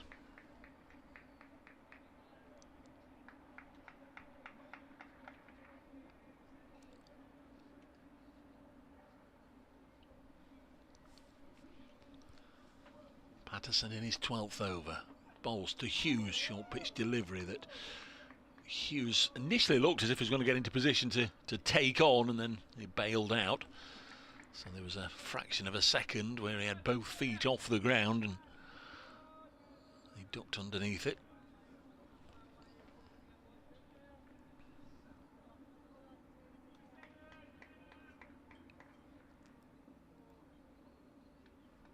It's good championship cricket from Notts today. Got about things quickly this morning, lost their 3 overnight wickets quickly, run taken on the offside, but they did add a quick fire 20 odd runs, 24 runs in 20 minutes. And then made the perfect start as Derbyshire began for a second time. Shan Masood fell LBW to Broad, 3rd ball of the innings, and you sense that was one of several really big moments to go Nottinghamshire's way in this match. Next ball forced into or up to mid-off by Russell. It's outside the off stump. Shortish delivery, and Russell, beg your pardon, Thompson forces it up to wideish mid-off to the captain Stephen Mullaney. Don't know where Russell's come from. We've got Alex Thompson and Alex Hughes there. We certainly haven't got an Alex Russell. Patterson, a little bit of sunshine peeking through, bowls, and this one's clipped to Broad at mid-on, sliding stop from the England man. And that's the end of the over. 152 for 6, Derbyshire leading by 54. And the board says there are still 40 overs to go in the day.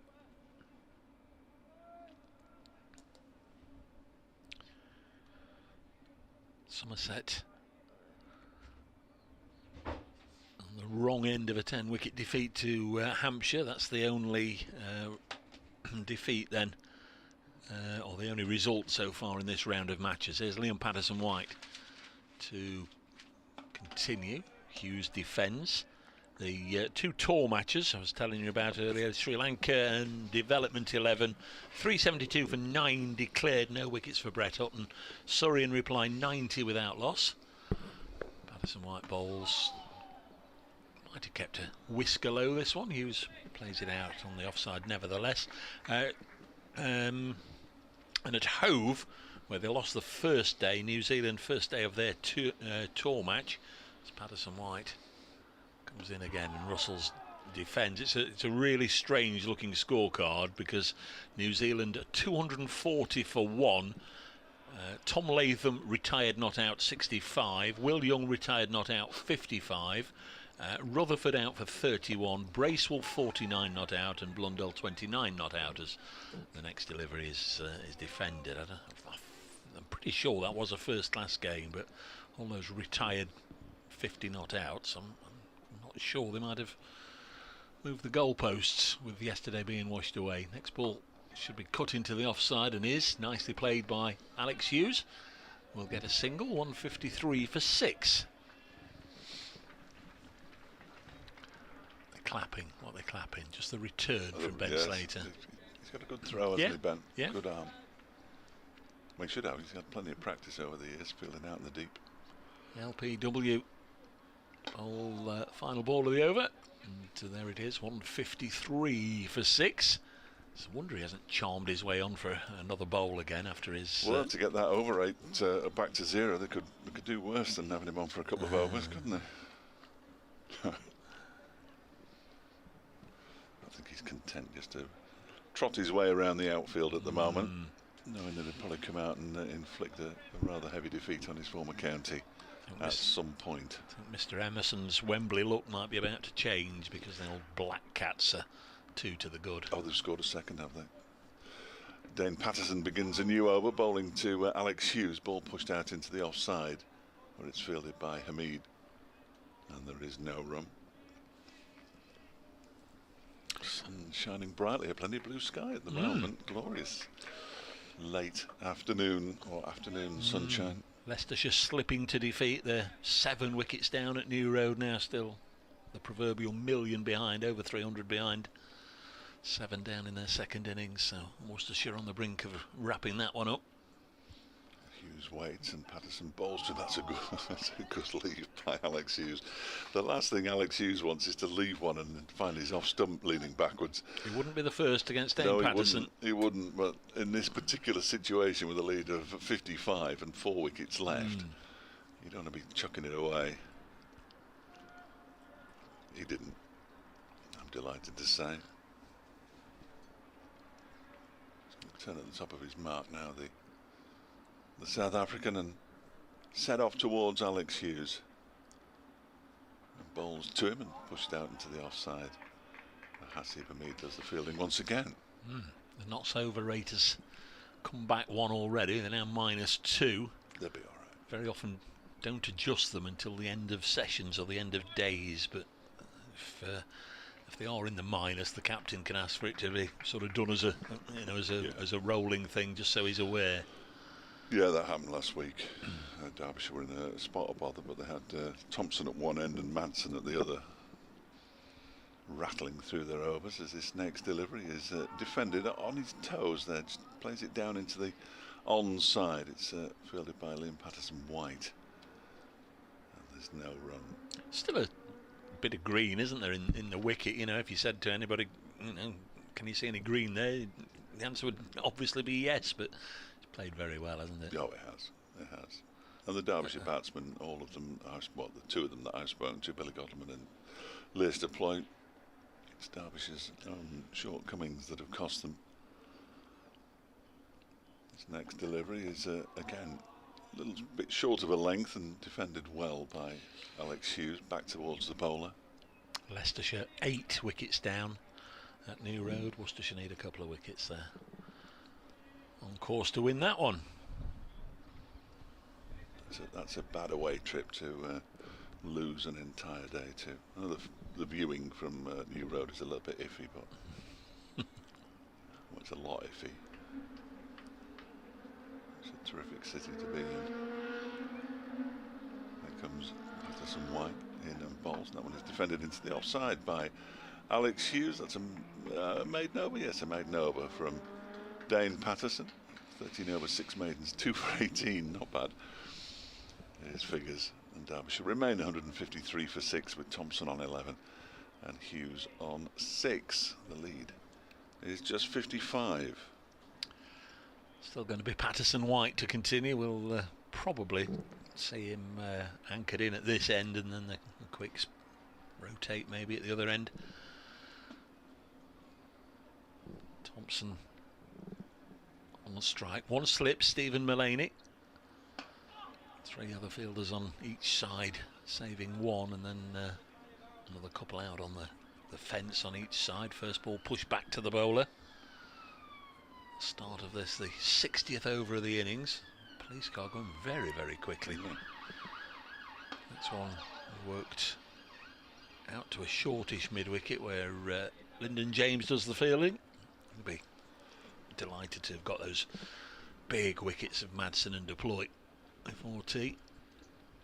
Next ball on its way now. A little tempter hit up there, and Patterson White can't cut it off, but Joe Clark, who's at mid-off, can. Not a specialist mid-off like Billy Gottleman, but he got there quickly. Did a fair impression of one. Next delivery. Nicely blocked by Thompson. Without the P. 153 for 6. He's a capable batsman. Yeah, oh yeah. Alex Thompson. Yeah.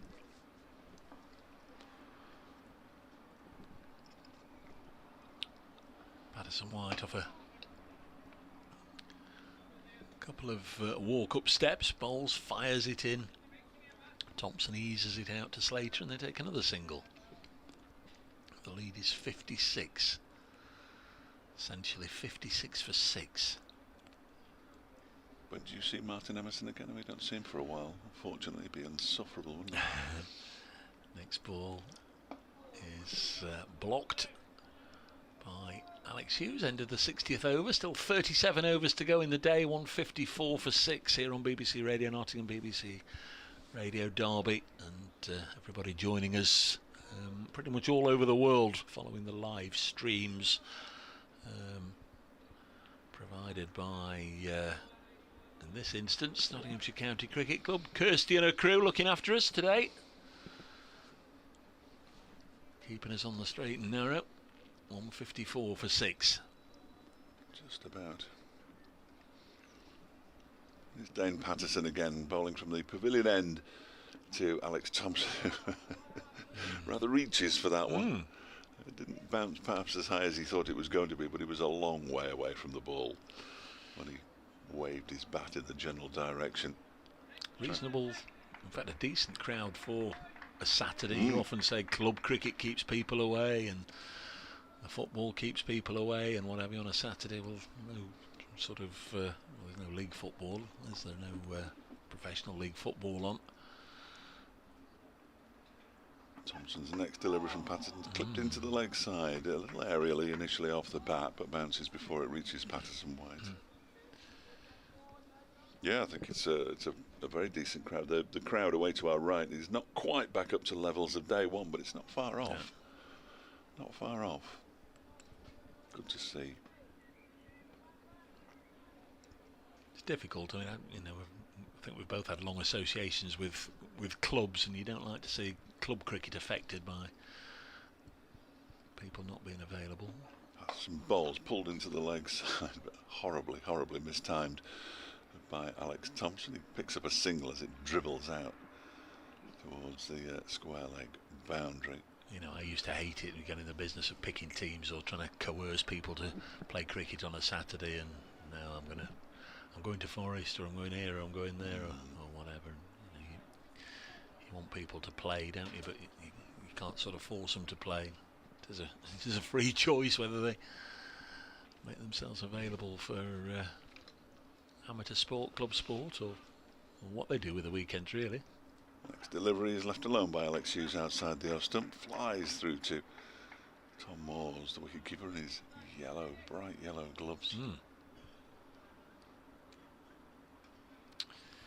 Chris Reed retired at the end of the 2017 season. That time has absolutely flown by, really. There's never sort of any great apprenticeship serve by Tom was. He was just sort of straight in the team, and the best thing you could say about him was, you didn't notice him. He just got on with it, and he did the job. This one is cut away, backward of square on the offside. There's a bit of a chase here for James Pattinson, who throws the ball in. Gives Tom Moores absolutely no chance, and fortunately Patterson White was backing up. He fell over trying to, or actually stopping the ball. It was a ferocious throw, very much in keeping with the whole James Pattinson on-field persona. Absolutely hammered it through to the wicketkeeper. Kept them down to a single at 156 for 6, lead 58. This next delivery is pulled into the leg side. He has timed this slightly better. In fact, he's probably timed it too well, because it's gone straight there to Lyndon James. Out to square leg. Been no alarm since tea, has there? They've been out there for half an hour or No. so. Not helped by that negative over rate. They're scuttling round. Broad is warming up again. Yes, yeah. As I suggested, I think that's going to be the way they'll pursue it through this session. Patterson White just rattling through his overs at this end, and the quicks rotating. Don't know what to do with James Pattinson, because he does prefer, I think, this end, and has had his success in this game at this end. But very much looks as if it's going to be Broad's turn next. We have seen in this game a number of bowlers warming up, and Yes. they've not got on for quite a while. Fielding pads have just been deposited to our left for presumably for Ben Slater.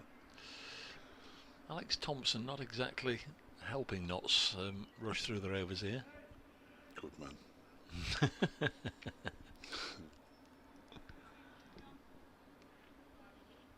There we go. We're ready now. Look. -3. Patterson White bowls. And quick as a flash, has to react and move to his right to get the ball as it's hit back towards him. 157 for 6. Some aeroplane vapour trails high in the sky. This next one is clipped through mid-wicket. Now then, there's going to be a bit of a chase on here for James Pattinson. He has got there, drags it back just in front of the William Clark stand, and they only ran 2. I think if it was Clark and Duckett, they'd have taken 3 there, or maybe 1 or 2 others. Who would you say in the Derbyshire team? Deploy and Brooke Guest. Yeah, would have Dahl, had if 3 he was there. playing, Yep. Dahl would probably run 4 by the time his fellow batsman's run 2. 159 for 6 in the 62nd over. This one is ballooning up off the pad of Alex Thompson, who's on 16. The lead is 61. Concentrate on the cricket for a bit. Well, they went in. It's half time, yeah. Yeah, 25-13. Next ball worked away square. Mead is after it. There'll only be a single. So he's on to 17 from 36 deliveries, Alex Thompson. Alex Hughes 7 from 37.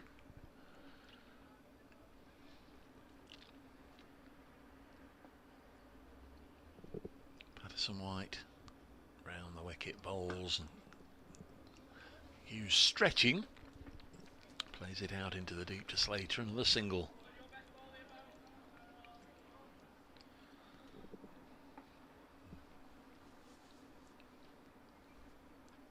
Patterson White again. Bowl, he's hit him on the pad, and that's out. All day, every day.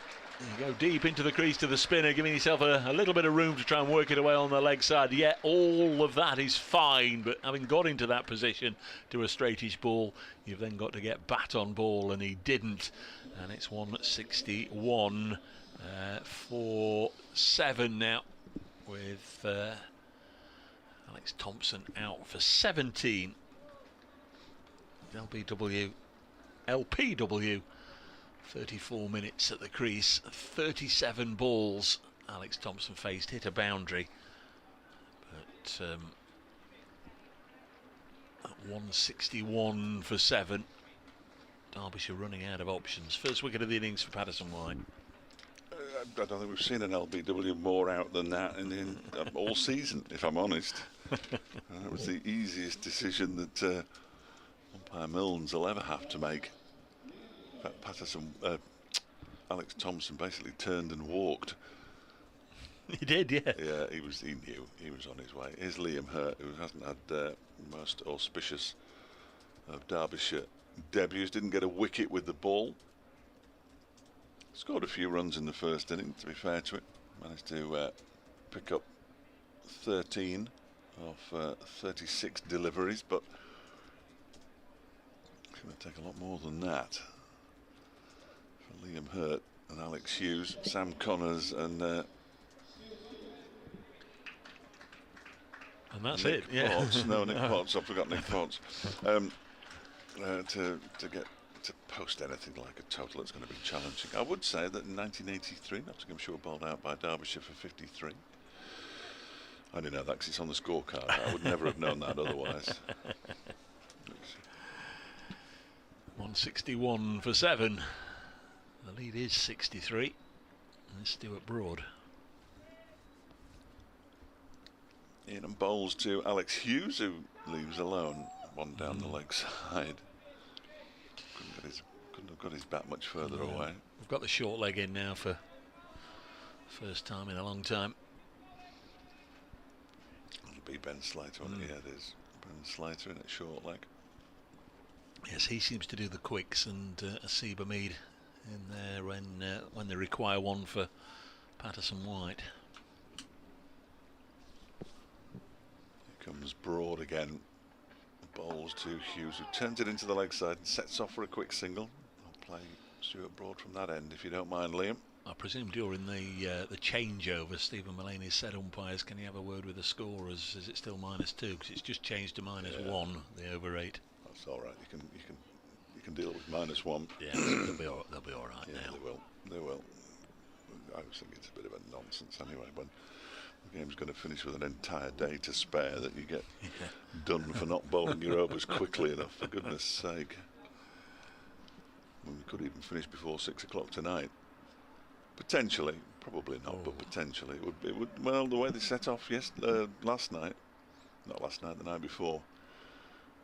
Here is Stuart Broad in and bowls to Hurt, who didn't know anything about that delivery, ducked out of the way of it, but I wasn't convinced that he knew where that ball was. Need 3 wickets yet. 3 wickets and 65 runs as it stands right now. Yes, it would be a tall order to do it in 55 minutes or 50 minutes, wouldn't it? What we do have is 34 overs and 3 balls. Can Derbyshire take it into a 4th day? Didn't manage it on either occasion last season. Hurt does well and guides this one down into a very short third man, a sort of gully region really, where James Pattinson parries the ball. Apologises to anybody who's willing to listen. Started off with Broad and now he's going around the rest of the team apologising. He's just stretching out his left leg. Single was taken. Hurts off the mark. 163 for 7. Interesting to see what they do with the blast. Obviously Dan Christian's here. He's a skipper. He will play, but there's not been any announcement whether it's going to be Patterson or Pattinson or neither. There's a short ball from Stuart Broad that Hughes ducks underneath. I mean, you can register as many as you want, can't you? So alternate them. Yeah, maybe. Those 2 in 2 days on the Monday and Tuesday next week or the week after, whenever it is. Don't think Aussie Pattinson. I think he played the first round of bash matches and then said that was it in the winter. Broad in and bowls to Hughes, who gets out of the way of that one. He does well to get out of the way of that one as well. Just leans backwards as it goes across his chest and through to Tom Moores. It is the end of the over. 163 for 7. Hughes has 9. Hurt has 1. And Derbyshire lead by 65 runs. The 2 batsmen leaning on their bats in the middle of the pitch. Punch gloves, of course. Joe Clark's sunglasses man running on with him, with them. If he doesn't put those on and he puts them on top of his cap, Like that. Like that. If I was a 12th man, I'd be having a word with him. I'd run all that way just so you can perch them on top of your head. The sun's virtually gone in now anyway. It looks good in the photographs. Patterson White to bowl to Liam Hurt. Got a single. Pushes this back to the bowler at the start of the 64th over of the innings. You're not going to get a deal, are you? A sunglasses sponsorship. Next ball is cut away by Hurt. Can't get a run. Lyndon James there on the 45. Throw back to Patterson White. Doesn't reach him on the full. Bounces to the bowler. This ball seems to have lasted about 20 odd overs. It's done well, hasn't it? Yeah, next one sees Hurt ease into the offside. Fielded by Duckett, who's also got sunglasses on top of his cap.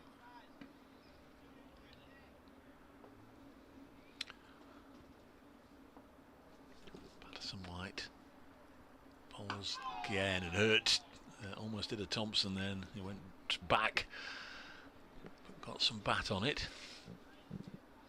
163 for 7. We've had 10 wickets go down today. Might be one or two more. Next one is hit down the ground for 4 by Liam Hurt. We've talked about how well built he is. Really is a physically imposing specimen. A sign there that if he hits it, it stays hit.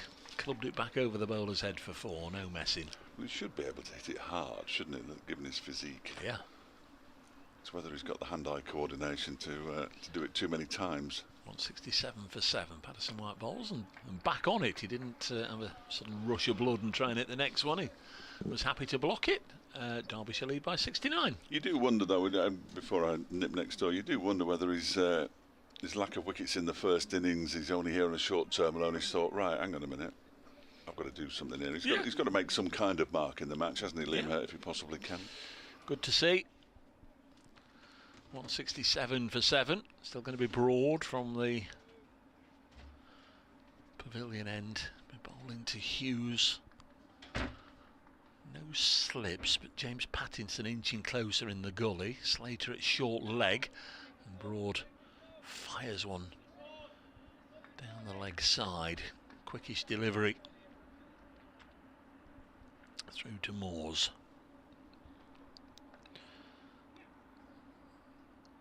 I suspect he was just hoping that it would be fenced off in the general direction of Slater at short leg, but the batsman got out of the way. Broad in again. Pulled this one away for... not for 4. There's Ben Duckett able to cut it off. I could see Lyndon James down below me, and then I can see Dane Patterson at... hiding away there was Duckett as well on the fence.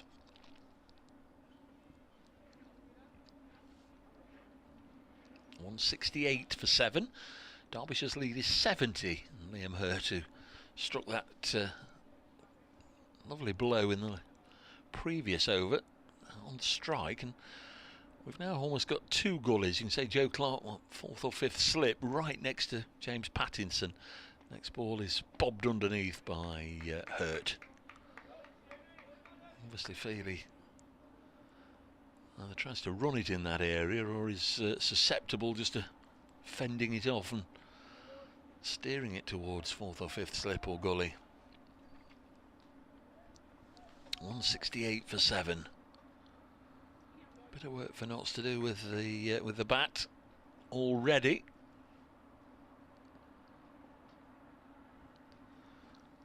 Next ball. Whoa! Hurt has to throw his head back very quickly. Sharp delivery from Broad. Leicestershire 9 wickets down at New Road now. They're 132 for 9. Still 300 runs behind. So Worcestershire 1 wicket away from wrapping that one up. 168 for 7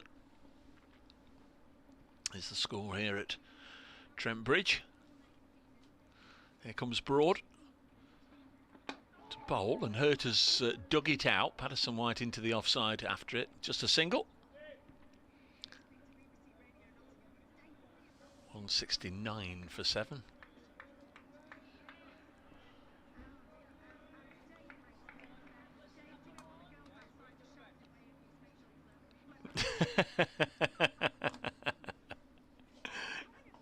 It is.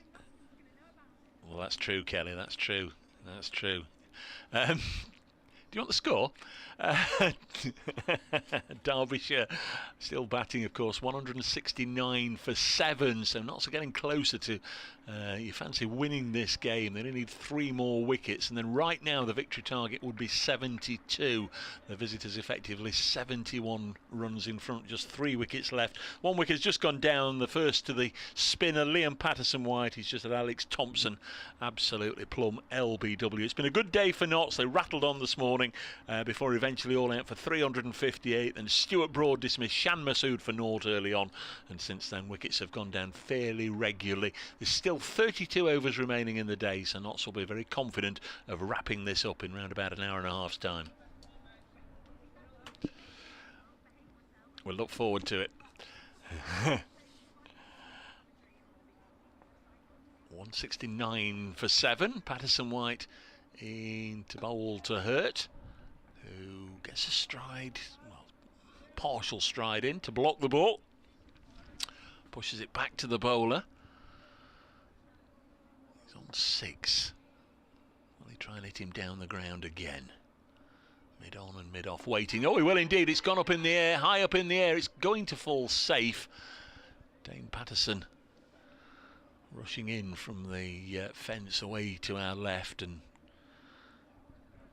couldn't get anywhere near it. It was high risk strategy from Liam Hurt, but he got away with it. The ball looped high in the air over extra cover, but was never going to reach the offside fence and fell between them. Patterson White bowls, and Alex Hughes a little more circumspect, happy to block it. Derbyshire lead by 72, 170 for 7.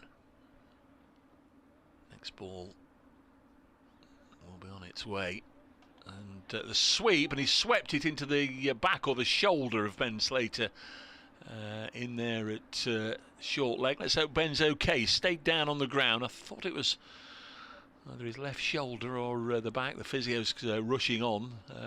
Of better news for Notts, the over 8 I see has just changed to 0, so they've got that back. Slater just getting to his feet, and he'll just need a moment or two. Let's hope he's okay. That was a vigorous slog sweep by Alex Hughes. Made good connection on the ball, and he struck Ben Slater quite a blow.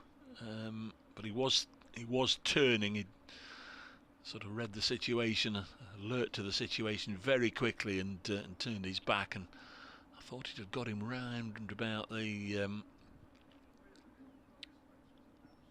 shoulder, on the top of the back. He's okay. He's taken the helmet off, popped the cap on, and I think he's okay. Koo, the physio, trots off the field, and Slater's going to carry on. He's got the protective pads on, but he's now standing at square leg, and now we're waiting for the Derbyshire batsman just to have a drink, and then we'll be up and running again. 170 for 7. Just quickly, whilst we're waiting, Lancashire 117 for 3 in their second innings against Essex, following on, still trailing by 171. Northampton's 256 for 5, replying to Kent's 500 plus. Yorkshire now 450 all out at Headingley, as Patterson White bowls to Hughes and he defends. Warwickshire second time round 35 for 3, so they're still 171 behind, only 7 wickets left. Patterson White bowls to Hughes, and he steers it into the offside, and there's no run. So an over that brought a bit of a blow to Ben Slater. And Patterson White just checking that he's okay. Don't think any bowler likes it when his short leg gets hit. They sort of regard it as being their fault, although it wasn't. In fact, he's pop the helmet back on. He's going to go in there again for Stuart Broad. So well done, Ben Slater. But the bit of good news that came from that over was that the over 8 has now got back to 0. Derbyshire 170 for 7. Hit it pretty well, Alex Hughes, didn't he? Poor old Ben, it's a double whammy for him because he only realised first thing this morning that Chesterfield didn't have 2 legs to the semi-final of the National League playoffs. He's now fielding at short leg. Here comes Stuart Broad into bowl 2. Liam Hurt, who doesn't even have to duck out of the way of that one as it goes through to the wicket-keeper. And there's no run. I thought for a moment that Tom Moores was picking up the helmet to go and stand up to Stuart Broad. I can't imagine for a moment anybody's ever done that. He wasn't. He was just moving the helmet further back to give himself a little bit more room. He's standing a good 15 yards behind the stumps, and I can't say that I blame him. He's got 2 slips, but they're more like, well, second and third slip, really. Joe Clark and James Pattinson, as this next ball is short of a length, and it's sort of played, I don't think it's the shot that's in the coaching manual, the horizontal bat out into the offside, and Liam Patterson-White does the fielding. Very strange looking shot. On we go though. He managed to keep the ball out, and that's pretty much the main thing. Here comes Broad again from the pavilion end around the wicket to the right-handed Hurt, who's edged this one where the first slip would have been. I think it might have gone over his head, but as I said a few moments earlier, it's like a second and third slip, and a very fine third man, or a, I don't know, it's close to being a backstop. It's something we're used to seeing at Derby. We didn't have a match where a backstop was in place for a long time. Rather frustratingly, the man down there is Hasib Hamid, and they go through for a single, but it was a false shot. 171 for 7. The lead is 73. It's a weird old leg side setup, this. The whole thing's quite strange. I mean, they're now dispensed with a slip completely, really. It's a gully, and this one is a short delivery that Hughes deals with really, really well, I think. Up in the air, on his toes, and soft hands, and playing the ball into the ground, into the offside. But yeah, Hamid, I didn't realise that there was a fine leg as well. There's a very straight third man, and quite a fine leg. You used to quick bowlers bowling with a 6-3 field, as Broad is at the moment, but it's 6 on the leg side. It's weird. There's a man at short leg, there's a square leg, and then there's a deep square leg, and they're all in a line. We did see this in the first innings, I think, didn't we? As Broad is in again, a full delivery that's driven back to him by Alex Hughes. There's also a mid-wicket. I'm not sure if the live stream has been able to pan out and just sort of show the field a little bit, just to... It is unusual. There we are. Yeah, it is very unusual. On the leg side here, you can see short leg, those 2 in there, saving 1, but they're also there for the catch, and then 2 out, sort of just in front and just behind square, and 1 very fine as well. Here comes Broad again, and balls to Hughes. He pushes it out into the offside and sets off. Now Hurt didn't set off, and he's going to have to hurry, and he does hurry. And Patterson-White with the left arm throw misses the stumps. That one thing in the Derbyshire batsman's favour there was that Hurt had to sort of run around the ball and throw it with his left hand.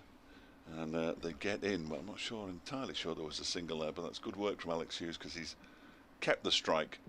And now we're going to see a bit of treatment, I think, or certainly an assessment from the physio for Ben Slater, who was struck in the previous Patterson-White over, fielding at short leg, perhaps having a little anti-inflammatory, something like that. 172 for 7, Derbyshire lead by 74. What do you make of that? Stealing the single, or you know, desperate to take the strike away from Liam Hurt, because he's played Patterson-White pretty well. Well, he has, but he is very much the non-batsman of this pair, isn't he? And I suppose Alex Hughes has said, right, I'm going to take it on my shoulders to try and do the Anuj Dal and guide the tail. I know they don't like being called tail, the lower order batsman.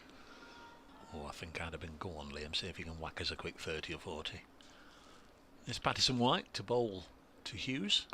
Pushes this into the offside. I think Notts could pretty much guess then that he wouldn't be looking to take a single from the first part of the over. So desperate to... got enough runs to turn down runs, have they? That's the problem. Next ball on its way, and he's cut this again straight to Lyndon James on the 45. No run. Notts are now +1. It's amazing having go from -3 to +1 in this little passage of play, but it just shows what a spinner can do, rattling through the overs. Alex Hughes drops this onto the leg side. The now hopefully recovered Ben Slater. Could have been a nasty one. I think it get him the top of the shoulder or somewhere, that sort of area. Next ball sees Hughes almost tread on his stumps. He was that deep in his crease, but he didn't. In comes a Seba Mead from the leg side boundary up to save one, just in case there's another push and run here with 2 balls left in the over. Next ball tossed up, slog sweep away for runs, and it's 4 of them. The square leg umpire, Neil Mallinger, threw his arms up in the air as if signalling on for 6. It hadn't. I thought you were trying to catch yeah. 4 runs. So that, at least, as far as Notts are concerned, keeps Alex Hughes there. Now then, Stuart Broad, I think, would like to bowl at Liam Hurt. Let's see what happens. Will he bowl a quicker one here, Liam Patterson White? He's in and bowls. No, he's tossed it up. Oh, he's deflected nice and fine. And they can run 1, 2, 3 or 4 here, really. They'll come back for 3, I'm sure. In comes the return, and they have run 3. The perfect result for Derbyshire. Yeah. The perfect result. 7 runs from the last 2 balls. Alex Hughes on 18. They were Hughes runs, were they, and not leg byes? I think they were. Yes, they were. 179 for 7. So Liam Patterson White 17 overs, 1 for 49, and Broad will have to content himself with bowling to Alex Hughes, who's on 18. So Derbyshire have already got more runs than they got in any of the 4 innings last season against that. We're looking for positives next door. Looking for positives. I couldn't find many, but they've already got more runs than they got in any of the 4 innings in this second innings than they got last season against Nottinghamshire. Here comes Broad then, bowling to Alex Hughes. Short delivery. Hughes goes down on his haunches, and the ball goes through to Tom Moore's round about face height. It went through to him. The sun has disappeared for the time being. The police car that went past before, I was just thinking it would have been the same time on a weekday. They'd struggle to get through the traffic at 4:45. Not at that speed, he wouldn't have got through, would he? No, absolutely not. He was moving. Is Broad again in and bowls. That one's on the leg stump, turned up towards where mid-on would have been. Mid-on isn't there because he's more of a mid-wicket, Stephen Mullaney, but he runs around and sticks his boot on the ball. No wonder they're all falling apart. And stomps it. It doesn't take much, does it? Or it doesn't appear to take much for the balls to fall apart. Keep an eye on the overs remaining now as well. 28 after this one. 3 wickets to get and 81 runs to get. It's sort of coming back tonight. Coming back tomorrow. Absolutely edging us into tomorrow, I think, as this next delivery is a short one from Stuart Broad. It's certainly going to stop Derbyshire scoring because Alex Hughes has shown no inclination to take on the short ball. Certainly early in an over. We're only midway through Stuart Broad's 14th over, 1 for 21 his figures at the moment. If it was Steve Smith or Marnus Labuschagne at the crease. With a tail ender, yeah. With a tail ender. Well, you'd expect him to farm the strike. I know what you're saying. It doesn't make a huge amount of sense as this one is defended, pushed up towards mid-on, and they scamper through for a quick single. So there will be 2 balls for Stuart Broad to bowl at Liam Hurt. No, what I was actually going to say was he'd be trying to get them out, I'm sure, in a conventional manner, bowling in the channel with, 2 or 3 slips and a gully, rather than putting 3 men out on the fence, another 3 on the leg side, and continually banging it in and hoping that one of these batsmen miscues it up in the air. It's remarkable what bowling at tail-enders does to bowlers and captains, though, isn't it? I mean, we see it time and again at Derbyshire. You think, just skittle through them, but no, this one's pulled into the leg side quite violently by Liam Hurt for 4 runs. That's a terrific shot. He's happy to take on the short ball. Yeah. Blimey. That's why I said I don't need protecting, Alex. In front of square. Good shot from Hurt. Moves on to 12. 184 for 7. The lead's up to 86. He'll have that memory to take back to Manchester with him. Oh, we can all remember it. I'll give him a lift if he wants. I don't know where. Oh, he's Preston, isn't he? Preston. Bourne, certainly. Preston. He might give you a lift then. Well, he could drop me off on the way. Absolutely, yeah. Save me a couple of quid, wouldn't it? The current prices. Hurt waits. Will he reproduce the shot? What will Broad's response be? It's to bang it in again, and he does reproduce the shot, and he turns it away down to square leg. This time backward of square for 4 more runs, and Stuart Broad can't quite believe what he's seeing, I don't think, because Hurt is hitting for successive boundaries and moves on to 16. Derbyshire 188 for 7. A really good show of defiance from Liam Hurt. Derbyshire's lead is 90. All I can say is he reminds me a little bit of Luke Fletcher at Lord's last weekend. It's that good. Yeah. There is no higher praise. There is no higher praise. 188 for 7. Derbyshire lead by 90. We're getting closer and closer to, if we haven't already reached it, the point where we'll know that we're coming back on Sunday. Though it could go bang, bang, bang, and still plenty of time to knock off 100 runs, but as I say, we're getting closer. There's Liam Patterson-White to bowl to Alex Hughes, who might be thinking he's playing with Virat Kohli at the other end. That's a steered into the offside. There's no run. Duckett doing the fielding. Fair play to Liam Hurt. Pattinson's warming up again. Next ball tossed up there, and it's pushed back to the bowler.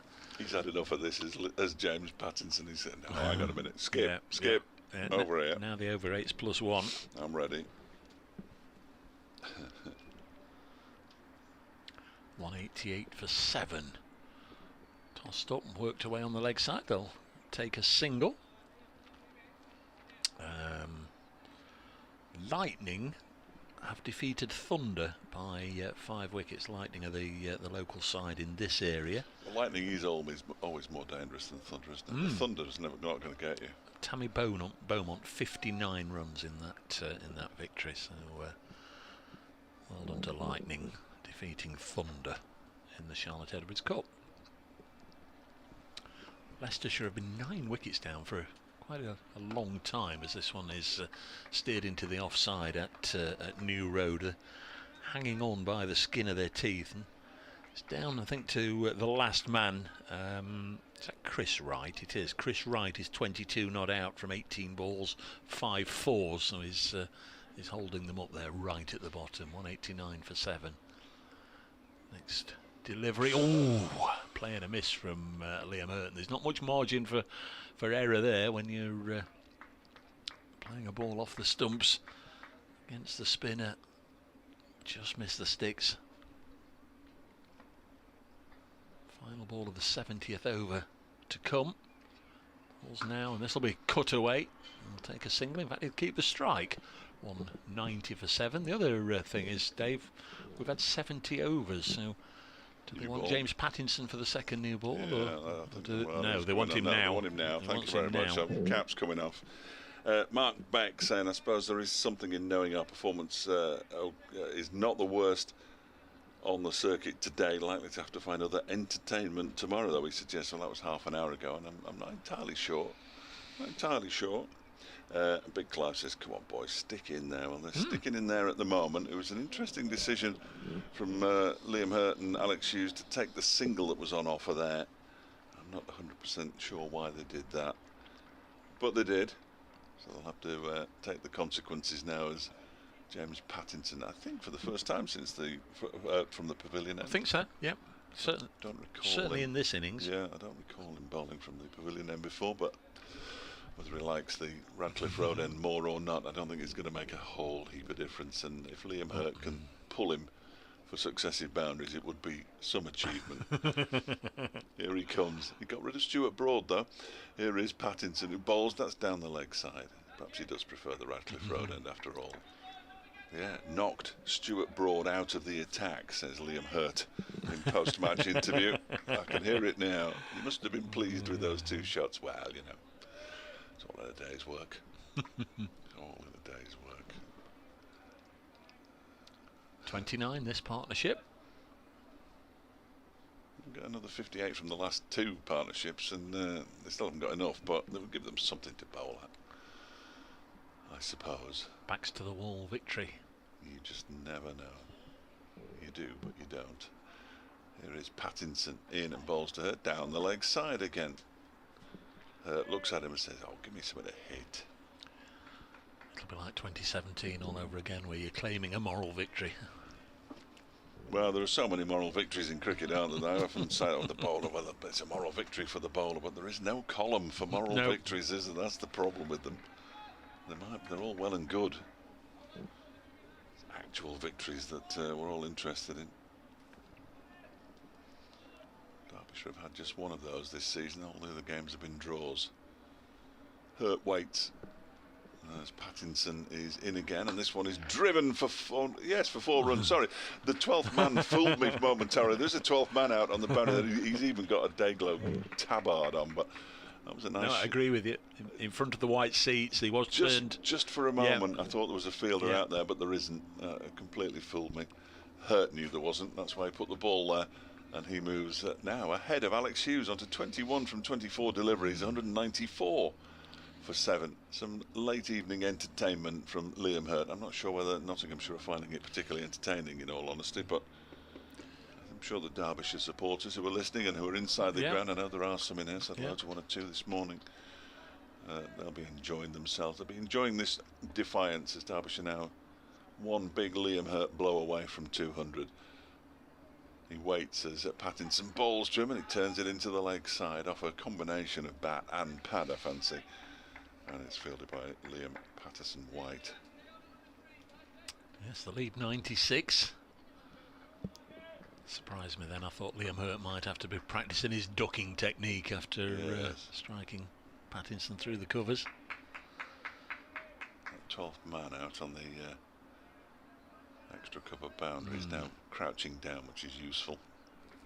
I should remember that he isn't on the field, but I won't remember that. I'll be fooled again. Hurt waits, and that one is a very quick delivery that he just about manages to keep out. I think he almost surprised himself that he'd kept that one out. I think Pattinson was reasonably surprised that he'd kept it out. And Alex Hughes walks down the pitch to have a chat with him here. There's 1 ball left in the over. He said, "If you want a single, help yourself.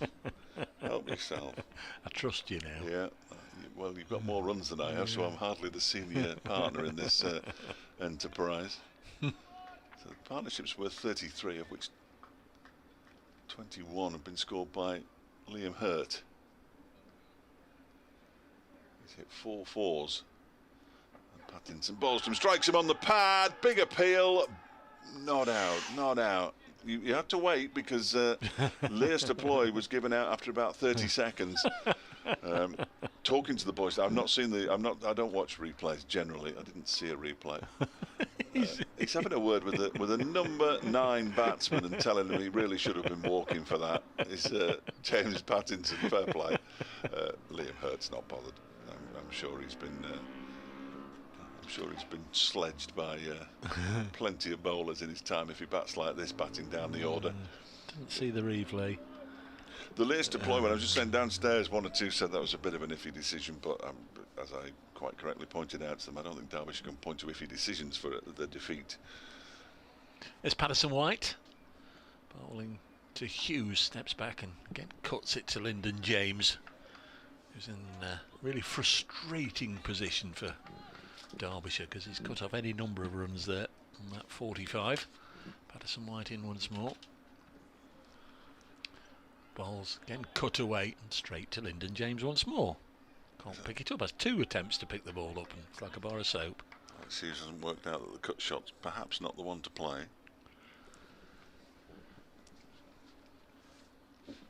Comes the spinner again. Bowls. Oh, he's gone on the sweep this time. Connects and will get a single out to Stuart Broad. All due respect to Alex Hughes, who's playing nicely. It's more fun when Liam Hurt's on strike. Yes, it is. I'm not sure Alex Hughes has got the power to hit it like Liam Hurt has. He's had a good look round Trent Bridge, picking out a target perhaps in the distance as Patterson-White bowls to him, and he's turned it off his legs for a single. Nicely done. Nearing Another update from BBC Radio Nottingham at 5:30. 196 for 7. Right now, Notts require 99 to win, but they need 3 more wickets first. In fact, now they will need a 3-figure score to defeat Derbyshire, because a single taken by Alex Hughes on the leg side takes him to 22. Hurt has 22. 197 for 7. And the lead is 99.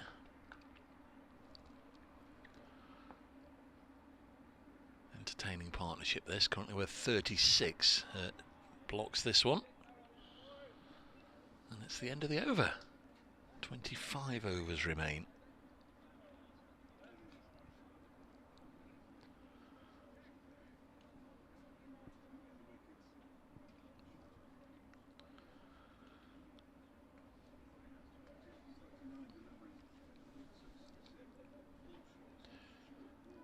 If we were to get the 25 overs in, we'd be around about 7 o'clock, wouldn't we?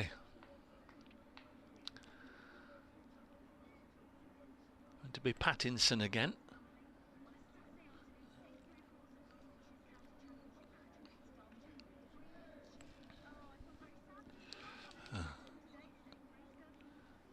Can't bring you another wicket, Kelly, here. Derbyshire hanging on, 197 for 7. That's an overall lead of 99. There are still 25 overs to go in the day, so we're going to be playing till around about 7 o'clock here at the very earliest. 198 for 7 as another run is taken. It was all going nicely for Nottinghamshire either side of tea. They picked up 3 wickets in pretty quick succession. Lyndon James getting his first couple of wickets since the opening match of the season, and James Pattinson also getting rid of Lewis Rees, who batted with a runner. But a little bit of lower order resistance here. Hurt and Hughes are combining. They've put on 37. Derbyshire 198 for 7. Thanks, Kelly. Same to you. As Pattinson into bowl, driven again crisply into the offside. Mulaney makes a sliding stop, and that is the one. No, it's not. The applause was for the stop. 199 for 7 it remains. It was a good sliding stop from the Notts captain. So Derbyshire lead by 101. Nice shot from Hurt.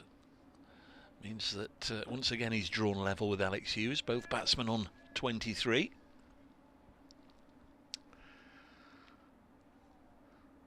Pattinson turns. This is his 15th over, 1 for 44. Once again he's bowled quickly. Bowls turned away off his hips by Alex Hughes down to Patterson. The applause is for the Derbyshire 200, brought up with a clip down to long leg. Partnership worth 39 now.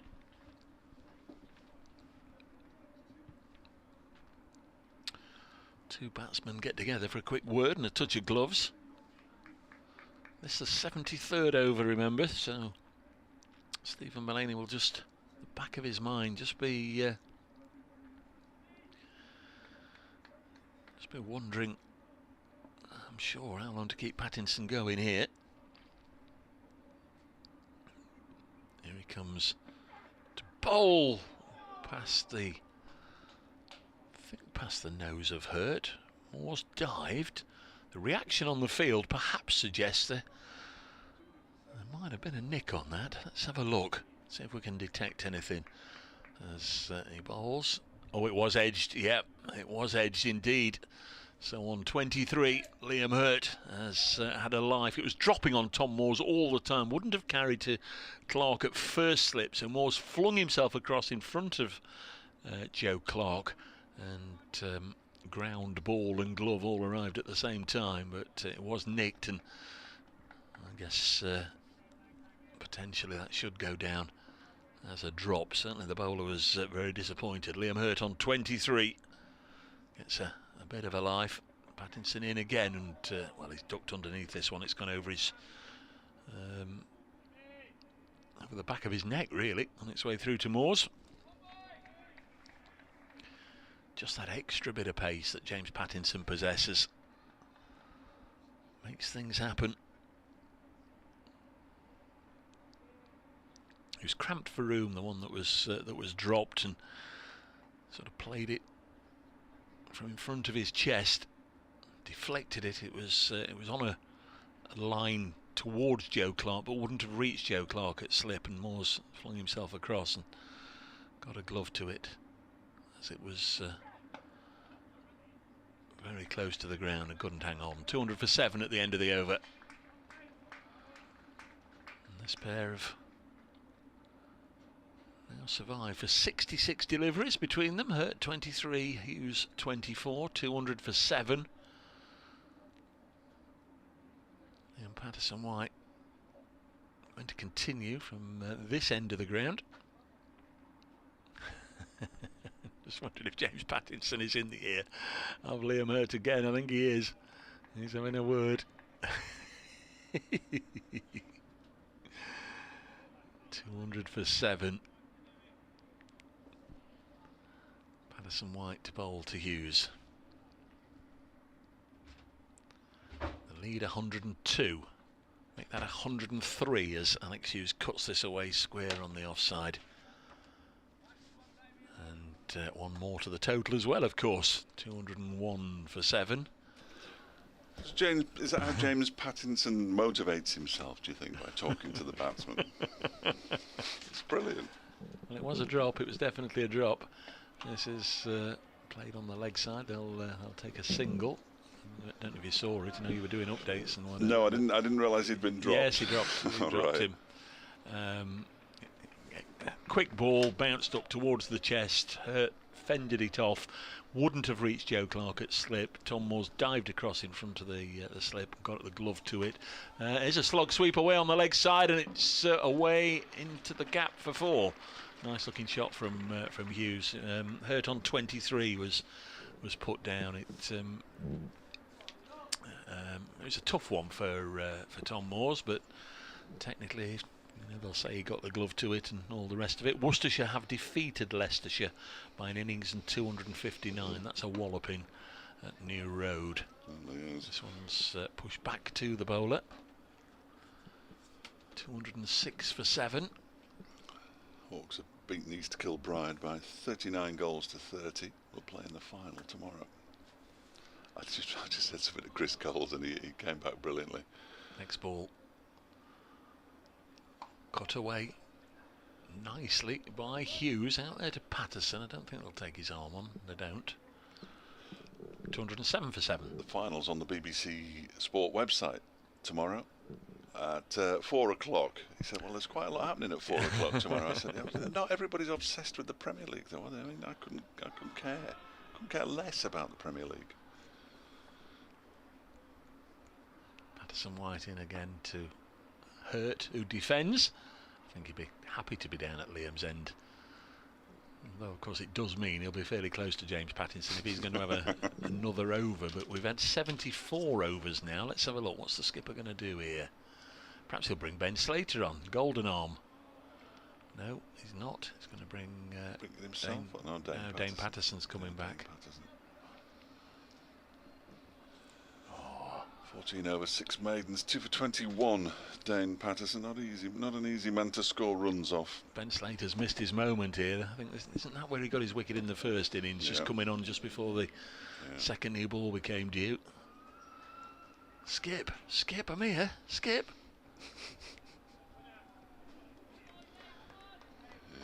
Don't forget me. So Dane Patterson, there are 23 overs plus a potential 8, so 31-ish. I think we're here tomorrow. Yes. As next delivery, the first delivery of a new over from Dane Patterson's pushed out into the offside by Alex Hughes. It's fielded by Hasib Hamid, and there's no run. That's the good news. I think the bad news, well, the bad news is I think we're going to be here till 7 o'clock tonight. Aren't you? 23 overs to go, and it's 20 to 6 already. Yeah, no, absolutely. The question is whether Derbyshire will be bowling tonight. If they're not, it's a good effort. It's a terrific effort. 207 for 7. Patterson in and bowls to Hughes, who just dabs it down into the onside. Ben Duckett comes around to do the fielding, and there's no run. Yeah, no, it's regardless of what happens from here on in, further evidence of that fight from Derbyshire that Mickey Arthur appears to have instilled in them. They really were pushovers last season. And a lot of the players are the same players who were here last season. That makes it even more remarkable. As Patterson bowls, and it's defended by Alex Hughes out into the offside, where Hasib Hamid comes in to do the fielding. The good news is, if we don't finish till 7, my pizza shop of choice will be open and fully fired up by the time I call in later on tonight. You know, swings and roundabouts, isn't it? Swings and roundabouts. The away person generally doesn't mind the late-ish finish because they've got nowhere to go, and I've got nowhere to go tonight, so I'll find some entertainment somewhere. As Patterson is in, bowls to Hughes, who just turns it in a very controlled manner down to backward square leg. Patterson White does the fielding, and they go through for a single. Hughes moves to 31. Hurt had caught him up at one point, but Hughes is pulling away again. Partnership worth 47. And the lead 110.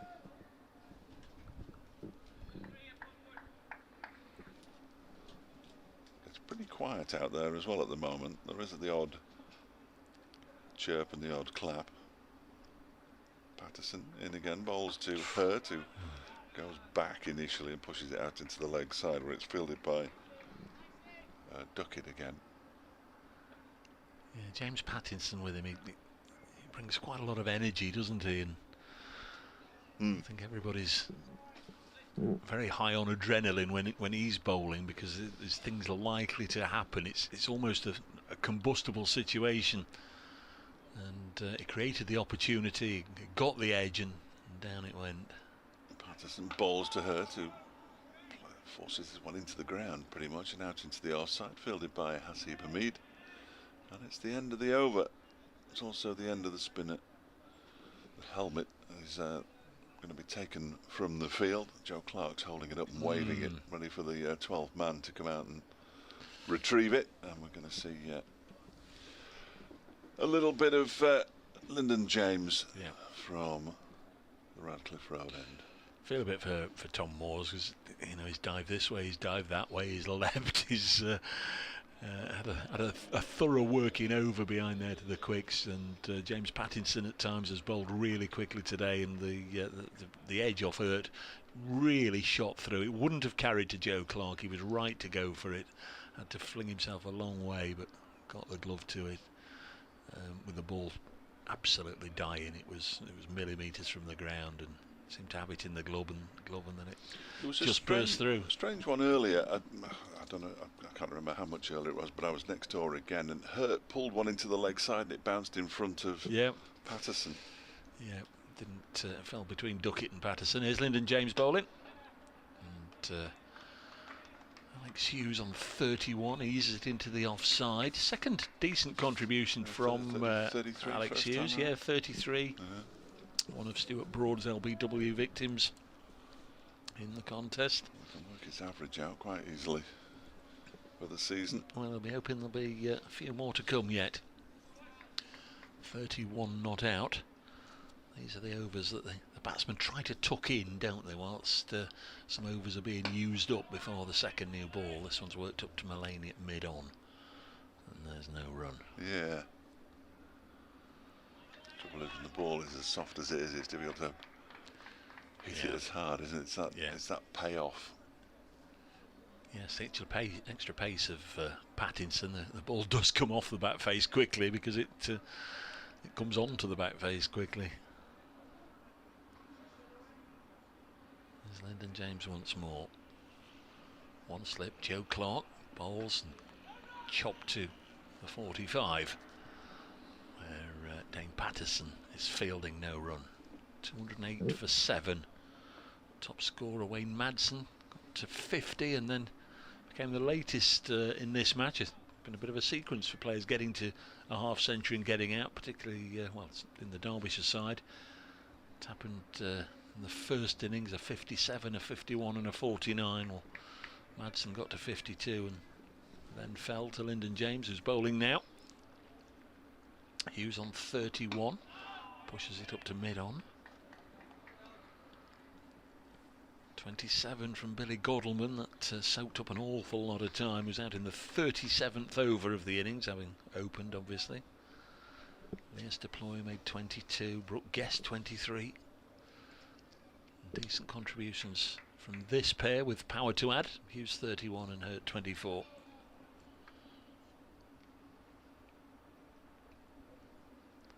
Lyndon James in nice and full and driven crisply to mid-off. Pattinson fields. It's going to make the choice of post-today's play victim very interesting, isn't it? Because it's almost certainly got to be one of the batsmen. Neither of these, I wouldn't have thought, but... Can you get Wayne Madsen asking what Pattinson was saying to him? That's not a bad shout, to be fair, if we get Wayne, because he's got a half century, didn't he? He did.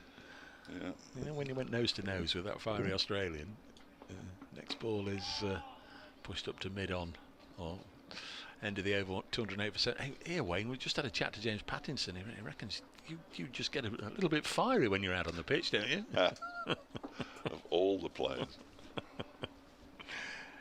About 21 overs remaining.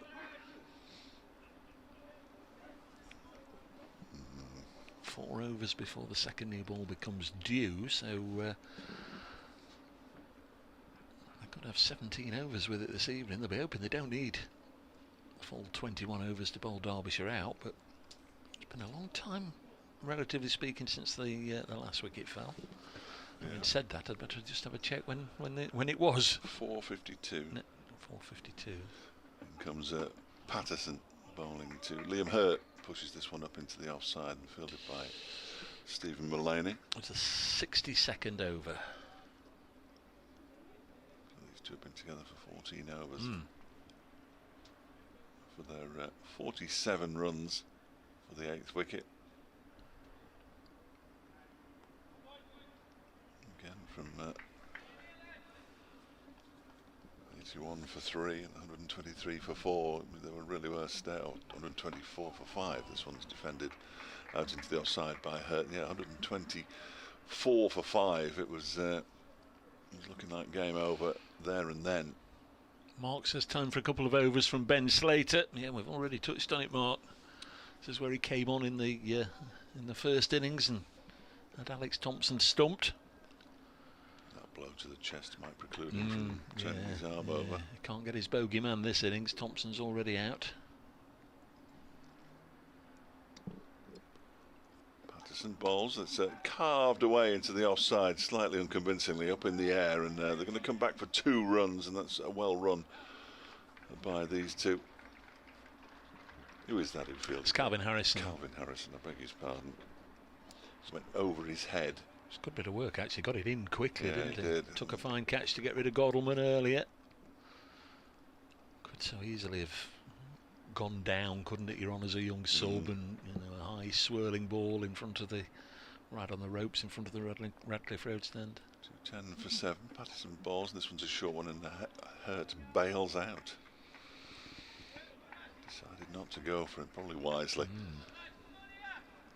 Goes through to Tom Moores. Alex Hughes comes down for another chat. 49 runs the partnership worth. Is it the highest of the? It must be the highest of the innings. It must, yeah. Yeah, looking on the board. What's 123 minus 81? That's only 42, isn't it? Yeah. In comes Patterson again. Oh, and a swing and a miss from Liam Hurt.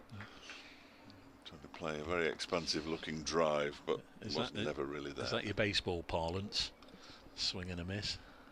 Yeah, I suppose. Well, it was a swing and a miss. That would be a strike. And what is it when it's not a strike? A ball. Strikes and balls. 3 strikes, 4 balls? Yes. Yeah, 4 balls and you walk.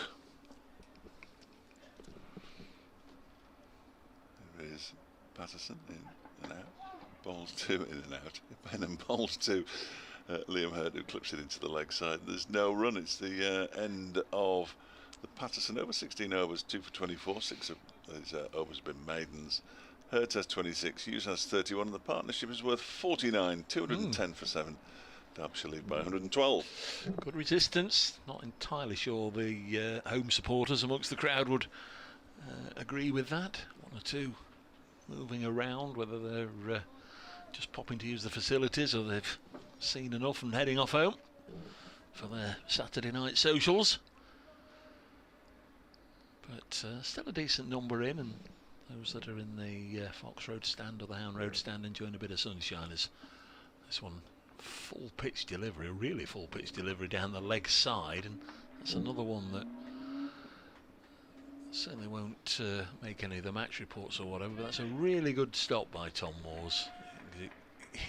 It was full, it landed on the cut bit behind the wicket and then scuttled along the ground, and the keeper did well to drop on it. It didn't look like a full pace delivery either, did it? So we had to time it right. Yeah, yeah. Here he comes once more, Lyndon James bowling, and Alex Hughes hasn't done an awful lot wrong, and he plays this on the leg side.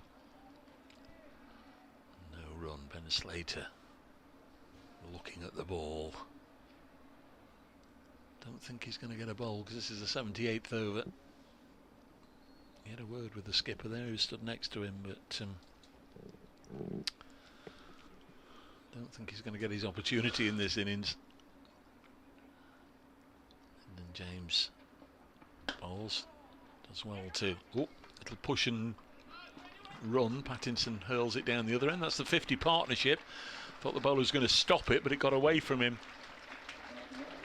Lyndon James partially stopping. James Pattinson picked it up, threw down the far end, but by then they were home for the 50 partnership from 93 balls, and pretty much an even split. 24 Alex Hughes, 26 Liam Hurt. Fair play to these two. Yep. Lead 113. We need that Leas deploy innings, don't we, really? 2020. Next ball on its way.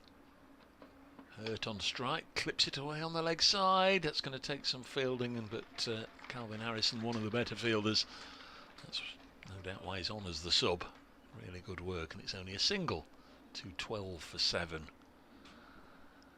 Getting this sort of situation, and you start thinking, well, don't want it to be a plucky effort. Let's go on and see if we can really do something special here. Get to the end of the day and start again afresh tomorrow. Next ball on its way, played down into the ground, and that's good from Hurt. Hughes mistimed it. He's been cutting it away regularly throughout his innings. Chopped this one down into the ground and didn't go very far away from the stumps, but Hurt reacted quickest. Yeah, he did. Called him through.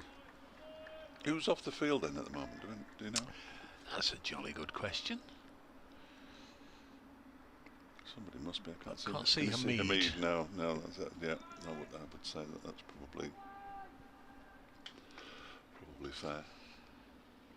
James in once more to bowl. This is run away. Might be the potential for a couple of runs. There is indeed. Liam Patterson-White throws it in from deep, but Hurt on to 29. I think you had a look in the first innings. Was it 34 or something of that order, his career best? But I think he's within a blow of that now. 215 for 7. 38. Oh, right. Yeah, it's not quite it. No. It's a big blow if you can get 9. We've had an 8, haven't we? But yeah. I can't quite work out how you can get a 9. There must be a way, but yeah, 38. It would be fairly easy to find out who it was against as well, because it's only his fourth first-class match. But I'll wait till he gets there. 215 for 7. Patterson bowls. This is pushed back to him by Alex Hughes. 33, Hurt 29, 54 stand. I think we're very much at the frustration level right now for Nottinghamshire. That can only be good. That can only be good. Day off certainly out of the window now. Sadly. Next ball hit away. Is that in the air? It's going to fall safe in front of Liam Patterson-White. Just behind square on the leg side. There was cries of catch. But I don't think it was in the air for too long, was it? 2:16 for 7. It bounced a long way in front of the pair of them. 29, Hughes 34.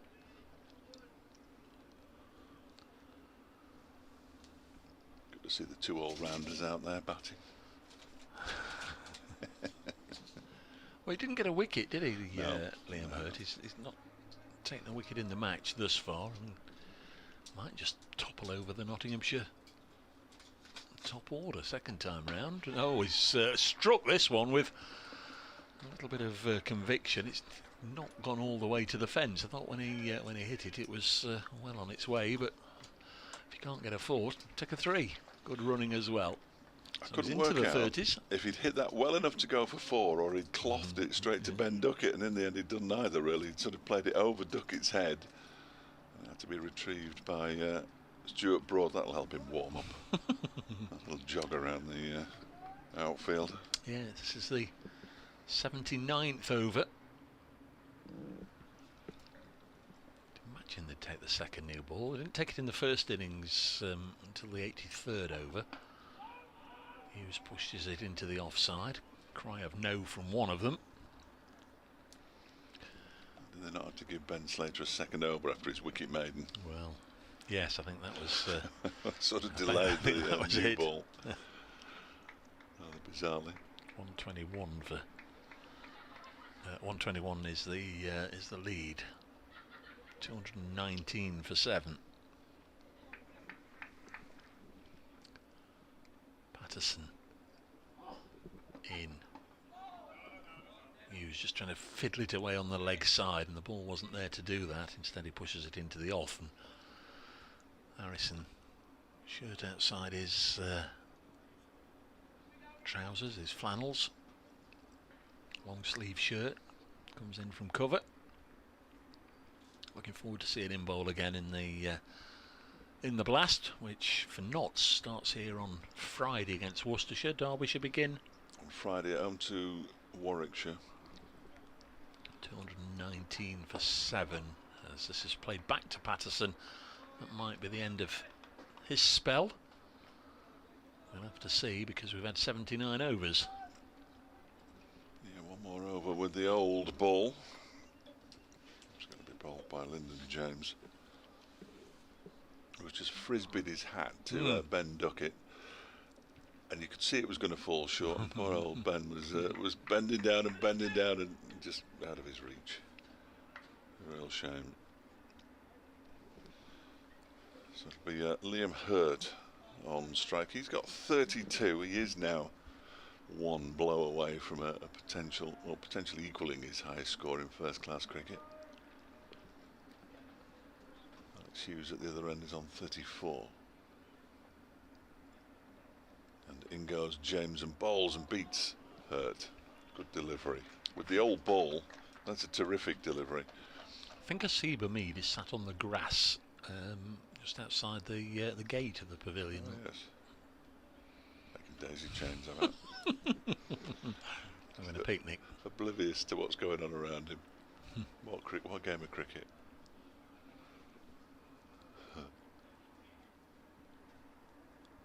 There'll be 17 overs at least with the new ball. That's a good hour.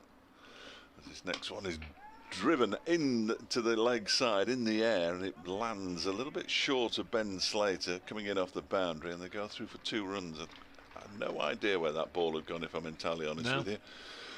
I'm not sure that Liam Hurt had much of an idea either, but it sort of fell into no man's land, and he picks up 2 more and moves to 34. Joins Alex Hughes on that total, and Derbyshire's leads 123 now. I never imagined I'd be saying that at any stage in the course of the day. You remember the old spot the ball, the football competitions in the newspapers, and you'd look the next week and the ball would be nowhere where you'd put your crosses. James bowls and it's driven straight to the man at, well, almost straight to the man at mid-off. James Pattinson. It did land about a yard in front of him, and he made a bit of a meal of stopping it in the end, but he did stop it, and that's the main thing. But it was a slightly risky shot, and Alex Hughes is going down to say to Liam Hurt, look, you're 4 away from equaling your high score in first-class cricket here, son. I know that because I'm an absolute cricket badger, which he is, Alex Hughes. Which is why he was looking at video of Lancashire's second team players when he got the shout to come and play in this match. In goes James again, and that one is pushed out into the offside. Hughes sets off and then has to turn tail and get back into his ground pretty quickly because there's a shout that stumps from Ben Duckett, but it misses. A self-confessed cricket badger, he has called himself that. Yeah, those spot the balls. You used to be able to buy something that you could sort of dip in ink with all the crosses on, couldn't you? 50 crosses and actually put it where you thought it was. Because you had to be right on it, didn't you? Right in the middle of the cross. Yeah, right in the middle of the cross, in the centre of the ball, yep.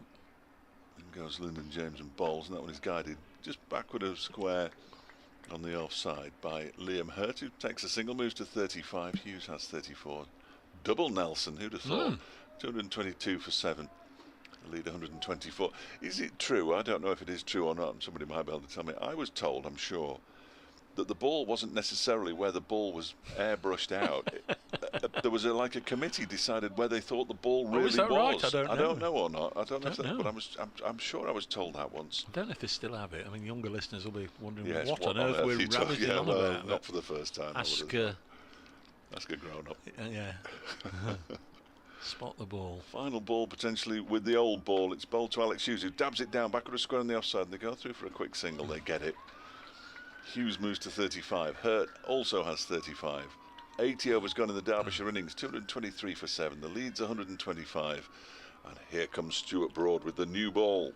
Here comes a Seba Mead as well. Calvin Harrison going off. Here, just quickly on that, there was a photograph in the newspapers of a football match or an incident, or there was a football related photograph, but they'd airbrush the ball out, so you'd just see the players, and there'd always be one player who's just kicked the ball, his foot would be in the air, and you sort of look towards the goal. You can see the keeper diving maybe to his left, so you'd expect it to be going into that top corner there, so you'd sort of draw a line between the boot and the top corner, and it was, I don't know, put 20 crosses for 20p or whatever it was, 50 crosses for 50p, whatever, and enter it, and you'd win some big prizes. There's some big prizes, weren't there? If you were spot on the ball. But then, obviously, the week after they would put last week's winner is Mr. J. Smith from Guernsey or whatever it may be, and the ball would be, I don't know, behind the player who's kicking it or something. But on the next page. It was bizarre, wasn't it? Absolutely bizarre. It's 6 o'clock, Dave. I don't know if you've got to do any more updates. No, I'm finished. Yeah, I'm finished. Thank you. I'm the same now. BBC Radio Nottingham will be on to the music programmes. New ball has been taken. It's the same programme on both channels. It is. 2:23 for 7. Dean Jackson, he's on Radio Derby tomorrow at 10 o'clock in the morning. Hughes on 35, Hurt on 35. Pint for the marker as Broad comes in and runs straight away here from this second new ball. A Mead, no doubt pepped up by a visit to the changing rooms, hurtles in and returns the ball. A pint for the marker. Yeah, 2:24 for 7. You remember that? No. In darts, it was the old thing. If you were on the chalks, if you were doing the marking, and both players ended up on the same score, and it's a pint for the marker. All right. Okay. Oh, I'll come across that one.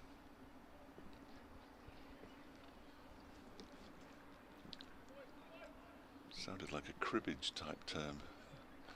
Now then, cribbage. What was that? 15-2, 15-4, 3 for a run and 1 for his knobs 8, and all that kind of thing. All that business. Yeah. It made no sense to me. Go around the board. Spent a few night shifts in the Air Force a million years ago doing that. Next ball, run away to backward point. Single taken. James Pattinson doing the fielding, and chess, the old night shifts flew by with a couple of games of chess. 2:25 for 7. I didn't really have the patience for chess. Game of strategy. I just moved the first thing that came into my head, and which is clearly not what you're supposed to do. Partnership now worth 64. There's Broad. Bowling to Hughes, and he defends. I'll try and get Nottinghamshire a wicket here. I'll have a look, see what the highest 8th wicket partnership for Derbyshire is. You know, what a low underhand trick that is. We're sort of straw clutching at the moment from the Nottinghamshire perspective, but it's in our listeners' interests to have a look at the 8th wicket partnership record for Derbyshire against Of course it is. Nottinghamshire. What sort of ballpark do you think it is? I'd have thought around about 180. Next delivery on its way from Broad. Bowls and Hughes. A little push and run. I think they'll get home. Liam Patterson White, left-handed, picks it up, but Hurt is in. 226 for 7. Yeah, they're not quite as many as that. It's 157 here at Trent Bridge in 1955 between, and I'll have to click on, Arnold Hamer and E. Smith. Is that Ed Smith? Yeah, Edwin Smith from Chesterfield. Smith. Yeah. 157. So if they break that, Derbyshire will be in clover, won't they? Absolutely remarkable. Clover, very much game on. They'll be in the 200s in terms of lead. Still with a couple of wickets to go as well. So it's going to be Broad to bowl to Hurt, who's standing baseball-like with his bat above his head. Come on, Stuart. Do your worst. He's in his bowls and clubs it away through the offside for 4. The ball will go very close to one of our cameras positioned just between the Smith Cooper stand and the William Clark stand for 4. Gave that a wallop. Too far away from Liam Patterson White. He leapt up with his right hand, but now's your moment, Liam Hurt. Now's your moment, Dave. First class career best. Liam Hurt, 40 not out. Terrific effort. Now he's going to get nervous because he's 10 away from the lower order batsman's holy grail. Half century. Good effort coming in. In only his 4th first class match. Yeah. Coming in at number 9. First game for Derbyshire. Broad in to bowl to him, and inside edge this maybe onto his boot, but didn't go back onto the stumps. End of the over. And the first over of the second new ball has seen it slapped about a little bit. 230 for 7. Oh, we're going to get the angry Aussie. We are. We are. Yes, we are. He just tapped the pitch there with the end of his bat, did Liam? I'm pretty sure he had no idea what he was tapping. He's never been out there long enough to tap a pitch before, but excellent work from the Prestonian. There've been a few good. It was always put down as Preston where Flintoff. Where Matt Critchley, no, in a Derbyshire perspective, where Matt Critchley was born, but he was definitely born in Chorley. Chorley FM. Ed Moulton, who was on loan briefly from Lancashire, not a particularly successful loan, I think it's fair to say. He was Preston born. Was there a Chorley FM, or was that just a Peter no, Kay? No, there is one now. I don't know if it existed before he decided it should exist. But yeah, there is a local community station called Chorley FM now. You know, Max and Paddy and the Phoenix Knights. Absolutely magnificent. Terrific. I like Car Share as well with Peter Kay. Yes. Good. Here is Pattinson then bowling to Alex Hughes, who gets a full-length delivery and does well to keep it out. Pushes it up to Stephen Mullaney at mid-on, and there's no run. He was out and about in the past few days, Peter Kay, at one of the award ceremonies. Good to see him out and about. He's pretty much gone to ground. You used to see him in, and I know other supermarkets are available, but I can't really say where we used to see him without saying Morrison's in Chorley. On a quite regular basis. You could bump into him and then he'd always chat. Is that what he based his Car Share supermarket on? I wouldn't be. Yeah, I think it was a slightly cheaper one that he based his Car Share supermarket on, but that one is defended by Alex Hughes. The thing about Car Share was, I mean, obviously the car was on the back of a low loader. You couldn't possibly act and drive it. Yeah. I never knew that. And it used to be, it used to be driven around, and they used to just, well, we'll have to do that again, but they'd carry on driving. So you'd think, well, if they'd just been there, because it was all based around Bolton and North Manchester, if they'd just been there, how on earth has he got to there in the same sentence? I think most people just took it for what it was worth, but yeah, see all the sights of Bolton. In goes Pattinson and balls to Hughes, who gets a full toss and punches it down the ground for 4 runs. If you're going to get a poor delivery from a quick bowler, you've got to make the most of it. And he moves on to 41, 234 for 7 now. Derbyshire lead is 136. It's getting a bit daft, this. Getting interesting. Well, it's more interesting than I ever imagined it would be. Just 15 overs to go after this one tonight.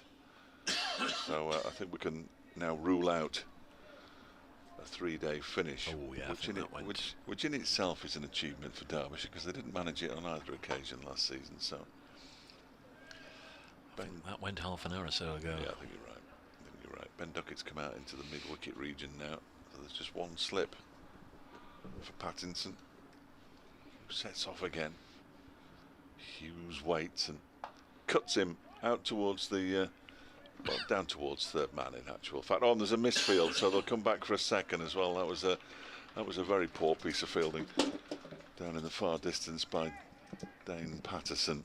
Took his eye off the ball clearly, and perhaps he's just trying to get Pattinson angry, because it almost certainly will. Yeah. And the score moves to 236 for 7.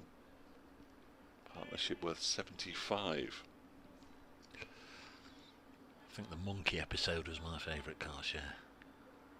When they went to the safari park and came out and found they'd got a monkey on the bonnet.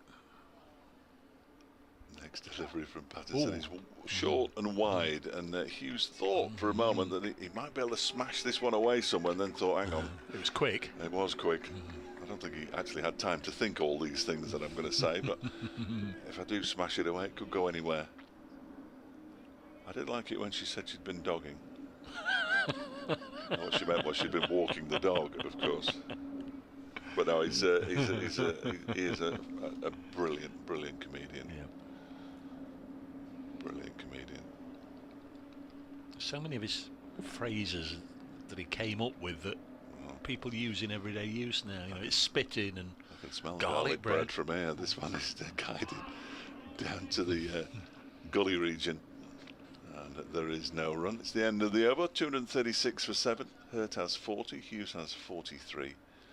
Derbyshire lead by 138 with 15 overs left in the day's play. you know, and the gestures as well, where he brings the three- hand up. You know, three give rings. us a ring, give us a ring. Yeah, Yeah, three rings and the big light. Put the big light on. yeah, and yeah, we're going. You know, what did he did? We're going to Egypt, but you know, put a point over there. Yeah, Yeah. pointing. Yeah. Oh, Egypt's over there, is it? Yeah. Very good. 236 for 7. Having a little bit of a race here to the 50 landmark. Hurt and Hughes. Hughes has gone back ahead, 43 to 40, but Liam Hurt, who played a lovely stroke off Broad in the last over, is on strike here. Broad bowls, and it's just nonchalantly dropped on the leg side. Playing him with a stick of rhubarb at the moment. Partnership of 76, 237 for 7. It'll be interesting to see how Derbyshire approach it when they eventually do come out to bowl for the second time, because they're going to have to attack, aren't they? Which will leave lots and lots of gaps, you would expect. But they have to attack, because if they just allow Nottinghamshire to score 1s and 2s, then they'll cruise home. Well, Notts had a miserable Sunday last week. I'll be hoping for a better one tomorrow. Oh, there's a... Well, I thought for a moment he did it straight to Liam Patterson White, but Alex Hughes' judgment much better than mine. He'd played it sufficiently far away from the spinner to easily call his mate through for a single. We'll not be watching it rain tomorrow, though, Dave. 238 for 7. I hope not. I hope not, yeah. I always like to see a game reach its natural conclusion. Monday's a different matter, but tomorrow's fine. Hurt 41 back on strike. Cloudy though, cloudy and warm. Looks like a bowling day tomorrow. Would be quite a story, wouldn't it? One slip, Clark, Gully, Pattinson. Here comes Stuart Broad, headband on. Bowls cut away for more runs. Another boundary from Liam Hurt, and this half century's getting tantalisingly close now as once more he goes past his batting partner. 45 to Hurt, 44 to Hughes, and the partnership stretches to 81. Derbyshire 242 for 7, leading by a gross. Remarkable. Absolutely remarkable. It wasn't an entirely controlled shot, I think we should say. But, well, doesn't really matter if the runs come. 81, are we sort of in best partnership of the match territory now? Oh, blimey, I'll give it a go. I'll give it a go.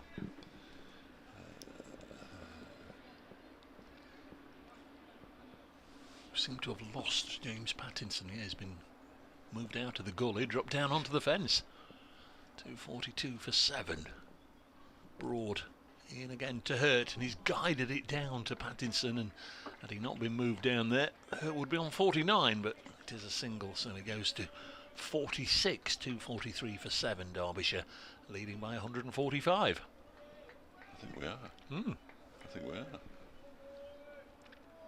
Largest partnership of the match. 82 between Liam Hurt on his Derbyshire debut and Alex Hughes, who shouldn't have been playing in this game. He wasn't playing in this game at the time of the toss. His name didn't appear on the team sheet. I think the third wicket for Nottinghamshire was slightly up. My maths is appalling. Next ball goes through to the keeper. Let me have a little look Yeah, here. would you? It went from 76 to 160. Is that not? That's 84. Yeah, so that's the biggest so far. That's the biggest so far, I think. So they're 2 runs away from I can't that. see a bigger No. one. Well, that'd be something.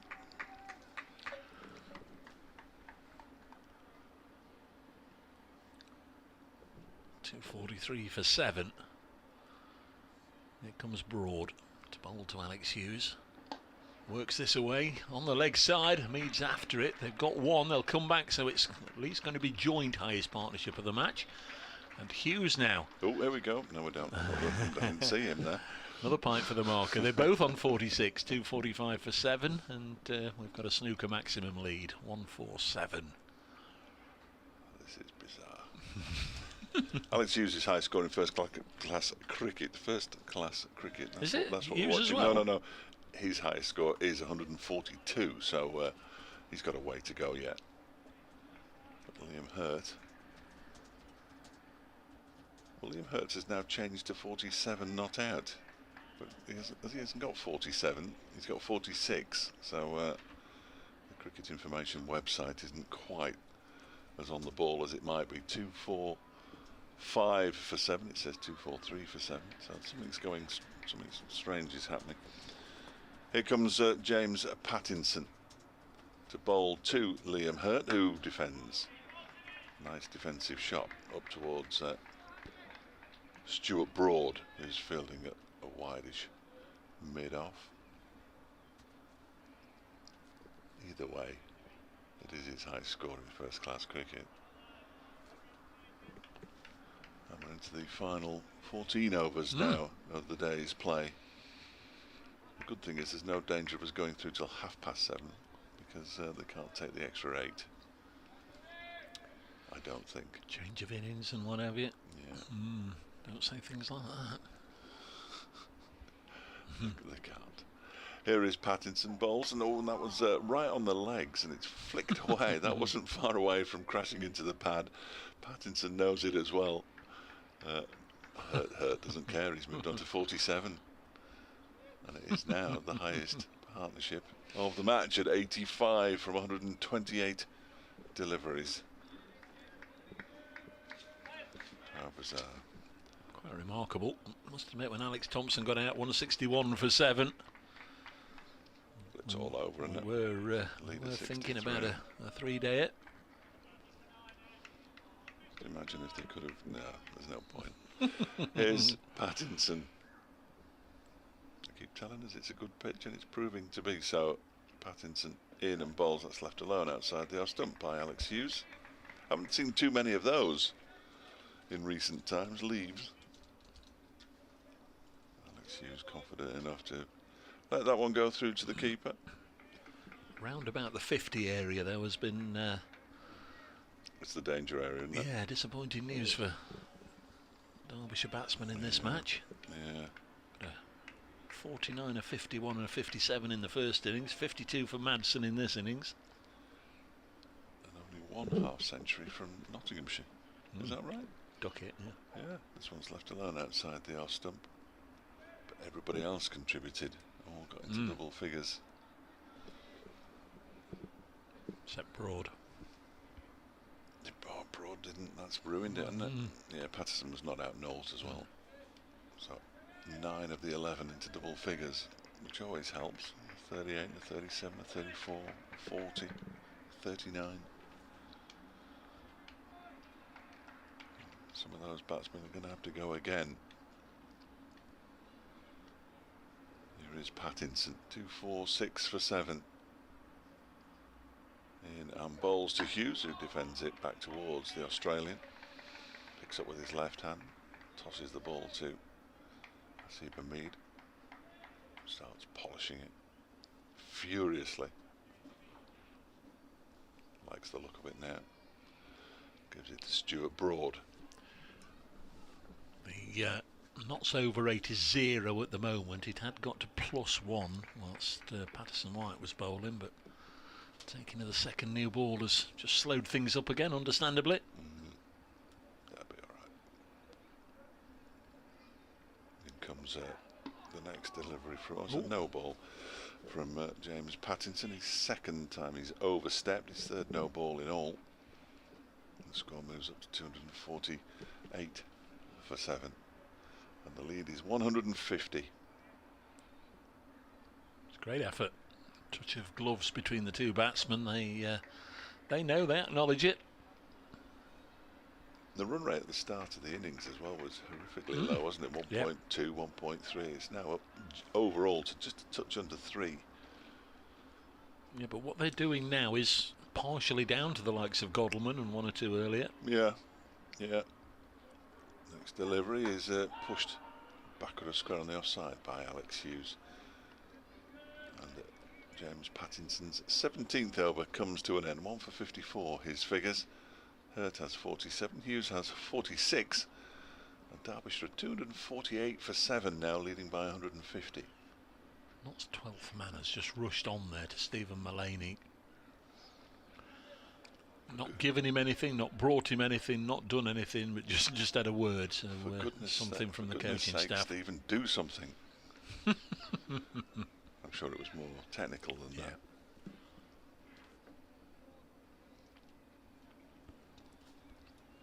So Stuart Broad, ball in hand. 16 overs, 5 maidens, 1 for 46. Got rid of Shan Masood in his very first over this morning. Digs one in short, goes over the head of Liam Hurt. It goes through to the keeper. And he's bowled 15 wicketless overs since. He has. He has. There's sort of third man down here. Yeah, James Pattinson just checking, just in case one runs off the edge or is guided down there to bring up a half century for Liam Hurt, but Pattinson will be doing everything he can to prevent that.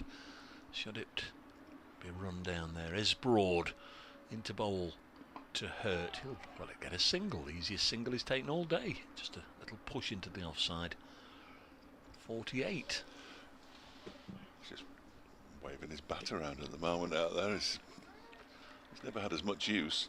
249 for 7. I mean, we don't tend to be great studiers of second 11 form, particularly players with other counties. So he may well have been in some absolutely ripe form in club and second 11 cricket coming into this, as Hughes bobs underneath this one, but certainly is in uncharted territory with regards to first 11 cricket, first class cricket. But he's shown enough to make you believe that, even if he doesn't get any more runs, this 48 isn't a one-off. It looks as if he knows what it's about, as we've been saying all through the game. He's a big old boy, so if he gives it a wallop, it'll stay walloped. Broad in again. Hughes steers it to backward point. No run.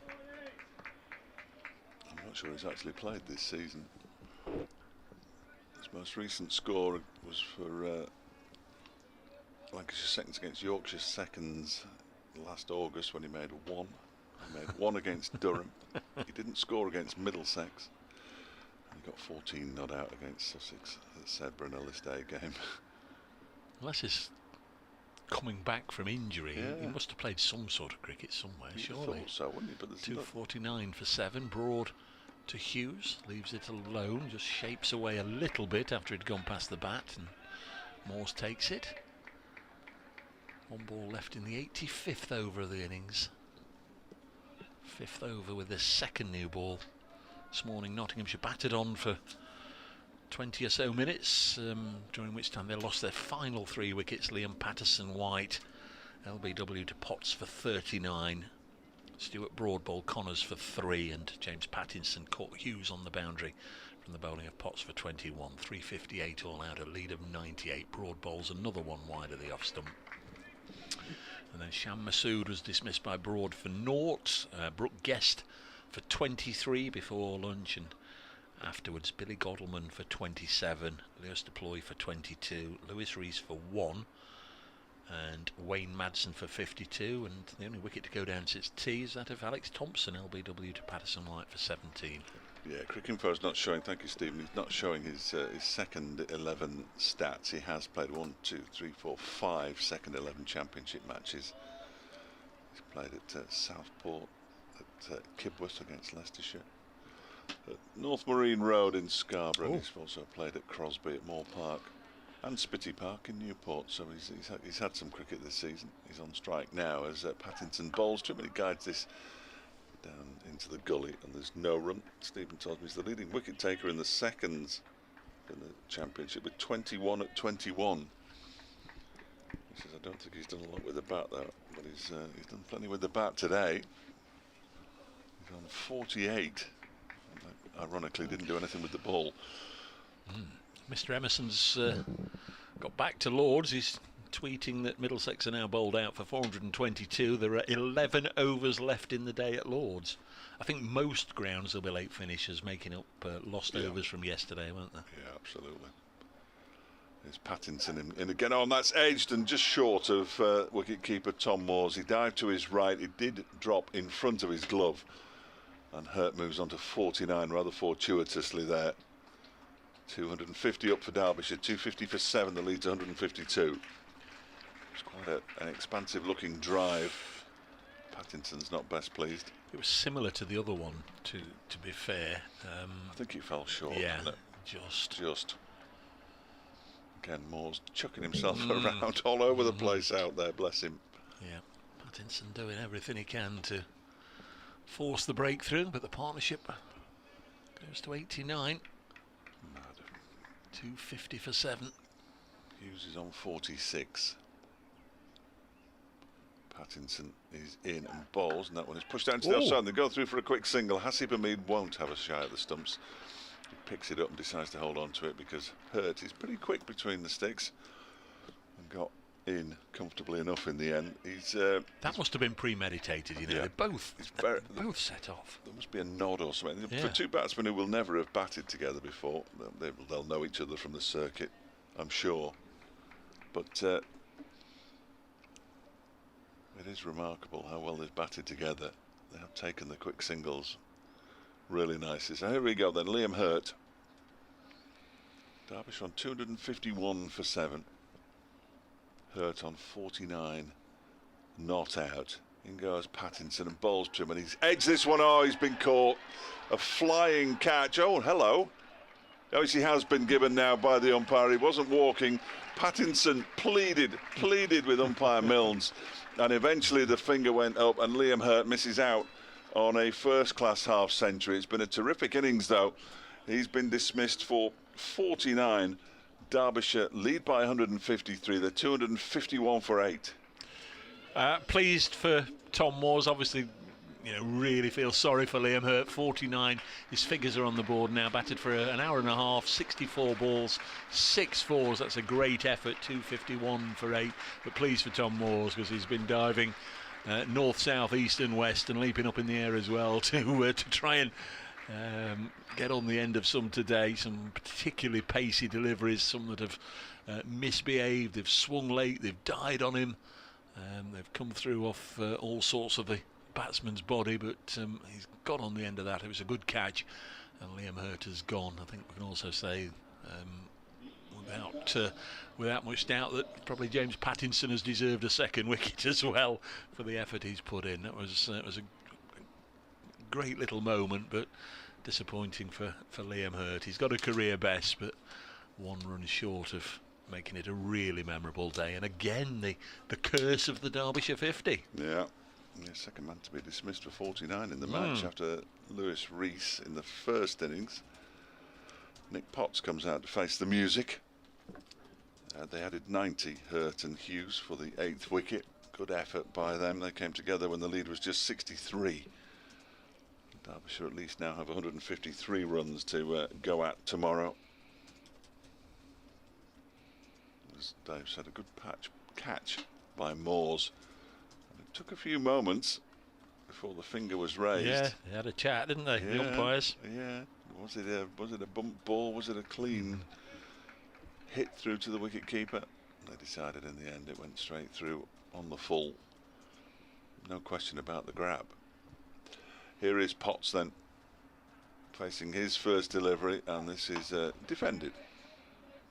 Back towards James Pattinson, and there's no run. Yeah, I bet he's been enjoying it for the last hour and a half, and then suddenly is thrust into the limelight, into the glare of Broad and Pattinson. Well, his career high score is 9. This is only his 3rd match. He only has 18 runs in first-class cricket, but can he get into double figures? That'd be an achievement in itself. Pattinson is in and bowls too many defends this one. Alex Hughes not interested in taking a single because it was the final ball of the over, and a successful over at that. 2 runs from it, but the wicket of Liam Hurt. Pattinson 2 for 56 from his 18 overs now. Alex Hughes still there on 47. He'll be thinking, hang on a minute. These are the danger signs. 251 for 8 means that Derbyshire lead by 153. So it's 90 they put on for the 8th wicket. Terrific effort between Hughes and Hurt. Dane Patterson is going to replace Stuart Broad. 17 overs, 2 for 28. So he's been pretty miserly as well, as he normally is. Will Alex Hughes play this? Will he be happy to take a single first ball if he's able to and not offer it? I don't think so. No. I'd be surprised. Let's have a look how he goes about it.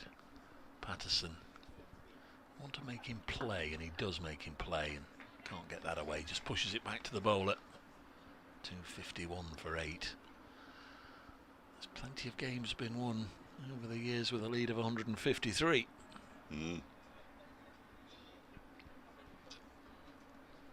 Not many between Derbyshire and Nottinghamshire, I fancy them.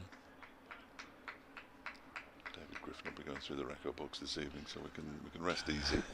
we don't need to worry ourselves with all that nonsense, Dave. He was on 47. Drives this. Couple of bounces up to Mulaney at mid-off, no run. Well, as we know, Sam Connors can hold a bat and he can stay out there for a long time, which he did in the 2020 match here with Leas Deploy. I'm not suggesting that Alex Hughes is on the same planet as Leas Deploy when it comes to batting, but Hughes doesn't want to give this one away at this stage. It's like a half century for a start. Patterson once more. In bowls, worked onto the leg side. Alex Hughes was running quickly, but there's only going to be one. Mead doing the fielding, and as he picks the ball up, you can just see all the tape on those fingers. It's remarkable, isn't it? He's held together by tape. He was walking out this morning carrying a large roll of it, and you're thinking, right, he's just going to stick it all on. 252 for 8. The field isn't being altered at all, which I find a little strange. A fella that's been there for 2.5 hours and a fella that's been there for 2.5 minutes. You'd think there'd be an adjustment, but there isn't. There's Patterson into bowl to Potts. Goes back. First movement is back, and then he brings the bat down just to meet the ball and push it up comfortably to Broad at mid-on, no run. 252 for 8. Derbyshire closing in on their first innings score as well. They were all out for 260.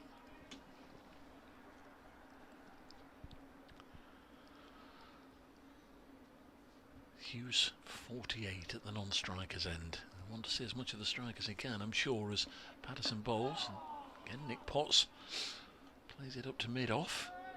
There's no run. Could be a key man in the jigsaw, key piece in the jigsaw for Derbyshire. Nick Potts got 4 wickets in the Notts' first innings. Yeah, 4 for 50.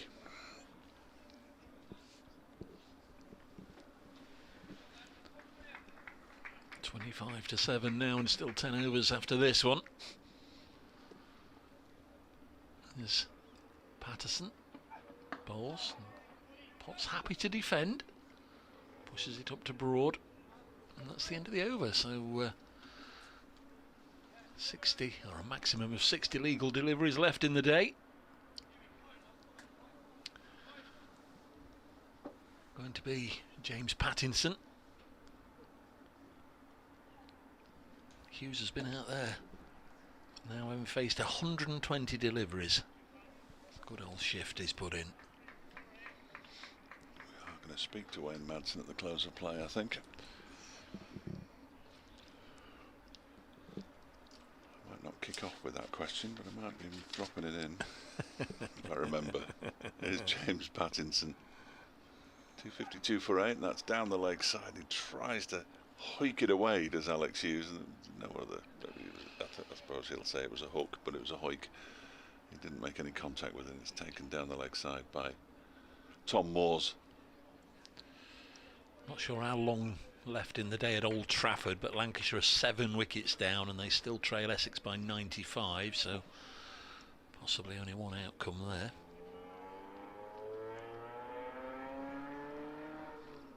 Here's Pattinson again, bowls to Hughes, who dabs it down into the onside, and they go through for a single very early in the over after two deliveries, and Hughes moves on to 49. 253 for 8. Over to you, Nick Potts, yet to get off the mark, and now facing James Pattinson. Thanks very much. Slip cordon being doubled. It was just Joe Clark there. Duckett's now joined him. Pattinson will be smelling another wicket. I assume that's why he's got his nose in the air.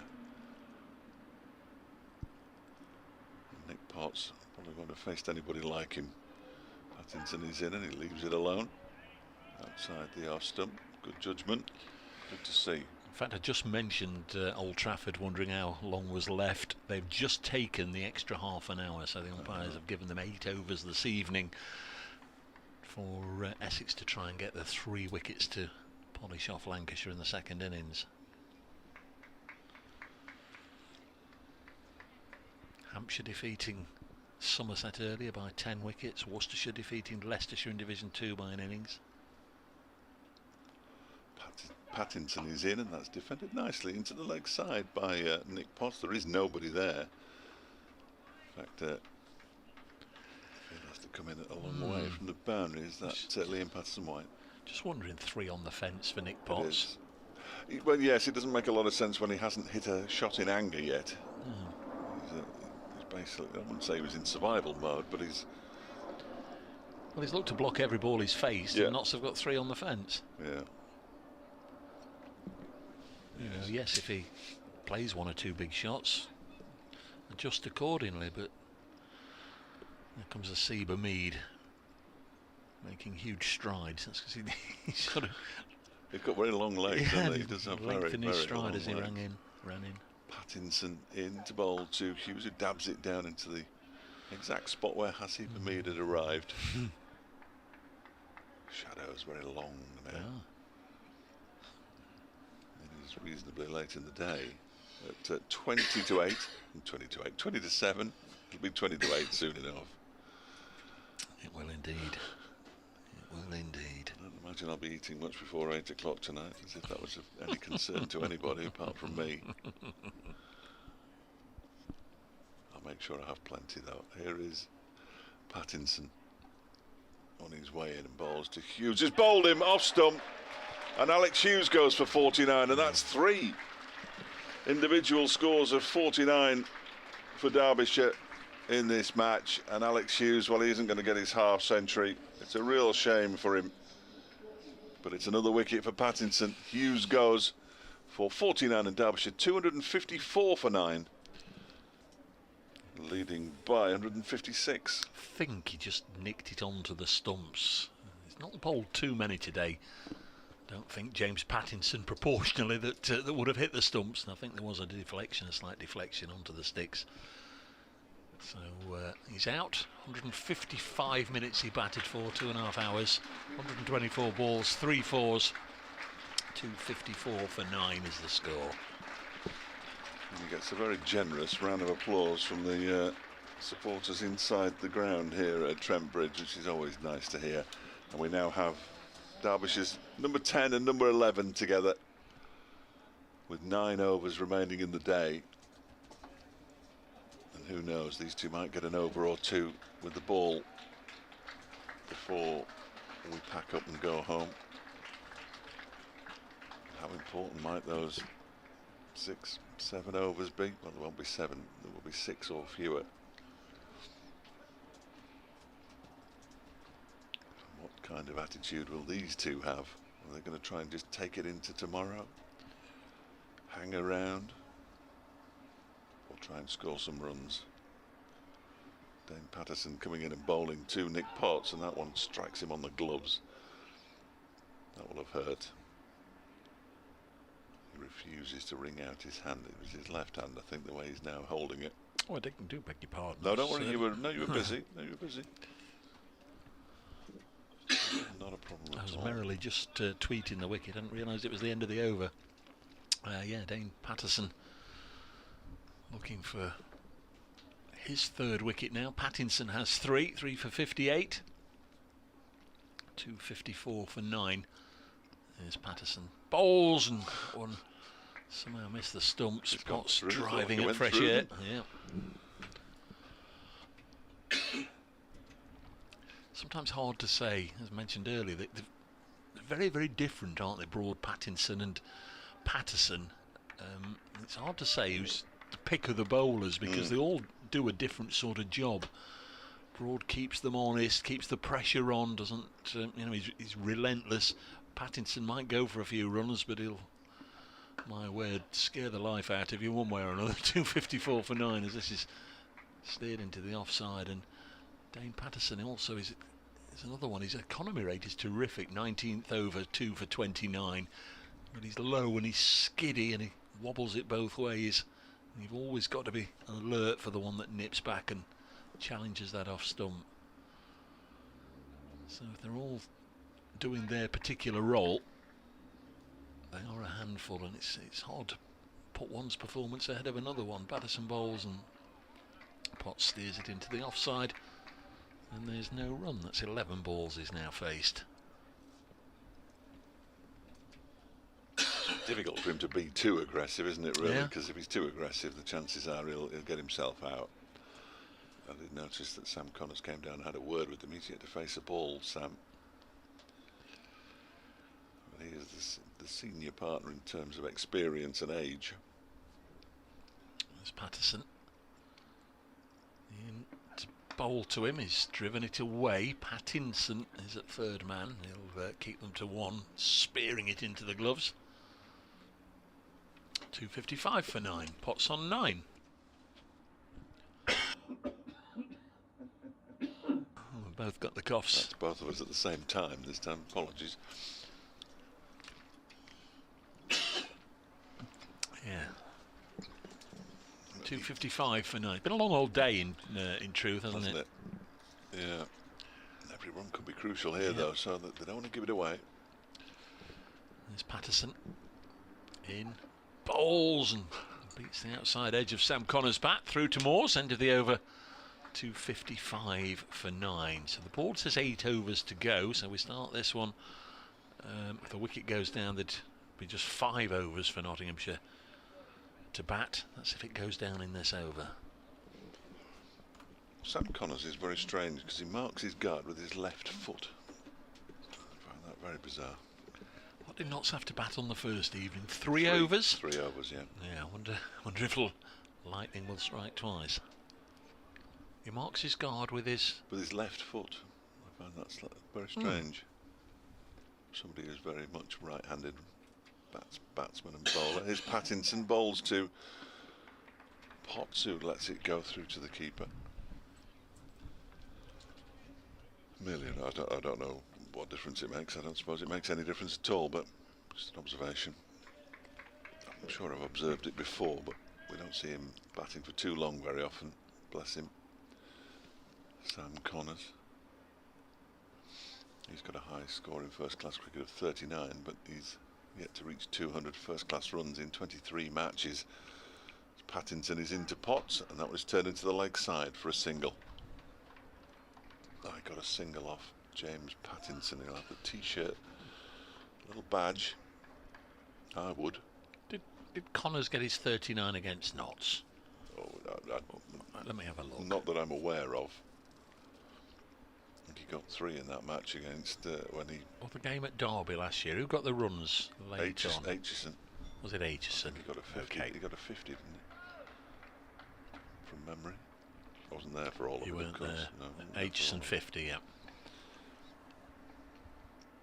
There is Pattinson in and balls to Sam Connors, who was on the move.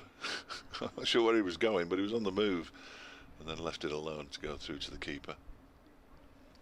These two probably won't want to bowl tonight, in fairness. I imagine it'd be an interesting choice for Billy Godleman as well. Liam Hurt with his confidence up after his highest score in first-class cricket of 49. Well, the 4-wicket man, Nick Potts, 4 for 50. 2 wickets this morning. In comes the next delivery. Oh dear! How is he not smashed that into the stumps? He's tried to york him, and almost like playing one of those jumping over a little skipping rope. He leapt in the air, did Sam Connors, and the ball has missed the stumps, and I've no idea how. No idea. Wow. I can tell you that Connors 39 came at Derby against Kent last year. Memorable 39, obviously. I don't remember it. I think that was after the split, wasn't it? Or whatever it was called. Would have been, yeah. Here comes Pattinson again. In and bowls, and this one's short and wide outside the off stump, so he leaves it alone. One more delivery of this over, and they would only have to bowl a couple each, these two. Get down to 2 left, and we can all go home. Well, we can't. Well, yeah, I was going to say, ideally for Notts, no more runs and they get the wicket. They wouldn't want to bat tonight, in would the they? Final 3 overs. Just in case. Yeah. They don't want to lose a wicket or 2 this evening. Good light, though, to be fair. You often talk about a tricky last 3 or 4 overs in the gathering gloom, but there's none of that this evening. Pattinson in, bowls a wide ball outside the off stump, full ball as well. And Connors, who didn't really have to play at it, did get some bat on it, pushed it out into the offside. It's the end of the over, so 7 to go. 256 for 9, the lead 158. Connors yet to get off the mark. Nick Potts has 3, creeping towards a career best. Very slowly. Well, I've seen his 9 because it would have happened this season, but I don't remember it. You may be surprised to know. 12 wickets have gone down today. Will we get another one? Pattinson is in, bowls, runs here for Potts. Couple, I'm sure, played out onto the offside. Slater comes round from the offside boundary, tidying up. 258 for 9, the leader 160. Tricky old challenge for Notts. I mean, as everybody will say, that's they're what? If we had one of those those wasps, whatever they call it, the percentage of winning it, chasing 160 knots tomorrow in presumably good conditions. He'd 90%, 95%. Yeah, they'd begin the day at something around that. Next one is banged in short by Patterson, goes over the header pots. But you lose a wicket or two, and who knows? Let's see what happens tomorrow. Patterson back to his mark. Gets the ball from Joe Clark, who's at mid-on. Down at the far end, the pavilion end. Here's Patterson in, bowls. Is that nicked? No, it's not. It's gone through to Moores. There was a little bit of a wobble in the air as the ball went past the bat, but not from a nick. And it remains 2:58 for 9, with 6.5 overs now remaining.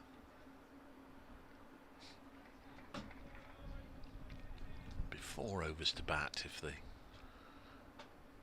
wicket goes down in this over. No, there wouldn't. There'd be 3 overs, wouldn't there? No, there'd be 4. No, 4, yeah. 4. Yeah.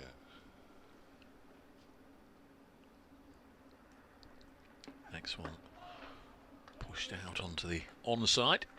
Calvin Harrison's on the field again, the Nottinghamshire sub, who took a good catch earlier, if you weren't with us. That was to dismiss Billy Godleman, who'd resisted, he'd flat battered, he defended stoutly and resolutely either side of lunge, and then took on a short pitch ball from Dane Patterson, top edged hook, and it sailed down towards the long leg rope. The only problem was Calvin Harrison was inside the rope and judged it nicely and took the catch. Next ball sees Potts bob underneath it. Again it goes through to Moores. Dealt pretty well with that. Yeah. Nick Potts judged it nicely. How sore would your hands be to be a wicket keeper? Oh. You know, all day, every day. I mean, obviously you get used to it by the time you've done it for a few years, yeah, but I know, but then you get broken fingers on it, bend in all sorts of weird directions, aren't they? Yeah.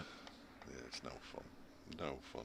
You know, your first 2 or 3 full days in the field in a county championship match have got to hurt. This one's lifted up and away, and it's just evaded the dive of Liam Patterson-White. No, it's not Liam Patterson-White. It's Ben Slater. Made good ground running back towards the Smith-Cooper stand. It was lifted over his head, put the dive in, couldn't get there, and Potts on to 7, 260 for 9 at the end of the over. Derbyshire's lead is 162, and there are 6 overs to go. Had to go with it with his left hand, or certainly went with it with his left hand there, Ben Slater. So it would have been an unbelievable catch had he taken that one. Essex have picked up a couple of quick wickets, so they require 1 wicket in 5 overs remain this evening at Old Trafford. Get him back. Get him back tomorrow. Oh For 1 wicket. Yeah, get him back tomorrow. Come on, Lanks. They're not going to drive from Manchester to Essex tonight, probably. No. Have a good breakfast, wouldn't you, and then set off? Connors has just stepped away initially, and Pattinson bowls to him and beats him outside the off stump. I think stepping away is a particularly good idea when you're a number 11 batsman. I just stick with it. Our TV man on the boundaries making his way around, isn't it? Is that him? Aaron, yep. Yeah. It's on the boundary edge. We'll be down there at the end of the day. If you've always said, if you just carry on watching the live stream, you'll get the first interview of the day with Aaron. Pattinson goes in again and bowls a short delivery down the leg side. It's a bit of a waste of effort, really. If he can get this last wicket and finish with 4 for, I think he will have been the Nottinghamshire man of the day for me, because he's box office, isn't he? He's fun to watch. I'm not entirely sure the umpires would agree or the opposition batsmen would agree, but he really is good to watch. His theatre, that's for sure. And he's in now to bowl to Sam Connors. Good delivery.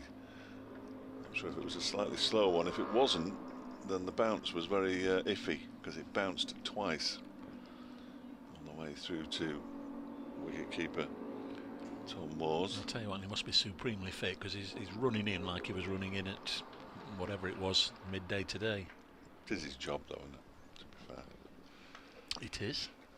It is, but I'm not sure. I'm not saying clearly I couldn't do it, but it is his job. I'm saying he's supremely fit. When a footballer passes it to a teammate and they all get all excited about it, this next one's short and a grunt from the bowler, a duck from the batsman, and the ball into the wicket-keeper's gloves. You know, because he's making things happen on what, to some other bowlers, has looked a relatively calm deck. You know, just that extra bit of firepower, that extra bit of aggression.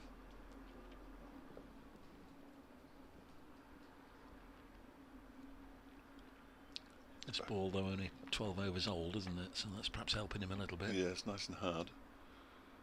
He's in now to bowl to Connors. That one's on target, and Connors gets his bat on it and pushes it up to Mullaney at mid-on. So one ball left of the over, after which we will have 5. Who knows, we might get across to the other side of the ground by 7:15.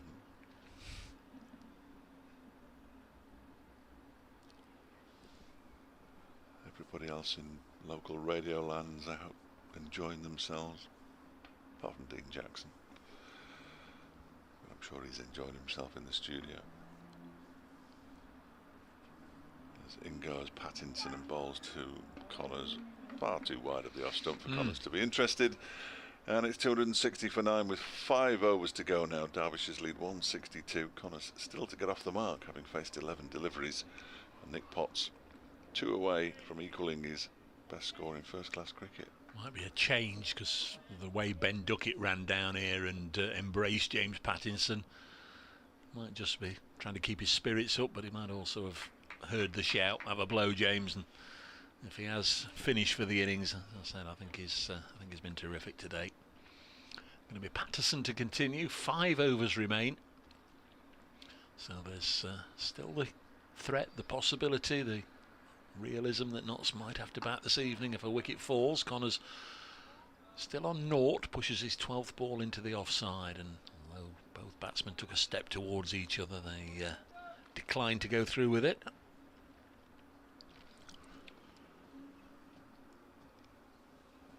.260 for 9.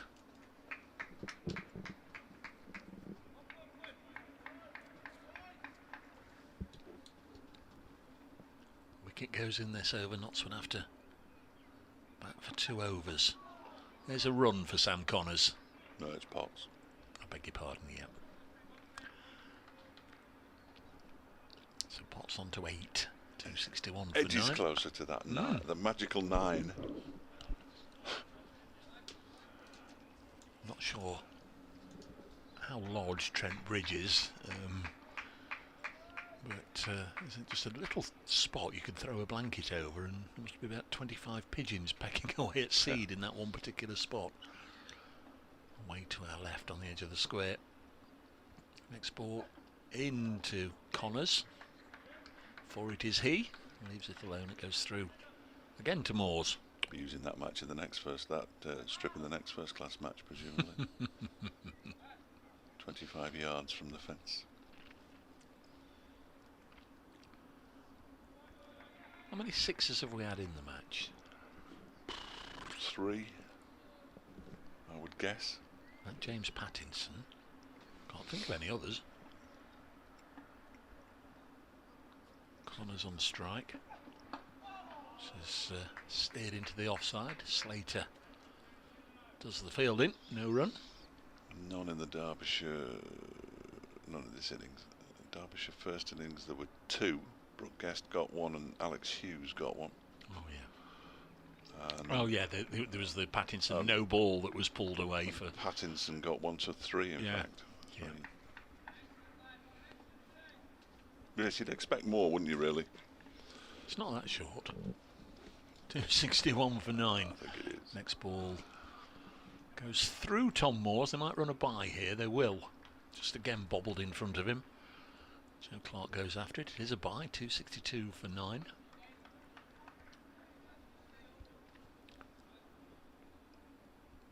You're used to watching at the county ground, Dave, which is perhaps a little bit bigger. Well, it's wider certainly. I'm not sure about straight, but it's certainly wider. They haven't cut off a corner with a ridiculous stand, mind. Hey. What? Settle. Well, it is, isn't it? Look at it. It's a fabulous stand. 262 for 9. Patterson. Bowled him. So Notts will have to bat for 2 overs. Potts is bowled for 8 by Patterson. Derbyshire all out for 262.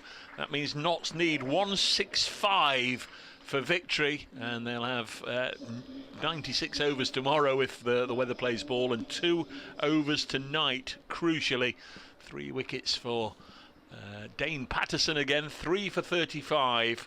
James Pattinson's figures are up there. He's 3 for 59. We'll bring you the others in a moment or two. But Derbyshire all out for 262. James Pattinson is running off. You remember what I've said about him being the night watchman. He has gone sprinting off along with the 2 openers. The rest of the Nottinghamshire players just congratulating each other and having a little bit of a chat. And I think 1 or 2 of them a little relieved that for the time being their work is done, but definitely the 2 openers and James Pattinson went sprinting off. Perhaps he's desperate to go and use the facilities, but I think he'll be the night watchman, and that might be interesting if either Slater or Mead go down in the 1 over or in the first over. 262 all out. Derbyshire lead by 164. Feel for the 49 club, Hughes and Hurt. They put on a tremendous partnership of 90, but neither of them could get there. The only half century. Wayne Madsen for 52. A couple of other 20 odds and there or thereabouts. Derbyshire just went past their first innings score, and it's left Nottinghamshire a tricky old chase of 165 that forget me, forget Dave, forget whatever, but you know, if you ask the bookies right now or the cricket public at large, they would say Notts were probably up then 80-90% likely with all those overs at their disposal to get there, but things can change. Absolutely, yeah, no question about it.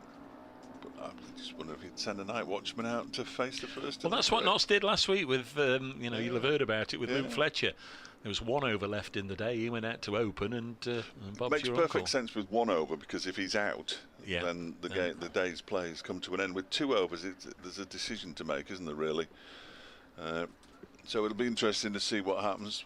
But some terrific entertainment so far today. We've had 357 overs, it seems, and we now know exactly what the end game is going to be. 165 to win.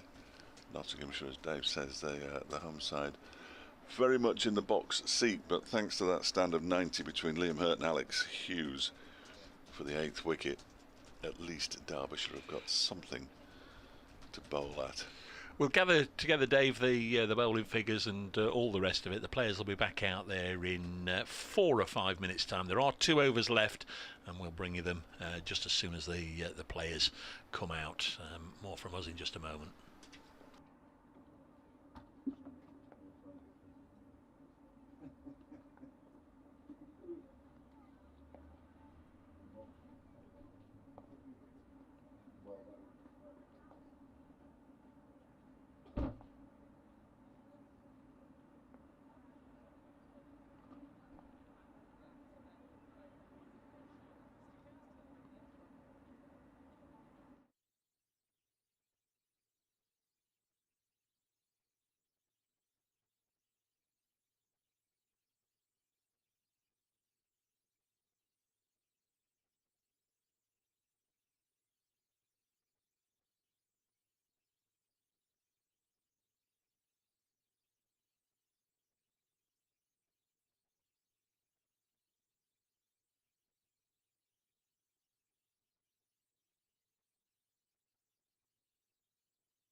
Well, hello folks, and welcome back to Trent Bridge. Dave Bracegirdle and Dave Fletcher here with you for what's not going to be the longest session of cricket in the world, it has to be said. We think it's 2 overs. We'll just get confirmation in a moment or two, with Nottinghamshire set to score 165 runs, having recently bowled out Derbyshire for 262. And that does mean that they've got a couple of overs left to endure, bat, survive, whatever you want to throw in there this evening. We wait to see who the 2 batsmen are. In fact, thanks to the pictures on the live stream, we can get a nice good close-up of Asiba Mead and Ben Slater, the recognised opening duo, on their way out to the middle.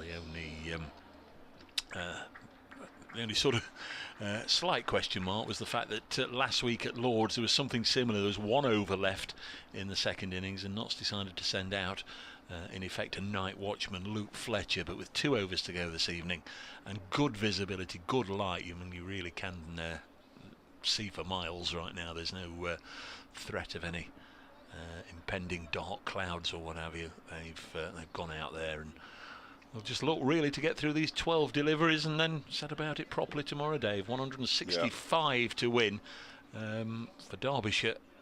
They've had a decent day, haven't they? A decent day. They could pop a cherry on top of that cake there if they can get a wicket this evening. 2 wickets tonight would do me. Two. Yeah, get a couple of wickets in this Sam Connor. 1 in the Sam Connors over and 1 in the next over. Whoever bowls it, that'd do me. That would set tomorrow up very nicely indeed. The thing is, we saw James Pattinson go off, and if a wicket goes down, they'll use of the night watchman. I mean, sometimes it works, sometimes it doesn't, and even sometimes that wicket will go straight away the following morning, so the bowlers are on a bit of a high anyway. Yeah. But here you go, see if you can get your 1 wicket. There are 2 overs left. Slater is on strike. He gave Sam Connors a bit of a tap. He gave him some awful tap, didn't he, at the end of day 1, and he bowls to him, does Connors, and he leaves it alone outside the off stump. Bit of a sighter. Promise the listeners stroke viewers the bowling figures for Nottinghamshire. Broad 17 overs, 5 maidens, 1 for 47. He got Sham Masood. James Pattinson, 21 overs, 5 maidens, 3 for 59. Liam Patterson-White, the spinner, 20 overs, 1 maiden, 1 for 61. Dane Patterson got the last wicket, 21 overs, 6 maidens, 3 for 35. Mullany on for 26, and Lyndon James, he got 2 for 26. Connors bowls to Slater, again wide of the off stump, again left alone by the Nottinghamshire opener. Allows it to go through to Brooke Guest, the Derbyshire wicket-keeper. Steve Kick says, come on Notts, now get the job done. I'm really hoping that all 3 Nottinghamshire football teams and the cricket team get promoted. What a year that would be. Well, a bit of work to do, I think, for all 4 of your sporting sides, but that's nice to hear, Steve. There's not too many that sort of root for all 4. Now, this next delivery is wide of the off stump again from Sam Connors and through to the keeper once more. Dane Patterson, I understand, is going to be chatting with Aaron on the boundary rope out there on the edge of the field as soon as play is done. So if you're watching the live stream, or if you want to switch to the live stream, the live audio stream, just leave the pictures on, and when we've finished it'll cut to Aaron and he'll speak to Dane Patterson about his day. Connors in again, balls full delivery, it's pushed out into the offside. Nottinghamshire underway, as is Ben Slater, 1 without loss. An interesting throw from Nick Potts. Thanks to Kirsty for passing that on. Thanks to her and the crew, all the camera crew out and about round the ground, bringing you the pictures today. You've very much enjoyed the coverage. We often sort of feel a little sorry for them out there in some of the colder days, the damp, drizzly days, stood there all day filming the cricket. It's not been too bad today, but I guess if you're there all day, Fletch, you get a little bit stiff and cold, don't you? You must do, yeah. So good work, crew. Thank you very much, and good work to Aaron as well. He'll be there grabbing Dane Patterson at the close of play for a chat. Connors, 2 balls left to his over, bowls on the leg stump to Asiba Mead, and he's away as well. Gets a single down to long leg. That looks like Mikey Cohen down there. It is Mikey Cohen. Somebody's not on the... Well, Lewis No, Rees. it's Alex Hughes. I beg your Lewis pardon. Rees won't be on, will he? Lewis Rees won't be on, no. Mitch Wagstaff's on over there at... well, he's at long leg himself now to the left-hander. He will be fielding all day tomorrow as well. Could you do that? Operate a camera all day long? Can't be that tricky, can it? Just point it. And You'll hope get that- you'll point get it- daggers. Point it and hope for the best, really, isn't it? Here's Connors in and balls to Slater. They go through for a quick single as he dabs it out into the offside. So the first over is done and dusted. One more to go. And the Nottinghamshire are 3 without loss. Night watchman can take his pads off. Indeed he can. Pattinson's done it again. 21st or 22nd time in his career. The last over was going to be off spin. I wouldn't have predicted that. Alex If I'm Thompson. entirely on with you, absolutely.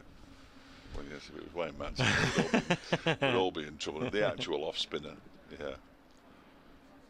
Yeah, we're going to see if it's going to turn. Sharing the new ball. Yeah, it's unusual, isn't it? Unusual. It's A little bit different. Openers aren't used to Exactly. facing Exactly. off spinners necessarily. Certainly not early in their innings. if you've got 2 overs left in the day, well, why not try 2 different modes, 2 different bowling types, maybe? Yeah, no, it's a bit out of the box from Billy Godwin. Yeah, he's not short of Excuse me. company here, Slater. There's a slip, a leg slip, a short leg. Alex Hughes will be under the helmet, I imagine. Under the one helmet, there's the leg slip, of course, is Lear's deploy. And that over from Connors, I mean, that was very different to his first over in the first innings. Did Slater take 3 boundaries or 2 or he some was sort? banging it in too short. And if he bowls too short, he's got the pace, really, with the greatest of respect to Sam. So, hope you've enjoyed the day, and we'll be back just before 11 o'clock tomorrow morning for the last chapter. A little bit of a hold up here. The skipper wants a word with the bowler. It's like a chat, Billy. Yeah, nearly Does 7:15. But it's important. If we can get a wicket this evening. He's got nowhere to go to, Bill, I think. It was his time last night. I know he was in a bit of a hurry last night because he wanted to do the interview really quickly. They're all changing over now. Shah Massoud's gone into the leg side. Wagstaff brought up. Wagstaff brought up, yeah. He's On in the offside. He's in the Royal London cap. 5 on the leg side, 4 on the off. Thompson off a couple of paces round the wicket, tosses it up, and Slater punches it to the captain. And there's no run, 3 without loss. I think he'll get a lot of work tomorrow, Alex Thompson. That would be my guess. Slater 2, immediate to score. Leg by as well. 5 balls left in the day. Bowls. Again, Slater tries to cut it away. This time mistimes it. Out to Wagstaff. Throws it into the gloves of Brooke Guest. Can't imagine that Alex Hughes isn't saying an awful lot to Ben Slater. They'll know each other exceptionally well. It was Critchley that knows him best of all, wasn't it? Well, Critchley's partner is Ben Slater's sister. That's right. Yeah.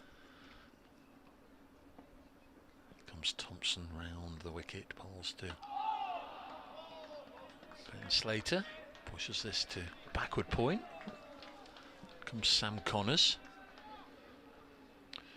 Catcham says, no, Luke Fletcher, we're doomed. Yeah, it's be difficult to go out and have a bit of a bat when he's not made the starting 11, but got a change. Oh no, we had a change. We have got a change. Leos Deploy has gone to second slip from leg slip now.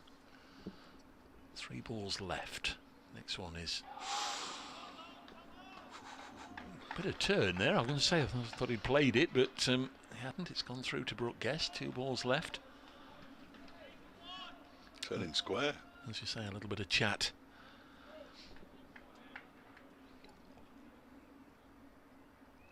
And they all go quiet. Next delivery pushed out by Slater. Shall we? Shan't we? And he set off running. Mead didn't. Sent him back. And it's a good job that Asiba Mead did send Ben Slater back. Been a right old pickle there. if he'd gone another stride further, Ben Slater, but he does get back. No need for that, really. The Godalming approach was certainly one that Notts would do well to follow. One ball left here. Now Billy Godalming's going to hold things up. Of course he is. Go on, Bill. Deploy, who went in at second slip for one delivery, has gone back to leg slip. We have got a second slip. Sam Connors has moved in there. Oh, crikey. Wayne Madsen's telling him where to stand. Literally scratching away on the ground. There you go, stand here. Batsman surrounded. And Slater cuts it into the offside, straight to Wagstaff. It's a maiden from Alex Thompson, but it's a maiden without a wicket at the end of it, and Nottinghamshire are 3 without loss. And day 3 is in the history book, set to score 165. Nottinghamshire close on 3 without loss, 2 of those runs to Slater. Hamid yet to score. And tomorrow Notts will start as favourites, but that will mean nothing as the day goes on if they lose a wicket or 2. Very much enjoyed the day, with Nottinghamshire losing their last 3 wickets this morning, bowled out for 3-5-8. A real old tussle between bat and ball saw Derbyshire make 2-6-2 in their second innings. 3 wickets for each of the quick patos, Dane Patterson and James Pattinson. Some of his little spells were eye-catching as usual. They had 1 or 2 run-ins with 1 or 2 of the Derbyshire batsmen, including Wayne Madsen, who top scored with 52. And there it is, Notts closing on 3 without loss. Thanks to Dave Fletcher for his company today. Thanks to you for joining us, and I hope you'll come back tomorrow morning for the last act of this one, Nottinghamshire versus Derbyshire. For those of you on the BBC Sport website and app, a very good evening to you. To those of you following on the live stream, if you just stick around, watch the pictures for a minute or two, Aaron will be out there. He'll pick up in the next few moments, and he'll have Dane Patterson with him to talk about the day's events. Very much enjoyed being with you today. God willing, we'll do it all again in the morning. From Dave Fletcher, myself, Dave Bracegirdle, a very good night from the commentary box.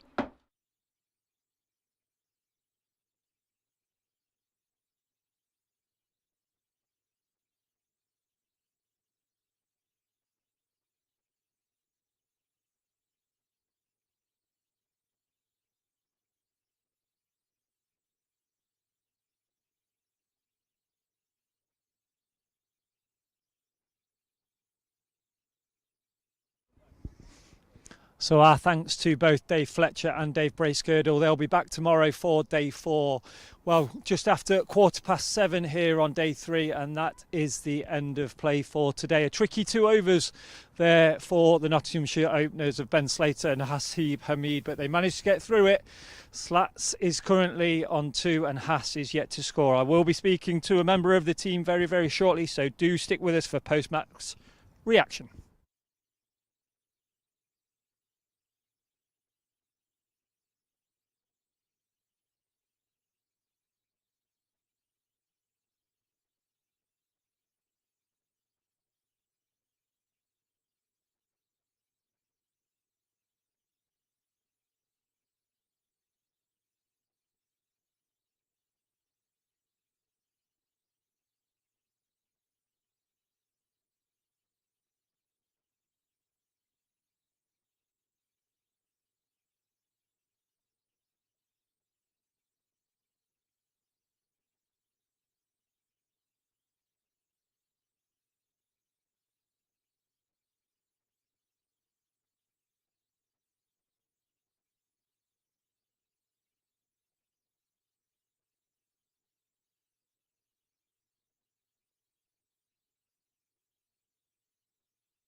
So I'm going to be joined by Hasib Hamid very, very shortly. He's just making his way over to me. But the story of the day, well, it's been a very long day here at Trent Bridge, and thank you very much for sticking with us. We hope you've enjoyed the coverage, and you have to give credit to Derbyshire there. The height between two players have meant that they've given Notts a target tomorrow. 162 runs to win. Has, yeah, you can come in, mate. Means, yes, like I say, 162 more runs. And Hass has joined me now. Come in a little bit closer. Come in a little bit closer. Tricky 2 overs there for you. What's going through your mind as an opening batter with those two? Honestly, obviously, like you say, it is a tricky little period. 2 overs, you don't feel like there's too much to gain out there as such. But I guess the main motive is to make sure you're there going into tomorrow, and thankfully we're both able to do that. A lot of people were like in the crowd, because I was still down here, was thinking maybe a night watchman and stuff like that. Is that a positive kind of showing from you and Slats that you want to come out for those 2 overs and face it and get through that tricky period? Yeah, I mean, I guess so. I mean, the thing is, we have used the night watchman in the past. Obviously, last week Fletcher came in for that 1 over, so it's not something that's a negative move as such, but yeah, for tonight, me and Slats both just went out there and backed ourselves to do the job. Now, just finally on those 2 overs there at the end, what was that kind of bit of confusion there? It seemed that Slats wanted that one run, and we were all there like, no, yeah. don't do that. But obviously, nothing happened in the end. You kind of get those in those moments, don't you? No, you can do. I think, Slats obviously saw a single opportunity. I didn't feel like it was worth it, to be honest, with 2 balls to go, but now thankfully we got there in the end.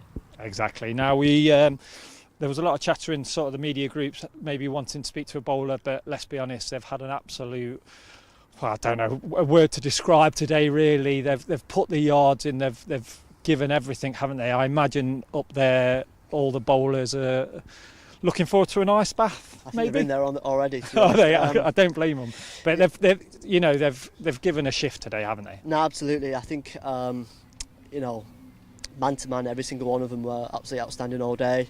I think a special mention to Lyndon actually. He's not bowled too much, or not been required to bowl too much so far this season. But for him to come on and get those 2 wickets going into the tea break was a special effort. So I think he got some just rewards for how he's bowled so far this season. And yeah, every single one of them.